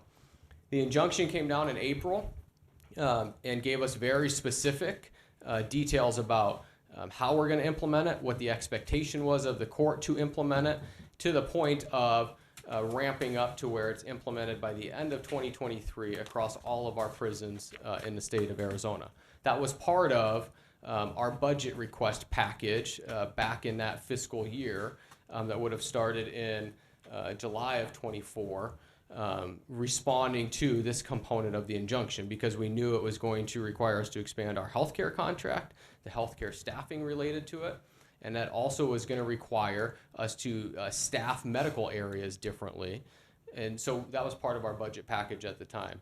We assembled what we called a MAT steering committee in very early 2023 to bring together all of the stakeholders. We brought together healthcare staff within the department. We brought in healthcare staff in the community, custody staff. We had at least 2 different wardens on the committee. We had other security staff. We had policymakers. It was probably a 20 to 25 person committee that really put their thoughts, experience, and expertise into creating what our rollout plan was going to be in order to meet the requirements of the injunction and to roll this out. That same group created training videos for staff, actual videos of, I think at least one of our wardens led that process with one of our healthcare services staff members to really help staff understand what MAT is and how it was going to roll out at that time, break down some of the questions and information gaps that staff had. And then they went on a tour around the state to really help understand how it was going to be implemented. That was the role of that committee. And that committee was in place for roughly 18 months. It went away in 2024 because things had reached this level of sustainability. And there was no longer a need for policy making and implementation processes at that time. And that's really what we did in lead up to this. Yes, this is a significant expansion. It's a significant expansion of a medical service and a medication being administered, right? We went through a learning curve with our staff, right? Our staff went from an environment where Suboxone was viewed as an illicit drug to where it is a medication, an accepted medication and part of the community standard of treating opioid use disorder. So it was incumbent upon us to help staff understand that and help staff understand what the medication process was supposed to be like and what it is supposed to be like and what the role of healthcare is in that process versus custody staff and what the role of custody staff is when they come across this substance that, yes, does get diverted, just like every other medication. So we went through that process, and that explains what took us from, really, if you back the graph up, to probably February or March of 23 and led to our ramp up to where we are today. And we're holding, we typically hover right between 6,000 and 7,000, depending on the population coming in, the assessments done by our clinicians, and the services that they require. Okay, thank you. Hang on for a second. I'm just going to make a quick comment here. I'd like to wrap it up. I got a couple more questions to ask. And go ahead. Sounds like Senator Epstein has a question, but I do like to wrap this up. I got a couple more slides I definitely want to put up. You want to do it?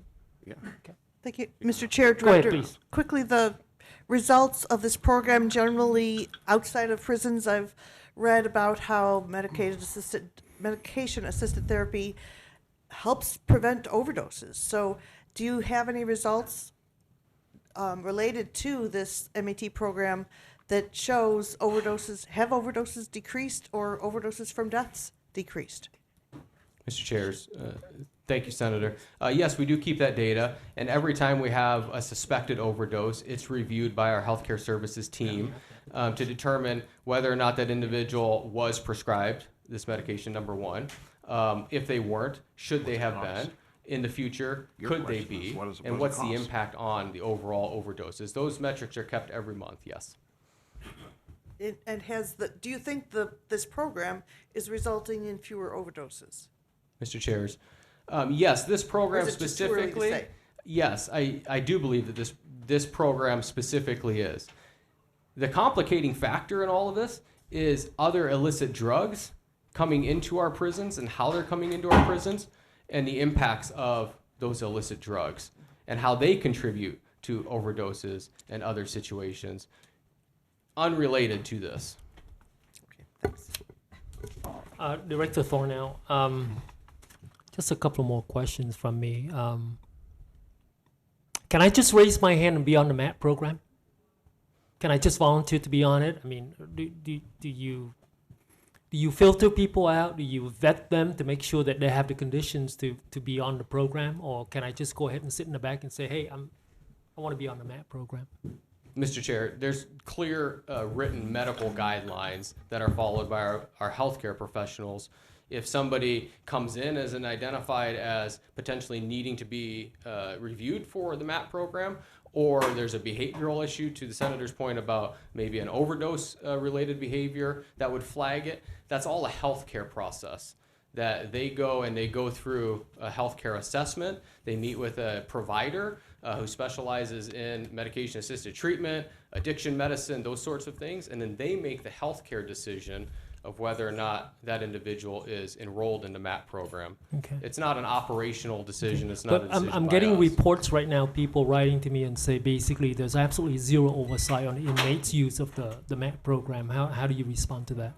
Yeah, Mr. Chair, I would refute that. We have an entire clinical team that oversees that process, both our internal clinical team at the department, but also our contracted healthcare provider, NAFCare, has an entire clinical team, and they're the ones responsible for prescribing every single day, making referrals, making discontinuation decisions.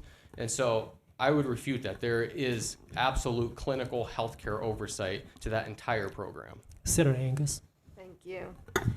Humor me here. I've always understood that Suboxone was used to decrease the cravings when someone's going through withdrawal, right? And then it's continued so they wouldn't have the cravings to use again. What I don't understand is if they're in prison, the odds of the thought of them getting more drugs, illicit drugs, this whole thing just doesn't even make sense to me. Mr. Chair, if I may, I understand that, and the literature and healthcare science behind medication-assisted treatment is that it's evolved from just being used for withdrawals or just being used with somebody who's actively using, but also looking at the history of use, and there's a whole clinical criteria that is used in that decision making. It is not my clinical criteria, it is healthcare clinical criteria, and it's implemented by our healthcare providers. Mr. Chairman, I just want to say that I think this has a lot to do with how much money is involved in this thing. It doesn't make sense. I've been involved in the recovery world. I know what it's used for. It's used so people can go out, live their lives, and they don't have the craving because they can get it on the street.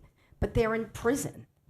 Let them go through withdrawal. I'm going to go research how this whole thing evolved because it just doesn't make any sense to me. Mr. Chairman? Thank you. Yes, please. If we look at these numbers, they're pretty staggering because if we're talking about 40,000 inmates and 7,000 on this treatment, then that's about 1/6 of the entire prison population that's apparently on this therapy. Apparently they're all junkies. I guess so, huh? Yeah, I don't believe it. Do you want to respond to that? 15, they're supposed, the way I understand this, they're supposed to be taking this and be watched for 15 minutes before they are allowed to leave, and that can't possibly be happening with these kind of numbers. Mr. Chair, if I may, that is a decision made by the healthcare provider and the medical team and the security team on site. Do you deny that? 15 minutes? They're supposed to be... I can't tell you today what our medical observation process is for Suboxone, but I do know that we treat it and provide it just like any other medication. So they come to the medication window where there's security present, healthcare at the medication window, they're given their prescribed medication, they go through their security process, and then they go back to either their housing unit or where they came from. That is the high-level process of how this goes at all of our housing units. Okay.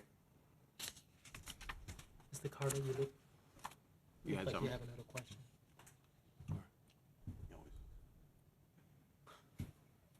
Mr. Payne, What? you are? You want me to go? Yep. I want to go to Jensen and Thornell. And I want to ask you about what role did you have in coming up with that? Did you help negotiate it? Mr. Chair, yes, I absolutely was involved in meeting with plaintiffs, the court, the court experts who contributed to the ruling, or the draft ruling in 2022, the draft findings, and working through a collaborative process with our legal counsel to determine how we could meet the demands of the injunction, what became the injunction. And so those conversations were something is feasible, potentially feasible, or absolutely not. This is not something feasible. I just want to do these slides. To the point of having to come up with an injunction The outcome of that, if we did not have an injunction that the court entered by April, would have been a finding of something like receivership or some other external control over the healthcare system by an entity outside of the state of Arizona. And so as the director, along with legal counsel, the team, that's absolutely what we did, was we were active in those conversations because that's the role that we play to run the agency. Nate, next slide.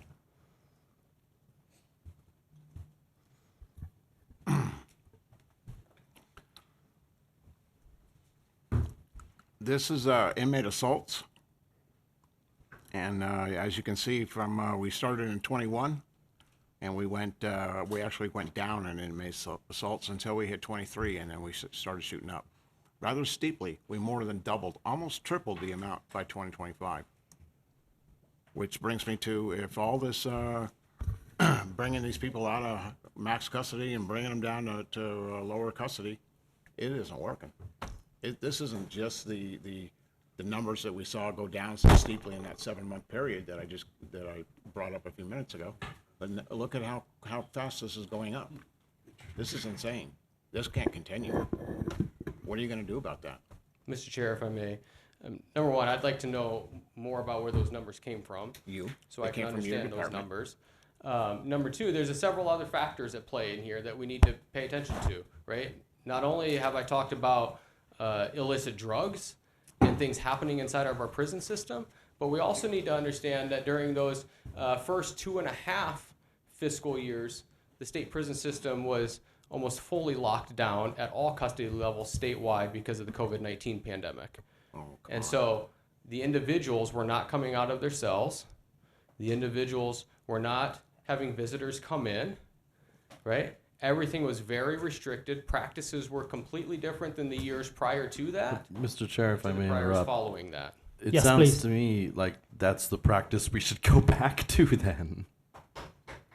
Correct? If it's making the thing half of the assaults. I'm sorry, it's just what occurred to me as you said that, Director. It occurred to me as well, but I wasn't going to say it out loud. And to that point, can you tell me as of today that you don't have high classification inmates living or staying with the lower security areas? Can you say that today? Because that's really concerning. Mr. Chair, if I understand your question, can I say that we don't have, you saying like max custody, living with minimum custody, Or general population? We absolutely have max custody inmates who have been overridden for whatever the reason is. I would have to look at the individual circumstances of those situations to a close custody environment. Just like we have minimum security inmates who maybe are overridden to a medium custody environment or medium up to close or medium down to minimum. That's part of the classification process, is an individualized decision-making process that I referenced earlier. So I absolutely cannot say that we don't have that happening from a max to a close or a close to a max So or I'm anywhere trying in to get the between. correlation between what you just said looking at that chart. So if you're still having maximum custody inmates at the lower level of environment, I'll just call that, and then you look at the chart, you say, would you still want to continue to do that, looking at the chart? I'm just trying to make the correlation between the two things. Mr. Chair, I'd be happy to sit down and peel back all of the pieces that contribute to these numbers and the factors of the inmates that contribute to this, whether it's classification related, whether it's substance use related, whether it's some other gang related, whatever the different complexities are. I don't think it's as simple as saying it's a classification issue that resulted in the inmate assault rate in the current fiscal year or previous fiscal years. But I'd be happy to sit down and unpack that.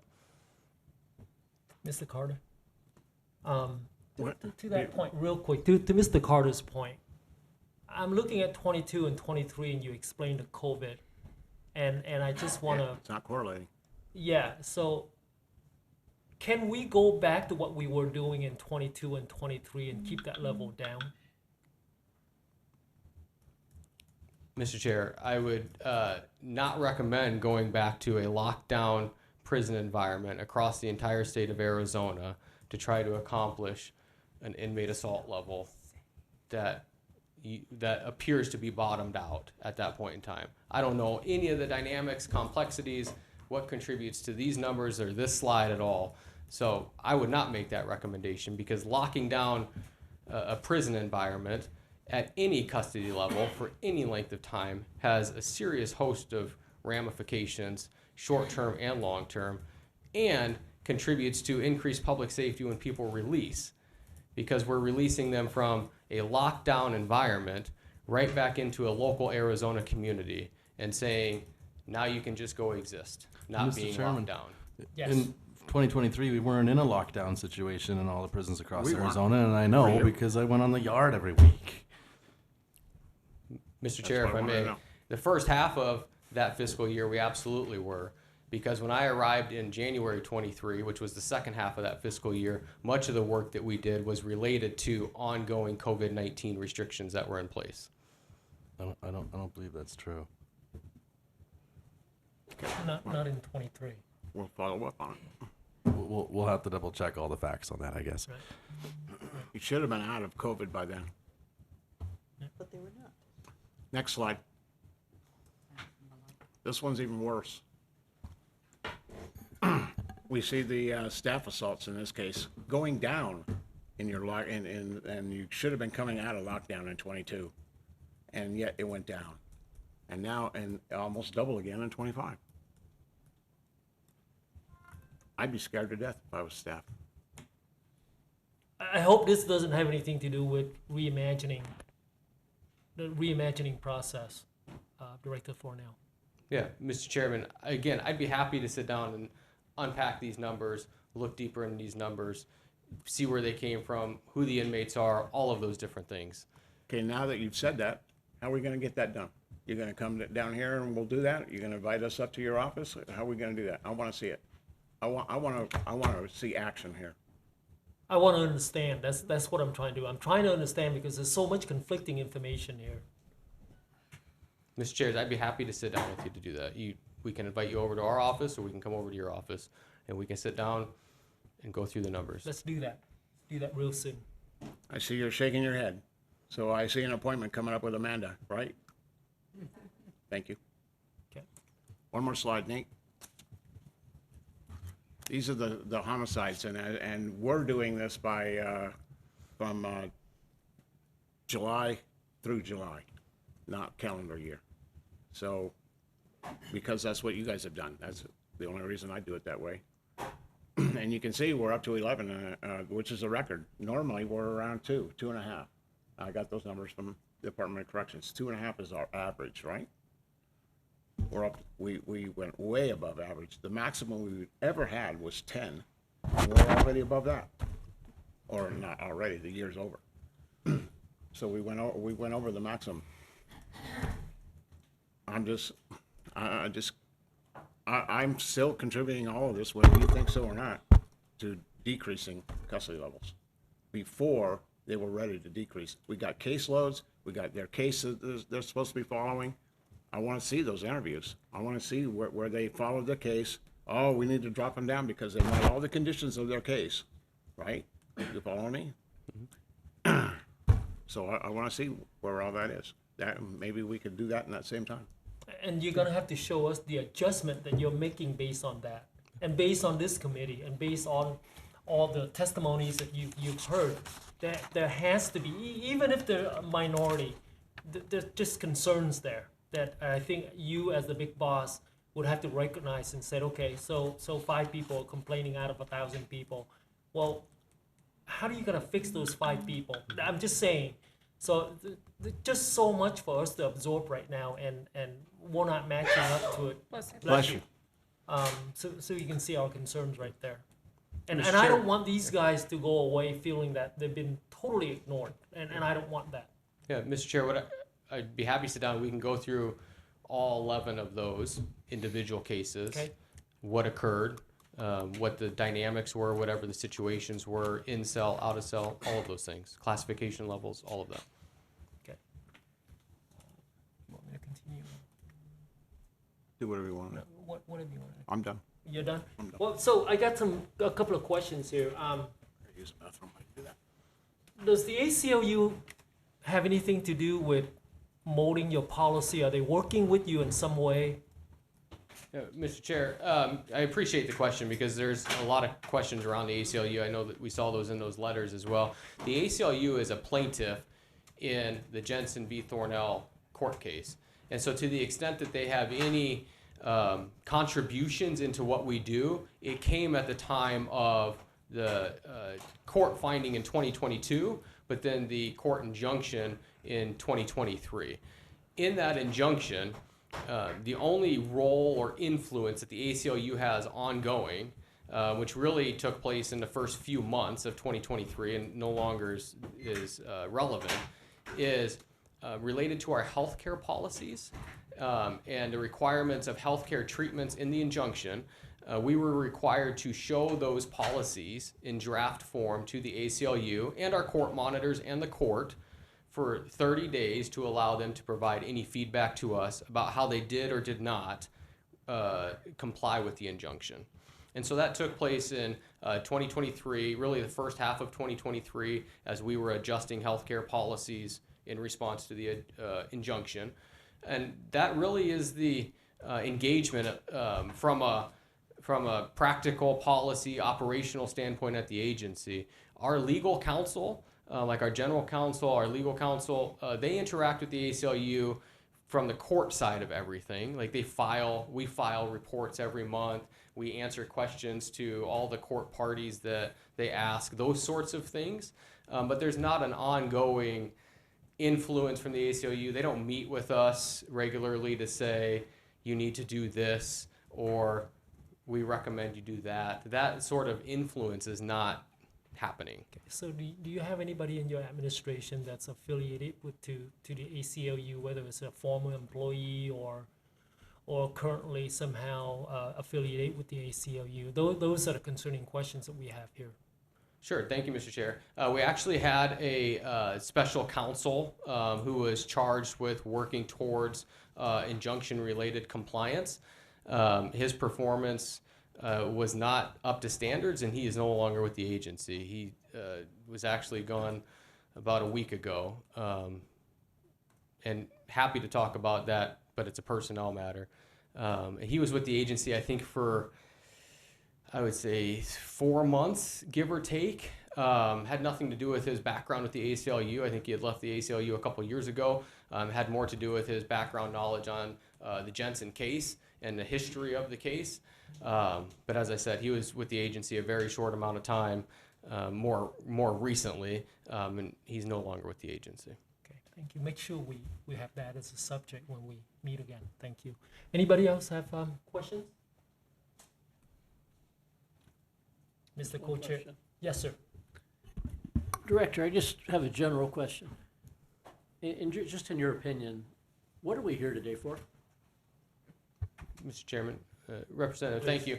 We're here today really for a variety of reasons, sparked by an absolute tragedy that happened at our Tucson prison complex, in which one inmate was able to take the lives of 3 others, which called into question policies and practices, which I think, from my view, manifested into a larger concern about questions related to the agency.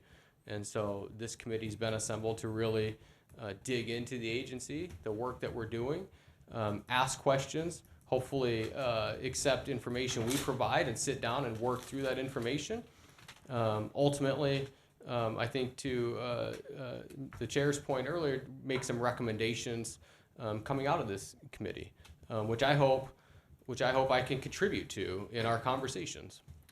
Mr. Chair, Director, yes.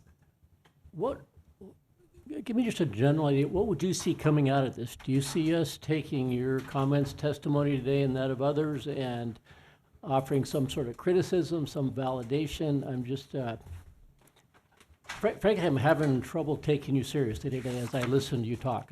There's been questions about credibility, and I've got questions on my own mind. I'm just wondering, I'm somewhat surprised you showed up at all, but I'm glad that you did, and I appreciate you being here. I guess I'm just, are you expecting us to write legislation to require you to do your job differently?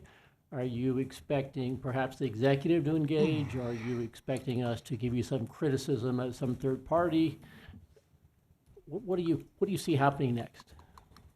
Mr. Chair, I would say what I see happening next, my opinion on that or my thoughts on that would be influenced by further conversations with the chairs to provide them with information, work through the specific questions that they have maybe related to cases, numbers and other things. And then from there, get what comes from this committee, whether there's points today where it could be criticism, it could be recommended policies, it could be proposed legislation, it could be anything in between. Mr. Chair, if I may continue? Yes. Director, just speaking from my own narrow experience from your office, as your staff sitting right behind you can tell you, I've reached out to your office 9 times and requested to speak with you. So far, you and I have never met prior till today. The first 6 or 8 months you were in office, I was told you were conferring with the executive to see if it was appropriate for you to talk to a legislator. Whether that's what was going on or not, I have no way of knowing. After that, your legislative liaison that I generally communicate with changes about every 4 or 5 months. Is that about right? So I rarely talk to the same person twice in a row. So when I'm listening to you tell me how happy staff is and how content they are and how motivated they are, I don't know what happens to your legislative liaisons that I keep talking to. The most recent one apologizes for her predecessors, tells me she's going to get something set up, and she did set me up a couple of tours, but my firsthand experience is these happy staff, they're not staying. I'm not seeing, these are people who report directly to you, the interface between you and me. They don't seem to stay employed, and that's going back, what, 1.5 years, 2.5 years? I'm having trouble buying it. Now you're telling me you're gonna meet with the chairs. I can show in writing, and your staff sitting right here can tell you, I've been reaching out to you for over 2 years. We've never met. But I'm supposed to rely on you're gonna produce more information, you're gonna meet with the chairs, you're gonna help solve problems. Help me out. Yeah, Mr. Chair, Representative. Director. I haven't heard directly from you to me, and so I apologize that I don't have that context. I can give you my word today is all I can do, that I would sit down with you at first opportunity to discuss anything and all things prison related, job related, questions that you have, tours that you've conducted or you want to conduct. So that's from me to you. All I can do today is give you my word. When I scheduled time to meet with the chairs, we met. We asked questions, answered questions, provided information in that moment. I understand the public record side of things, which is going to be addressed, but that's all I can tell you today. And so that's what I would offer to you today. Yeah. I would appreciate you having a meeting with your staff and say, hey, when a state legislator contact you, please immediately get on the ball. We don't have a whole lot of time because I'm in 4 different committees. I'm not on just this one. And so I need your staff to be responsive to our needs. And I can hear the frustration in Mr. Hendrick's voice there. In closing out, if that's okay with everybody. I'd like to do 2 more things and then I'm ready. Well, apparently I'm not closing out, but once again, when I'm looking at these 3 charts here, I just can't get serious by the answers I'm getting when I look at the 3 charts up there. And I hope that we don't continue to have the upward. I mean, this is not the stock market. If it's the stock market, it's beautiful, but it's not. And so I want you to be really seriously considering those 3 charts before you come to meet with us, because I just can't take any answers seriously. And it's bothered me tremendously. And so this is going to affect the reports that we're going to write regarding the committee today. And I got to take into consideration everything you said, the charts, all the witnesses. And I can't take any of it lightly. So we're going to do a very honest report. We're going to make sure that it's objective, and we're not out here to go get you or your employees sitting back there. We're just not doing that. But we need to understand why the chart is moving up like that in all categories. And like you said, I'm a data guy, and Mr. New Carter knows I'm a data guy. I love data.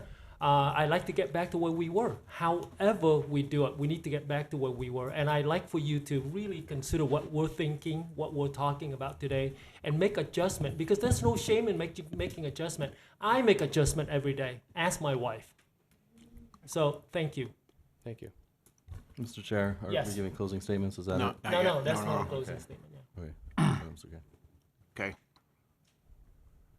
Mr. Director, in that section, in that Thornell versus Silver, or whatever it's called nowadays, whatever you want to call it, the injunction. In section 21.3, we talk about, or it talks about EOMS system, which psychs the hell out of me. I think this is huge. And RFID. Are you familiar with the things I'm talking about? Yes.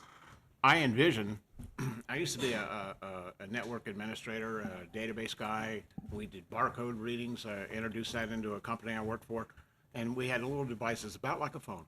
And we could go around and shoot different things with the barcode on it and tell exactly what that device was. I envision, I don't know if this is what you're doing or not, but I envision I need to come down and get a tour of how you guys are using this. But I envision you having like a barcode on like each prisoner has a tablet with, and they have like a barcode thing where you can scan their tablet, or above their cell, maybe they have a barcode thing that you can say, okay, I've been to the cell, I checked it. I'm talking about the CO2s that are going around. So they can shoot those things and get all kinds of data, and they're no longer having to walk around with a clipboard. This sounds exciting to me, very exciting. And I applaud you for it. So how's that going? Do you know if it's implemented all the way? Thank you, Mr. Chair. Yes, it's fully implemented in all of those subclass areas. So it would be our max custody areas, our detention areas, our watch areas, all of those things that are part of the subclass. And we appreciate it required a level of funding in FY23 and FY24 to implement it because it's a significant technology upgrade. But it's fully implemented. And so that's what you would see if you go to any one of those environments is there's a little, it's a red square on each cell door that matches that inmate or inmates that live in that cell. And the staff, they walk door to door. We also have them on our showers. We have them in our recreation area so that they can mark if they're turning inmate Jones out to a shower, they can bring them out of their cell and mark the time they did that. Escort them to the shower, mark the time they went into the shower, the time they bring them out, so they're not having to write them on physical paper. Very exciting, I think. It's going to cut down a lot on their work, and it's going to make everything much more accurate. I would think, I don't know if you could do write-ups on it or not, to where they could just type it in on their system, and to where they don't have to, and then that would generate a report or whatever it does. That would be exciting as well. If it doesn't do that now, maybe it can in the future. That's all I had about those. Now you can do your closing if you want. Oh, no, nothing really. I think I said what I need to say, but I like to continue to get those monthly report. And I know I only got it in the last couple of months. And as chair of judiciary, I really need to get those reports. So I'm only going to have 3 years here. So I want to make sure that, I get all those. And to share them with Mr. Payne as well. Yeah, he's going to be here absolutely. for longer than 3 years. So No, he isn't.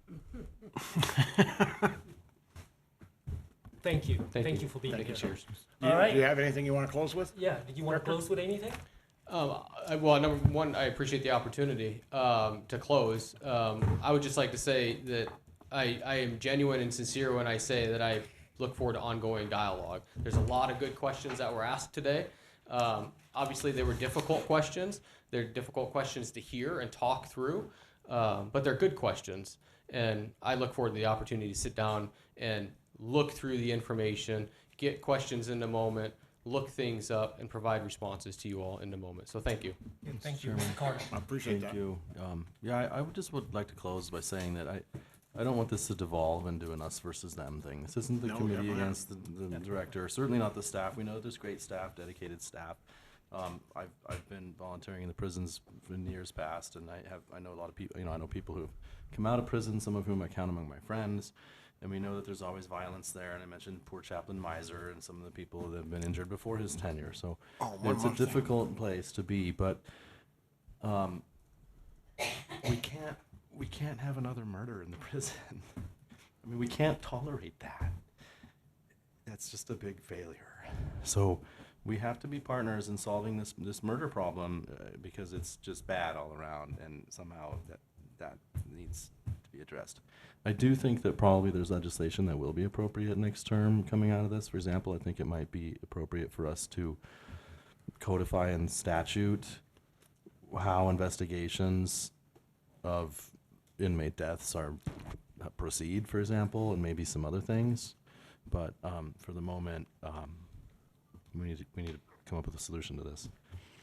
Thank you. Anybody else? Please. Thank you, chairs, for calling this meeting. Thank you, director, and everybody who's come to testify. I appreciate that we're all taking a look at it because, what is this, 18 deaths in the last 5 years is too many, and we should look at it. I'm very glad to hear that the next steps are going to be a communication between the director and the chairs to take that deeper dive and investigate and look to the root causes of these specific incidents. Simplistic charts are good to get people's attention, but they don't provide conclusions or answers.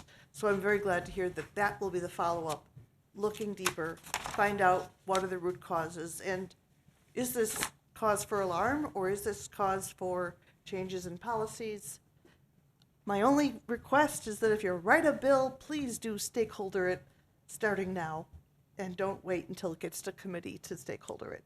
But I do look forward to this approach with lots of reason and logic to come up with some good next steps. Thank you. Anybody else? One last thing, Mr. Director. What's going on with Kramer? I keep hearing about an inmate named Kramer that got out, falsified paperwork, and got a release. What's going on? Yeah, Mr. I heard he's back Chair, not much to say right now in terms of what happened other than what you've heard. Inmate Kramer, through the court system to us, it's a very complex situation, but submitted fraudulent court paperwork through the court system, but also through the department as well. And it was calendared in the court system. A lot of fraud, manipulation, other things that took place that led to a release in June of this year.